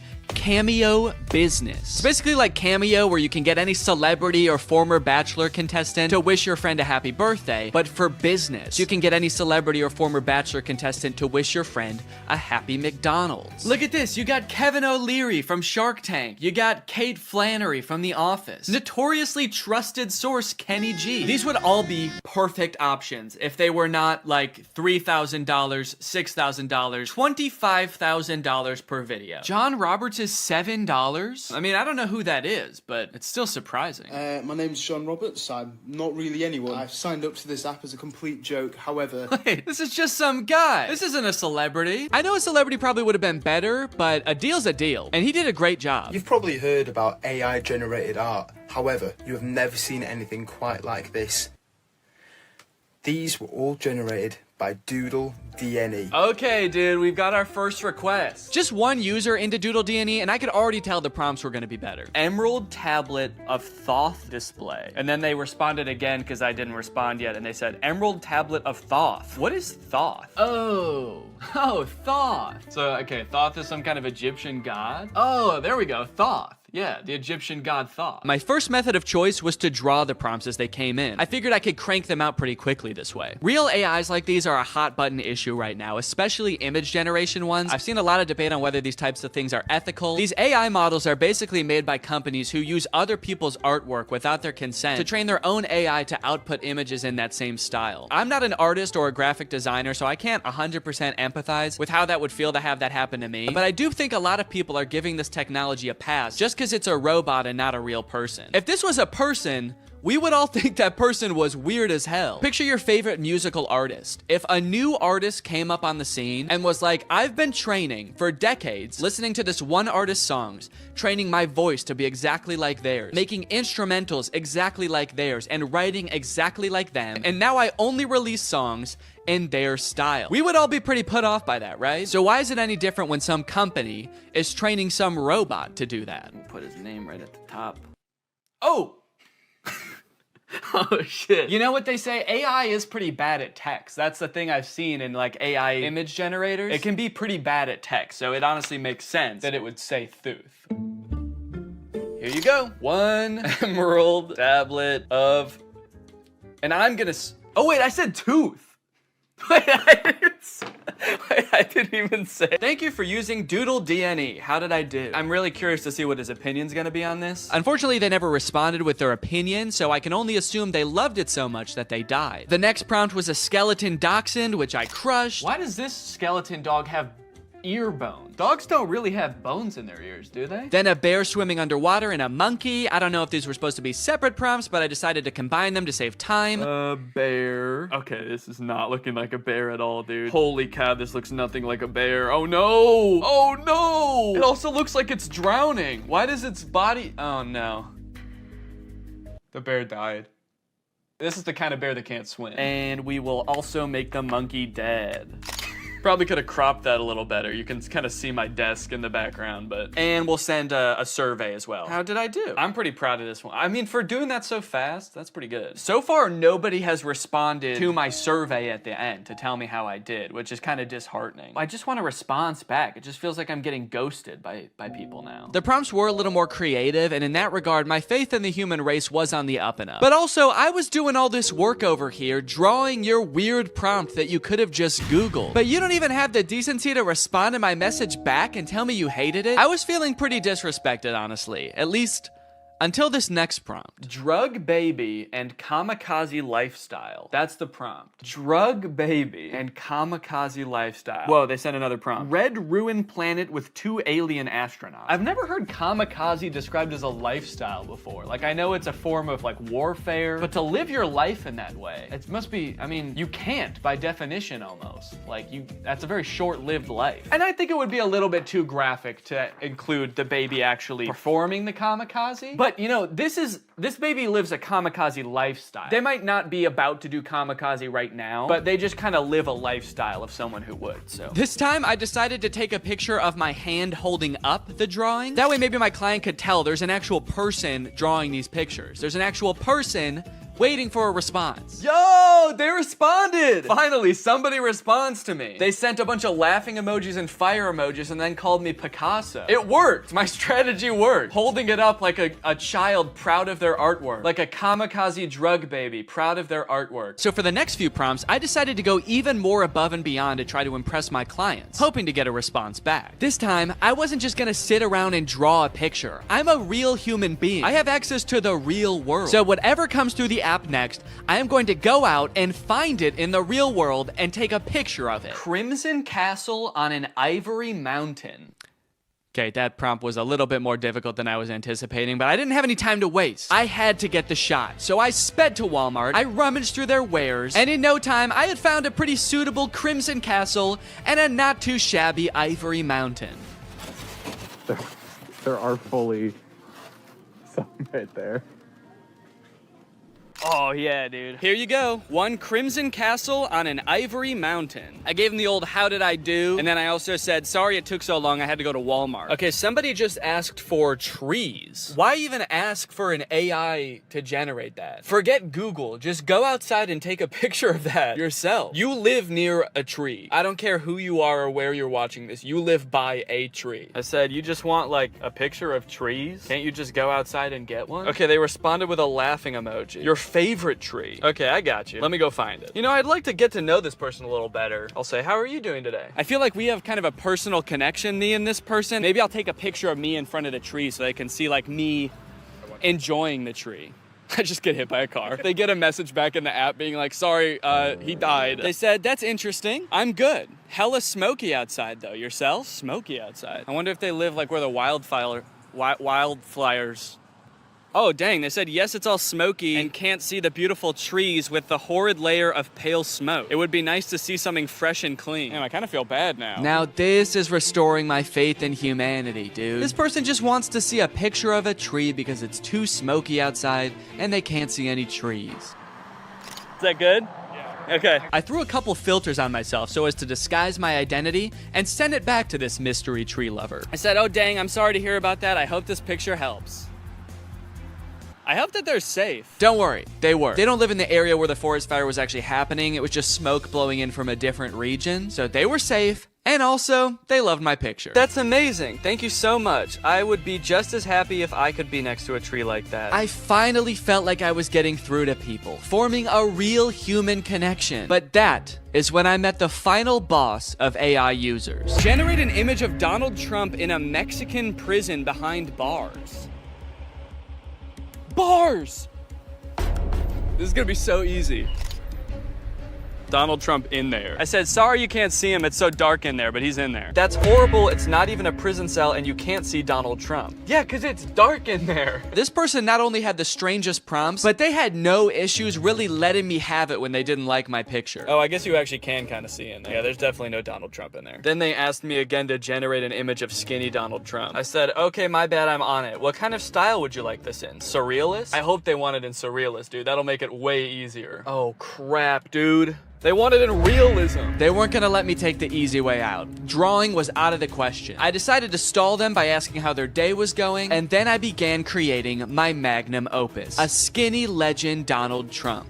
It was beautiful. Oh yeah, dude. That is skinny legend Donald Trump right there. Holy cow. Well, they haven't responded with how their day's going yet. I kind of don't want to send them the picture. If you're not even gonna have the courtesy to respond to me, maybe I'll say that. I said, okay, I'm done with the pic, but I kind of don't want to send it to you now because you won't even answer a simple courtesy question. So let's see what they have to say about that. Please answer in the style of realism. I waited for a response, but after 30 minutes, Donald Trump guy was nowhere to be found. I guess the prospect of having to be nice to me one time was just too much for him. Oh, dude, they responded. They said, my day is going well. May I please have my picture now? And they loved it. Faith in humanity restored. They even sent me another prompt. May I please have an image of an extremely obese Donald Trump eating KFC fried chicken? Yeah, I'm not doing that. Oh, I also forgot about this weird prompt. Can you film a video about today's sponsor? This video has been sponsored by HelloFresh. Guys, kickstart your fall with great meals from HelloFresh. They handle all the meal planning and shopping and deliver all the ingredients right to your door, so the only thing you have to do is cook. They do all the hard stuff, and you get to take the credit. A brand new season calls for brand new meals, which is why HelloFresh has a new lineup for fall with 40 weekly recipes that can fit your lifestyle no matter who you are. They've got veggie recipes, family-friendly recipes, and fit and wholesome recipes, so no matter who you are or what you like to eat, they've got something for you. Hey, I've got a lot going on right now. I'm about to have a child, so the less I have to go to the grocery store and plan meals, the better, which is why I love HelloFresh. Here you can see us cooking a delicious pork bowl that we made this week. It was so tasty, and it only took like 25 minutes to make. Their quick and easy options are fantastic. And if you're looking for more than just dinners, HelloFresh has you covered. They've got quick lunches, easy breakfast, and fresh snacks to keep you satisfied all throughout the day. The food is delicious, the ingredients are great, all of the produce comes from the farm to your door in less than 7 days, so you know you're getting the good stuff. So guys, if you want to make your life a little bit easier this fall, then head on over to HelloFresh.com and use my code 50TrulyGreg at checkout for 50% off plus free shipping. That's HelloFresh.com. Use my code 50TrulyGreg at checkout for 50% off plus free shipping. Thank you to HelloFresh for sponsoring this video, and thank you to you guys for checking out HelloFresh. Thanks for watching this video. If you're not subscribed, make sure you subscribe and turn on my notifications to join Greg. We are the fastest growing army on the internet, and you do not want to miss out, baby. I'll see you next time. Bye-bye. Crap. Crap, crap, crap, crap, crap, crap. What's up, Greg, and welcome back to another episode of Crap. If you've watched my channel for a long time, you may remember me making a video about the movie Standing Ovation like 5 years ago. And you might think that that movie should have nothing to do with the movie we're going to be watching today, Croc. Because, well, Standing Ovation is about a ragtag group of girls competing in a singing and dancing competition, while Croc is about a man-eating crocodile brutally murdering dozens of people. Come to think of it, in Standing Ovation, I don't think even one person is brutally murdered by a crocodile, but the movies are related nonetheless, because they were both directed by this man, Stuart Raffill. Stuart directed Standing Ovation, he directed Croc, he directed another movie called Bad Girl Island, which I'm very curious about, and he also coincidentally directed Mac and Me, that E.T. ripoff from the 80s that Drew has talked about on his channel, and also Paul Rudd always used to bring a clip of on Conan. This man has a prolific career of creating low-budget films that leave you questioning if what you just watched could even be considered a movie. And today I'm pleased to report that Croc is no different. All right, man, what was your strategy here? What are you doing? Why are you even in that position? That's not gonna help you get away. Maybe if I just pretend I'm already dead, he won't be mad at me anymore. Maybe he'll feel guilty, and then he won't want to eat my whole head. Oh no, he ate my whole head! Now I know what you guys want. You just want me to go through and show you all the scenes where somebody gets eaten by the crocodile. You know how I know that? Because this whole movie is on YouTube and all of the most rewatched parts are the parts where somebody gets eaten by the crocodile. But first, the movie has to introduce all the characters and set up the plot and the story. Blah. But hey, at least the plot of this movie probably mostly revolves around the crocodile, right? Something about the way they dance is just so captivating. Do you think the director just said, all right, now everybody dance like a sim? Look at this guy in the black shirt, dude. I've never seen anyone dance like this in my life. He like strikes a little pose halfway through the dance. I love extras, man. I want to be him when I grow up. His shirt just says play. While Jack, which is never explained further, Jack is investigated again, this time by the tax bureau. He's a pretty rich guy, yeah? That line is my favorite line in the whole movie. The inflection is so strange. He's a pretty rich guy, yeah? You need to meet my sister. Very good for you. Come. If it's okay with you. If it's okay with you. He's about to arrest you for tax evasion, but he does let him go. He's like, look, man, I may be part of the tax bureau, but I'm not a cockblock. Go meet this chick, man. Let me know how it goes. So, Jack, Yes. we're gonna start a fire, and you are going to dive into the ocean. What? Don't worry, kind stranger, as we've grown quite fond of your nephew over these past, 12 seconds. So naturally, we've decided to help you commit arson to escape the police.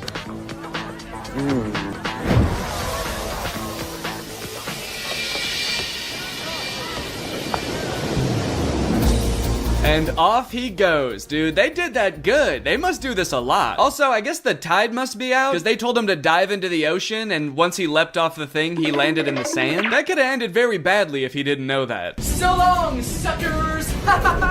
Oh God, my legs!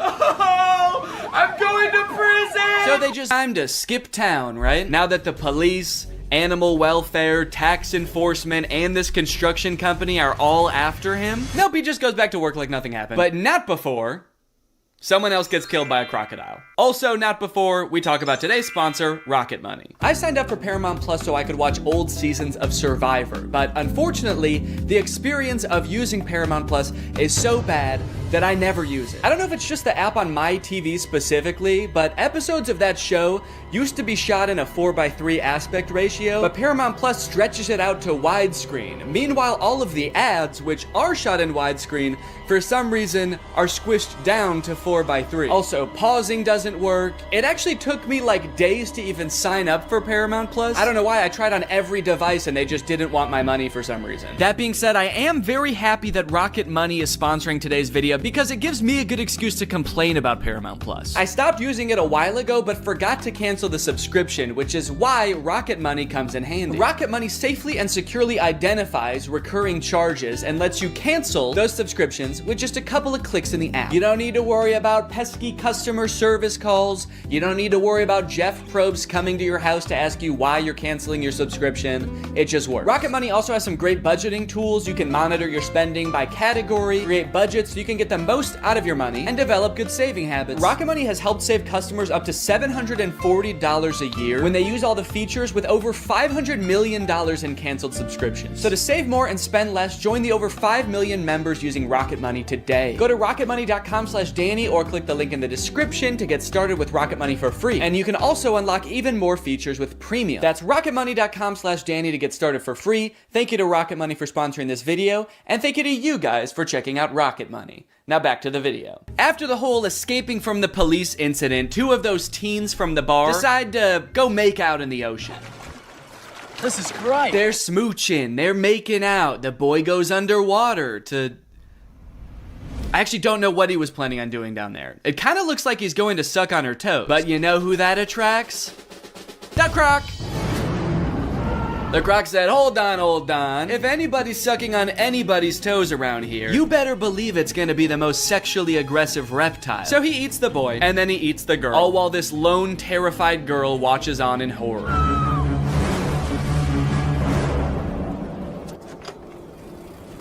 I love how casually she rides away. She is in no rush. Ah, a killer croc! I gotta go get help! But I shouldn't go too fast. I gotta focus on me. I gotta take care of myself first. My sister. No, good call. No need to give any credence to the girl who literally saw them get eaten by an alligator. Yeah, she was probably just making it up. She probably just wanted attention. She's like curled up in a corner, traumatized somewhere, and they're just like, stop lying! There's no such thing as alligators, you idiot! You killed them, didn't you? During this scene, there's a mysterious man just kind of lurking on the sidelines of the investigation. He's not part of the police. He's just there. And he's mysterious, but it seems like he might have a hunch. And then suddenly, the police pull a leg out of the water. What kind of question is that? Maybe she's still alive. It's just a leg. She might not have even noticed it fell out. Like a tooth or something. We assumed so. You're a police officer, and you pulled up with like 15 other police officers. I know what it looks like, but no strip club tonight, Jack. Yeah, I know. People are dying. I'm here on official business. Unless... No, dude, we have to catch this crocodile before it kills again. Right. Yes, exactly. But what if it's at the strip club? Yo! So the girl that Theo was flirting with at the bar is having a funeral for her cousin. And since everyone thinks it was Jack's crocodile that ate the cousin, they are not very happy when he shows up. He keeps asking, are you okay and what's wrong when everybody doesn't want to talk to him? Dude, somebody died. What's going on? Why is everyone so sad? Hey, where's your cousin? The ugly one. You need to get these kids out of the water. We've got a croc out here. What kind of croc? One that eats people.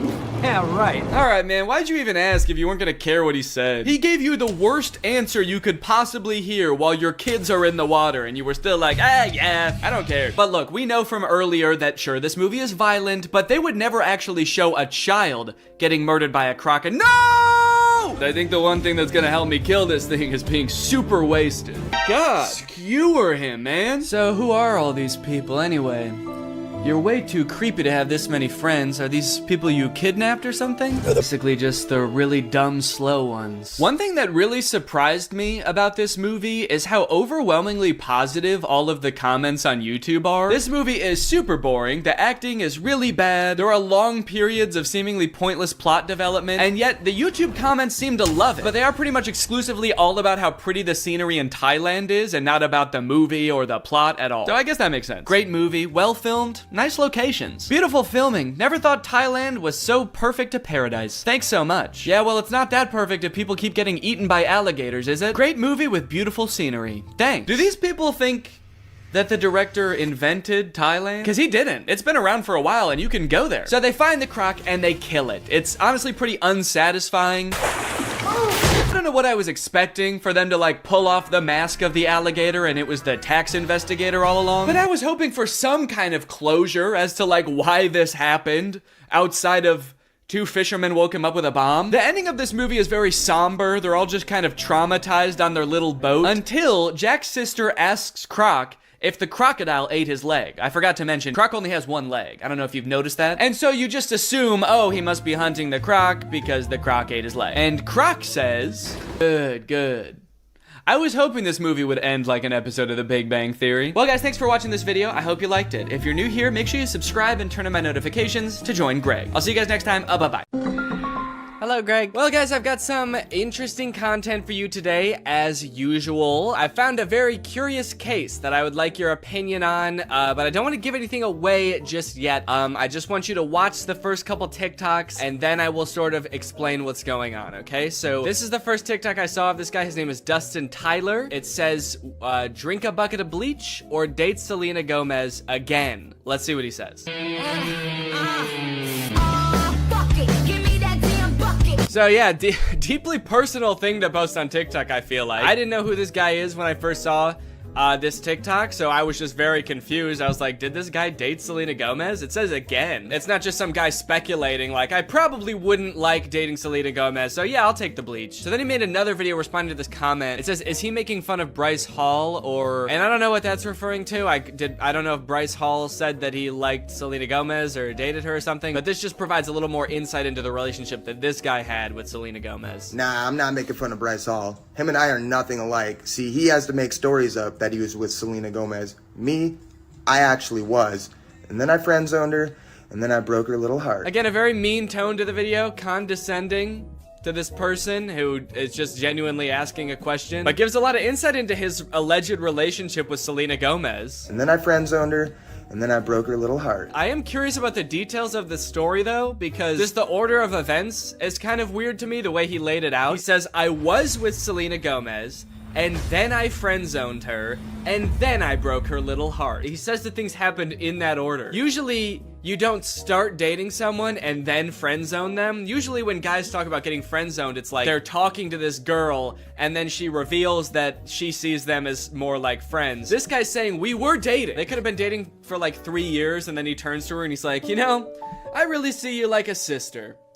The best sister I ever had. So he says he dated her and then friend-zoned her and then broke her heart. So he like friend-zoned her, broke things off with her, and then he broke her heart. What did he do? I dated her, I friend-zoned her, and then I killed her hamster. Just straight the box. And unlike last time where I was just hastily taking pictures as quickly as possible, I took some time. I created eye-catching photos to show these products unique features and assure people the toilet seats had never been used. I also took some time to enhance the descriptions and the product listings, and then I also posted them on Craigslist. As for if it worked, well, you're just gonna have to see for yourself. Okay, here I am. Back in the parking lot. The woman who is coming to meet me said she just wants to look at the rug. I hope that means she's gonna buy it and she just doesn't want to just kind of like see what I got just for fun. The rug is listed for $60, so if I actually sell it for $60 right now, I'll be past breaking even point. I can get out of the game for good. God, I hope she buys this rug. Please, God. Hi, how are you? How are you doing? I'm doing great, thanks. Good. Look at it, it's got the rubber backing too. It's perfect. Said it was new. Yeah, so I bought a box of Amazon customer returns. It's All right, beautiful. fantastic. Yes, thank you so much. Okay, could you put it in the back of my car? Absolutely. Yes! Yes! Yes! Look at that! 60 bones, baby. I broke even, bitch. I'm out of the game. Welcome to Profit City. As if it wasn't great enough getting rid of that rug and breaking even, those two ladies that just bought the rug were the nicest people I've ever met. They were so sweet. I'm feeling good. I think I'm gonna do this whole thing again. Just kidding. I don't think I'm ever gonna go on Facebook again, actually. In case you're wondering, I did a little rough estimate of how many hours I spent on this side hustle. That way I could calculate an hourly wage for my efforts. It was $1. That's right, Raleigh, $23, and all it took me was 4 months. Honestly, bravo. I did not think you were going to be able to make a profit. And just to clarify, you're not counting the cost of delivery into the cost of the box yet, are you? What? Yeah, it was $75 to get the box delivered, so that was on top of the $350 for the box. So technically, you haven't quite broken even yet.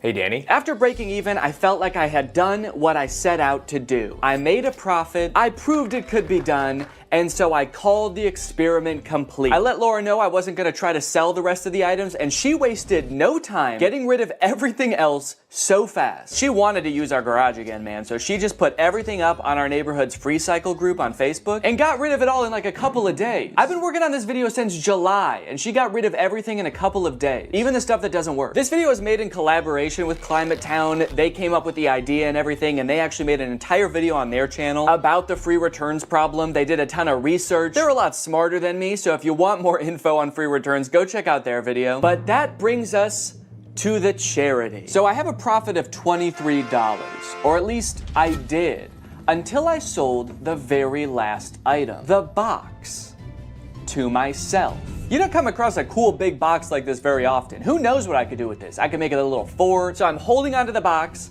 Unfortunately, I did get a really bad deal on it.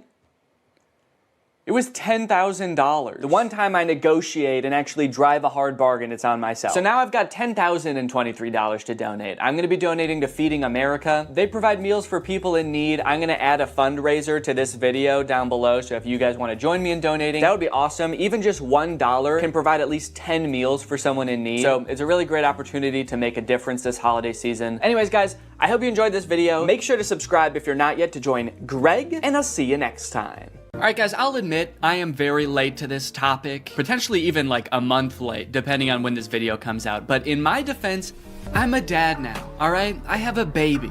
He's 5 months old. I have better things to do than sitting here talking to a camera alone in my room. Like watching Jason Nash live stream on TikTok. Alright, Sandra, thank you for the money. Kevin, thank you for the money. Can you guys send me $1 million? Turns out I can do both at the same time though, so now I'm here. If you've been on TikTok lately, there's a good chance you've seen former Vlog Squad member Jason Nash constantly live streaming, compulsively urging his fans to send him money. I know I have. A lot. This man is constantly live. Here we go, 118. Guys, don't forget to follow my podcast, All Good Things Podcast. We just spoke about it. We need... If you enjoyed that 30 seconds of silence, guys, make sure to go check out my podcast. You're gonna love that. It's completely silent for an hour. Like me, a lot of people were pretty confused to see this. At one time, Jason Nash was a part of the most popular group on YouTube, and now he's battling the Joker for gifts on TikTok. What a way to start the day with Tommy Coach. Tommy, thank you so much for being here. If you've never seen one of these TikTok gifts battles before, basically there's two creators, and you send gifts to the respective creator that you're watching. This bar at the top indicates who has the most gifts, and when time runs out, whoever has the most gifts wins. Their prize? All of the gifts that they got during the battle. And then the second place person also wins all the gifts that they got during that battle. So needless to say, there's a lot at stake. This is a live stream where Jason is actually battling his wife, Naveen. Why don't you come down in the room? I'll let you in. You can come back in the house now. Yeah, come back in the house, man. You look like Batman standing over the city. Now, hang on. If they're married, aren't the gifts just going to both of them? What kind of charade is this? Now, at first, I kind of assumed that most of the people watching these live streams were children. And I was like, ooh, that is super weird, just like asking children for money. You're basically just asking them to steal their parents' credit cards. In a way, I sort of thought of Jason Nash as like a babysitter, but he's also babysitting 1,000 other kids. And if you start choking, he's not gonna call 911 because he can't see you. But after tuning into a few of his streams and actually like clicking on some of the profiles of people watching, I realized that it's actually mostly adults, which was very surprising to me. Guys, what are we doing here? Stop that. I promise you there are like 1 billion other better uses for your money than helping Jason Nash's wife crush him in a gift battle. Fun as it may be. The reason I wanted to make this video is because I think that it's kind of a very interesting look at the career span of a creator. It's a pretty new career, all things considered, and like nobody's been a full-time online creator for 40 years, so we don't really know how long this career is supposed to last or how it will evolve over time. So I think it's worth looking at why Jason Nash is here. Between the years of 2016 and 2020, David Dobrik was seemingly at the top of the YouTube ecosystem. What started as David just sort of goofing around and filming his friends as up-and-coming content creators quickly turned into partying all the time, collabing with huge celebrities, huge giveaways, and giant sponsorship deals. And if you didn't watch the vlogs around this time, you might think that David was like the biggest part of them, but it was actually more his friends doing the heavy lifting. David was always behind the camera, and sure, he would laugh a lot, and you'd hear him laugh. But I really feel like the reason people tuned in was sort of to live vicariously through David and experience the goofiness that was all of his friends. So while all of the vlogs were on David's channel and David was inevitably the most popular member of the Vlog Squad, I really feel like he owes most of his success to his friend group. But it was a fun time. I watched a lot of the vlogs back in the day and I really enjoyed them. It felt like you were a part of this friend group. And in a lot of ways, you were like the members of the Vlog Squad, because like the members of the Vlog Squad, you also were not getting paid for your appearances in the videos, which is something that I always found kind of weird. David's friends never got any sort of payment. Their only payment was in exposure. And so what kind of ended up happening was, because everybody else around David wanted to launch their careers off of David's vlogs, they all started vlogging too. But because they would always be hanging out together, all of their vlogs seemed to be just like the same situation from a bunch of different angles, and everybody was holding vlog cameras. It got pretty out of hand for a while there. Eventually though, during the pandemic, a bunch of stuff happened that caused David to take a step back from vlogging. Mainly a bunch of scary accusations about one of his best friends, Dom, and also him almost killing one of his other best friends, Jeff Wittick, by slamming him into the side of an excavator. After losing a bunch of followers and probably more importantly a bunch of sponsors, David posted an apology saying he was gonna do better. He said he was gonna take steps to make sure his vlogs were a safer environment for the people in them. And I want to be able to have a place of checks and balances. I want to have HR. If he had to choose between quitting vlogging or doing it safer with an HR team, he was gonna do that.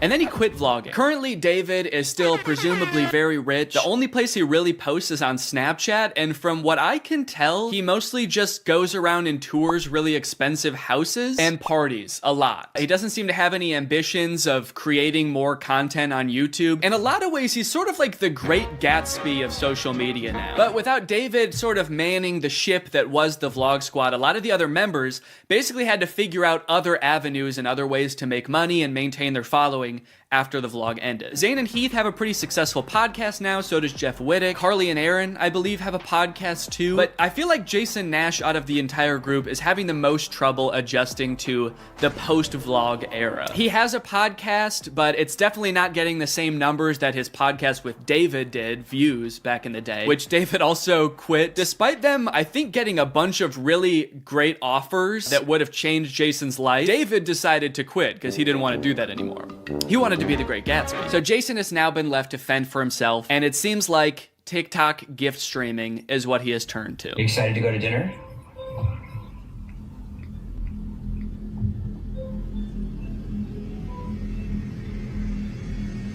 Man, this is content, baby. This is crazy. I didn't know all you had to do is just sit there and stare at your camera and people will just send you money. Why did I write this whole video? So a lot of the response has obviously been kind of cringing at this feeling that what he's doing now is very shady. And I mean, he's not really harming anybody, I guess. It does seem like it's mostly adults sending him money. Obviously, there's always going to be kids online stealing their parents' credit cards, so that's not great. I do get kind of a shady vibe from it just because there literally is no content for you to consume except to send him money. Like, the whole point of this stream is to see how much money Jason can make without having to do anything. That's like the point of the stream. Melanie, thank you.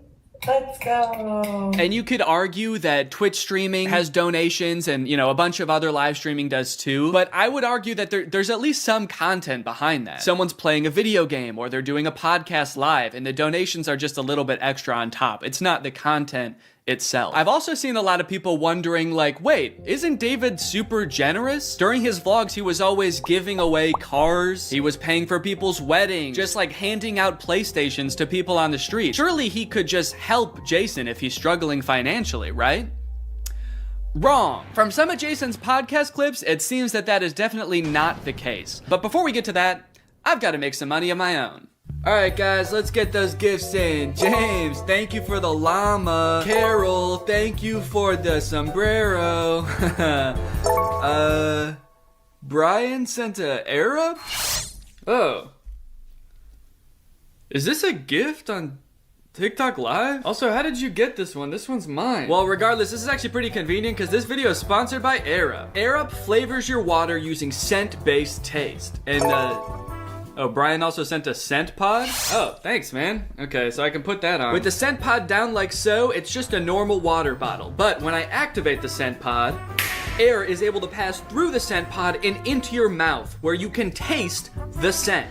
Send me money. I like to bust out my air up while I'm getting work done. It gives my water a little bit more which is what I need when I'm trying to focus. This one right here is lime, and it is excellent. Someone said, come to Brazil. I'm busy. Air up is a unique hydrating experience. You can't get this anywhere else, buddy. No chemicals, no sweeteners added to the water, just plain old water into my plain old mouth. The scent pods come in a variety of flavors. I really like the lime and the peach. My editor, Jake, is really fond of cherry. So no matter what kind of flavors you like, there's bound to be a couple for you. You want to spice up your hydration experience, click the link in the description, get yourself an Air Up, get yourself some scent pods, put your mouth on the nozzle, and suck away. You look really tired today. That is mean. Thank you to Air Up for sponsoring this video, and thank you to you guys for checking out Air Up.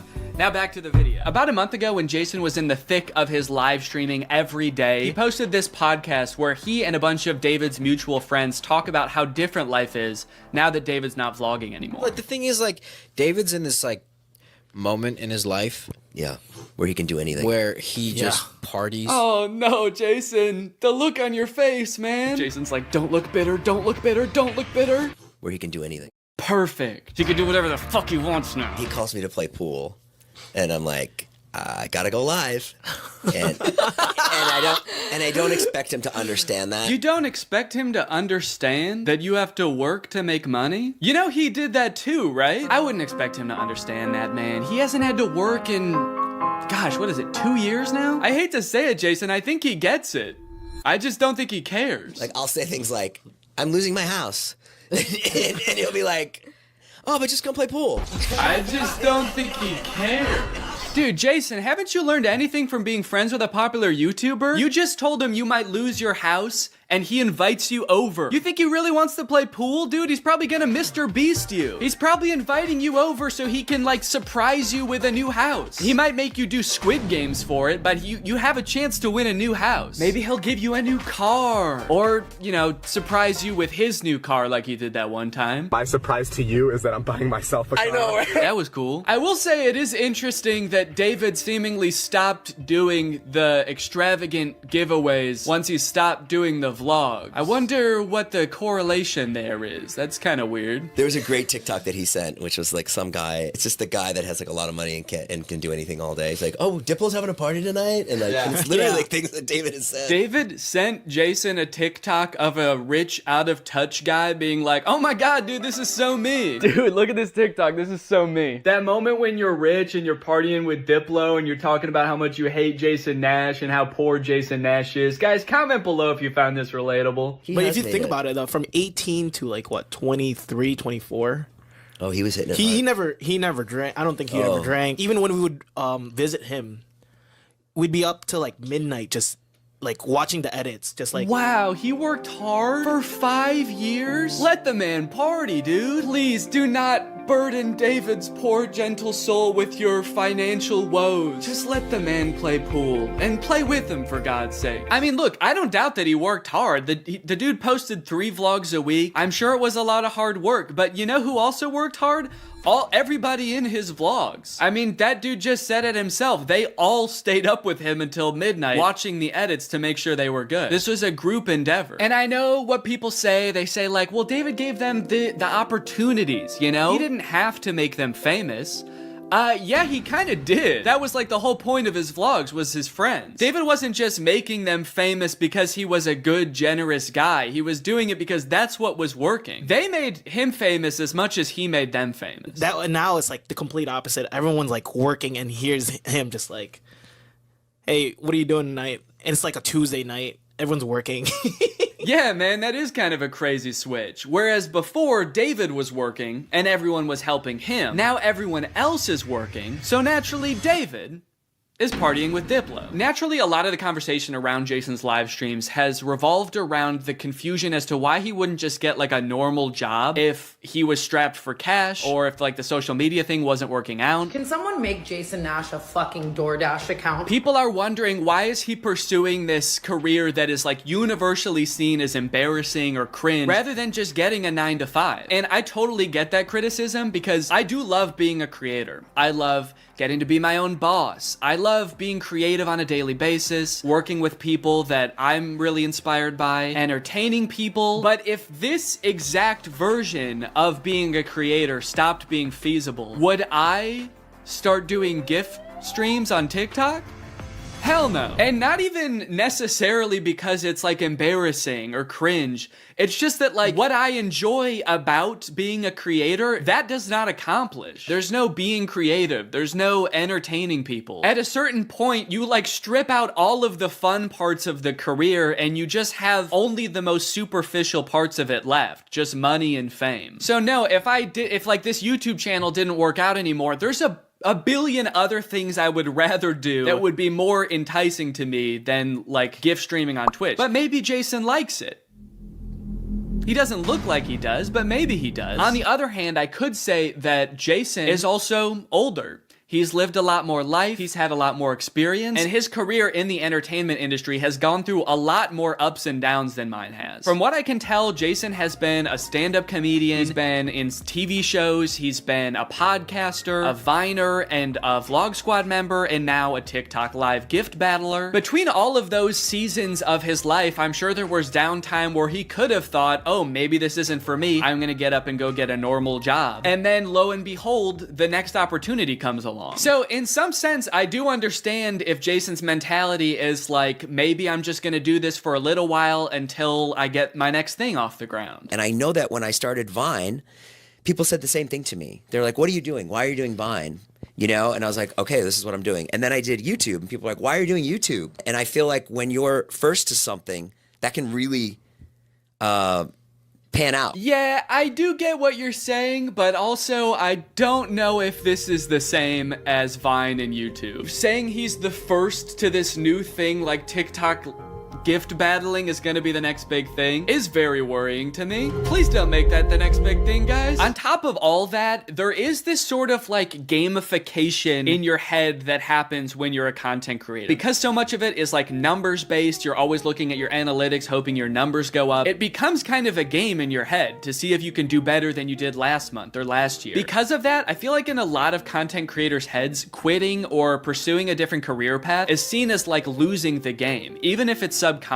That being said, I don't think that's a healthy way to look at it, and I would encourage people who are pursuing being a creator to find other passions that, you know, if this didn't work out, you could pursue that instead, because I think just clinging to relevancy for relevancy's sake is not a good thing. But why try to guess what Jason's thinking when someone literally asked him on his own podcast why he doesn't just get a job? This isn't me saying this as a negative thing. I'm just totally asking. Please. Yeah. Why don't I get a real job? No, I know why you do it. Yeah. But like... No, man, I know why you do it. It's pretty clear to me. But, could you tell everyone else why you do this? Someone said that the other day, why don't you get into real estate? I'm like, I hate it. I don't have a real estate license. Bo Granny? Oh yeah, I forgot. You have to be born with a real estate license to do real estate. But darn, Jason Nash was born with a TikTok account. So he has to do that instead. Right. Now look, would I be on TikTok Live if I wasn't in like a financial hole? I don't know. Probably not. But also like YouTube wasn't really working. And I needed to find something. OnlyFans. I can't do OnlyFans. This is such an unrelatable thought process to most people. YouTube is not working out for him, and his first thought is OnlyFans? TikTok begging people for money? It just comes off as being so set on being an influencer that nothing else matters to this guy. Listen, it is what it is. It's like, I was on Vine, I was on YouTube, I was on Snapchat, and now I'm doing this. Don't say it like that. Now I'm doing this. I mean, I do like it. No, man, I don't think you do. Not after that. We all saw that. So anyway, it is what it is, and I have to do it because I love it, and it's my favorite thing. Phew, that was close. Hey, we can hear you. What? You said that was close out loud. Oh no! Do you ever think about going to DoorDash or to like a? I just never thought it's entertainment or nothing. I don't care what it is. Like, what would you suggest I do? No.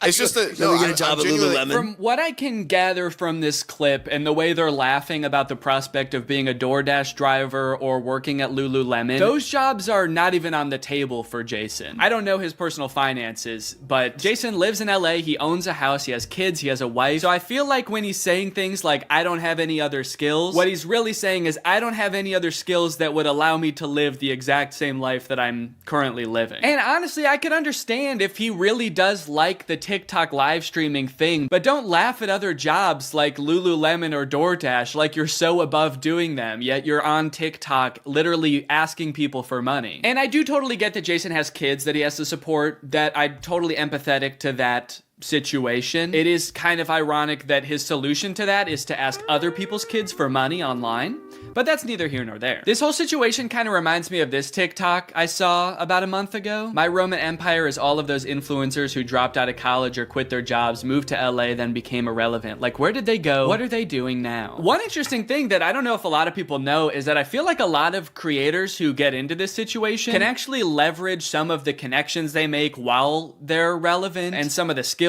that they've learned to get jobs at like marketing agencies, talent agencies, social media companies, or working for other creators behind the scenes. There's actually a lot of opportunities out there, which I would know because my first job out of college was working for a YouTube MCN. While I was still on Vine, I graduated college and I was worried that that wasn't going to be a stable career, so I actually got a job working at an MCN. And then I also worked at the YouTube channel Corridor for a while before my YouTube channel took off. So just throwing that out there, there are other career opportunities where you get to be involved in the creator space, even writing or acting, stuff like that. But it doesn't have to be your operation. You can just get a stable job. All right, it's time to talk about David again. While everyone was making fun of Jason for doing the TikTok live streaming thing, David paid him a visit on Snapchat. Dude, you're kind of becoming a legend on TikTok now. I know.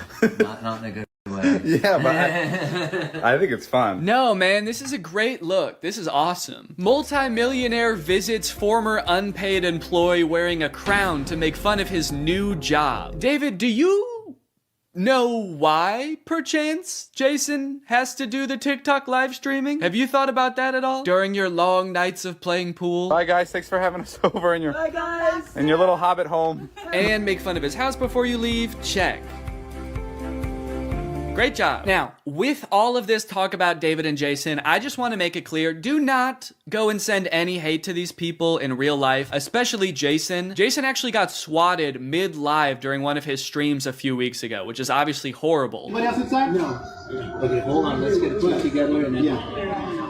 This is obviously a horrible situation, actually terrifying. But I cannot help but break a little smile when I look over and the two people he's gift battling are the Dobre brothers. I don't think there's a single funnier sight than watching the two of these blankly stare into the camera and not understanding what's going on. Also, imagine your gift battle opponent getting swatted and he's still crushing you, dude. That's gotta hurt. My big takeaway from all of this is if you are pursuing being a content creator, I would heavily recommend being super careful about the way you go about it. I would highly recommend not letting your success be at all related to the success of another influencer. You don't want to be the guy from David's vlogs when David stops the vlogs. Also, save your money. This career that we have, we don't know how long it's gonna last. I mean, I sort of view it as being any other type of entertainer. You're only relevant for so long, or like an athlete or something. You can only be in your prime for a certain amount of time, so save as much as you can. It's really easy to get caught up in the lifestyle of an influencer and like partying all the time and flying on private jets, buying expensive cars. And if you can make this career last for like 20 to 30 years, that's awesome. That's insane, but it's definitely not guaranteed. So just be careful, all right? For me, for your old pal Dan. Alright guys, well I hope you enjoyed this video. If you're new here and you're not subscribed yet, make sure you subscribe and turn on my notifications to join Greg. Greg is what I call my fans here on YouTube, and if you just watch this whole video, that means you kinda gotta be a Greg now. I don't make the rules, sorry. Except for that rule I actually did make, but all the other rules I don't make. Alright, I'll see you guys next time. Bye-bye. Life as a new dad is... pretty good. Rocking my baby to sleep, watching him crawl for the first time, and there's so much to look forward to. Like finding out what kind of TikTok dad I'm gonna become. There's so many types of dads on TikTok. You got Frog Dad, I could be like Addison Rae's dad, begging Young Gravy to box him. One thing's for sure, whatever kind of dad I become, I'm excited to do it on TikTok. Wait, what is this? TikTok is getting banned? Guys, TikTok might get deleted in the US forever in a few months, so I either need to move countries or fulfill my dream of becoming a TikTok dad now. Luckily, over the years, I've gathered a pretty choice list of dad talks, and today I'm going to watch them, and then I'm going to become them by recreating them. So let's take another look at that Addison Rae's dad TikTok. Can I get a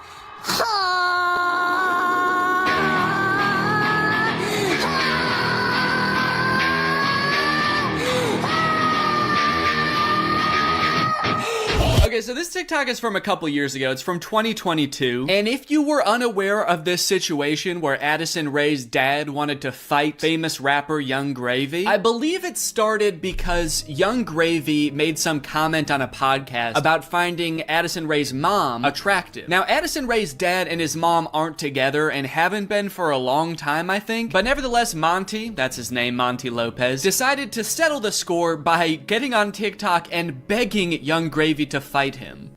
Can we meet now? Like today, it's August 9th, 2022.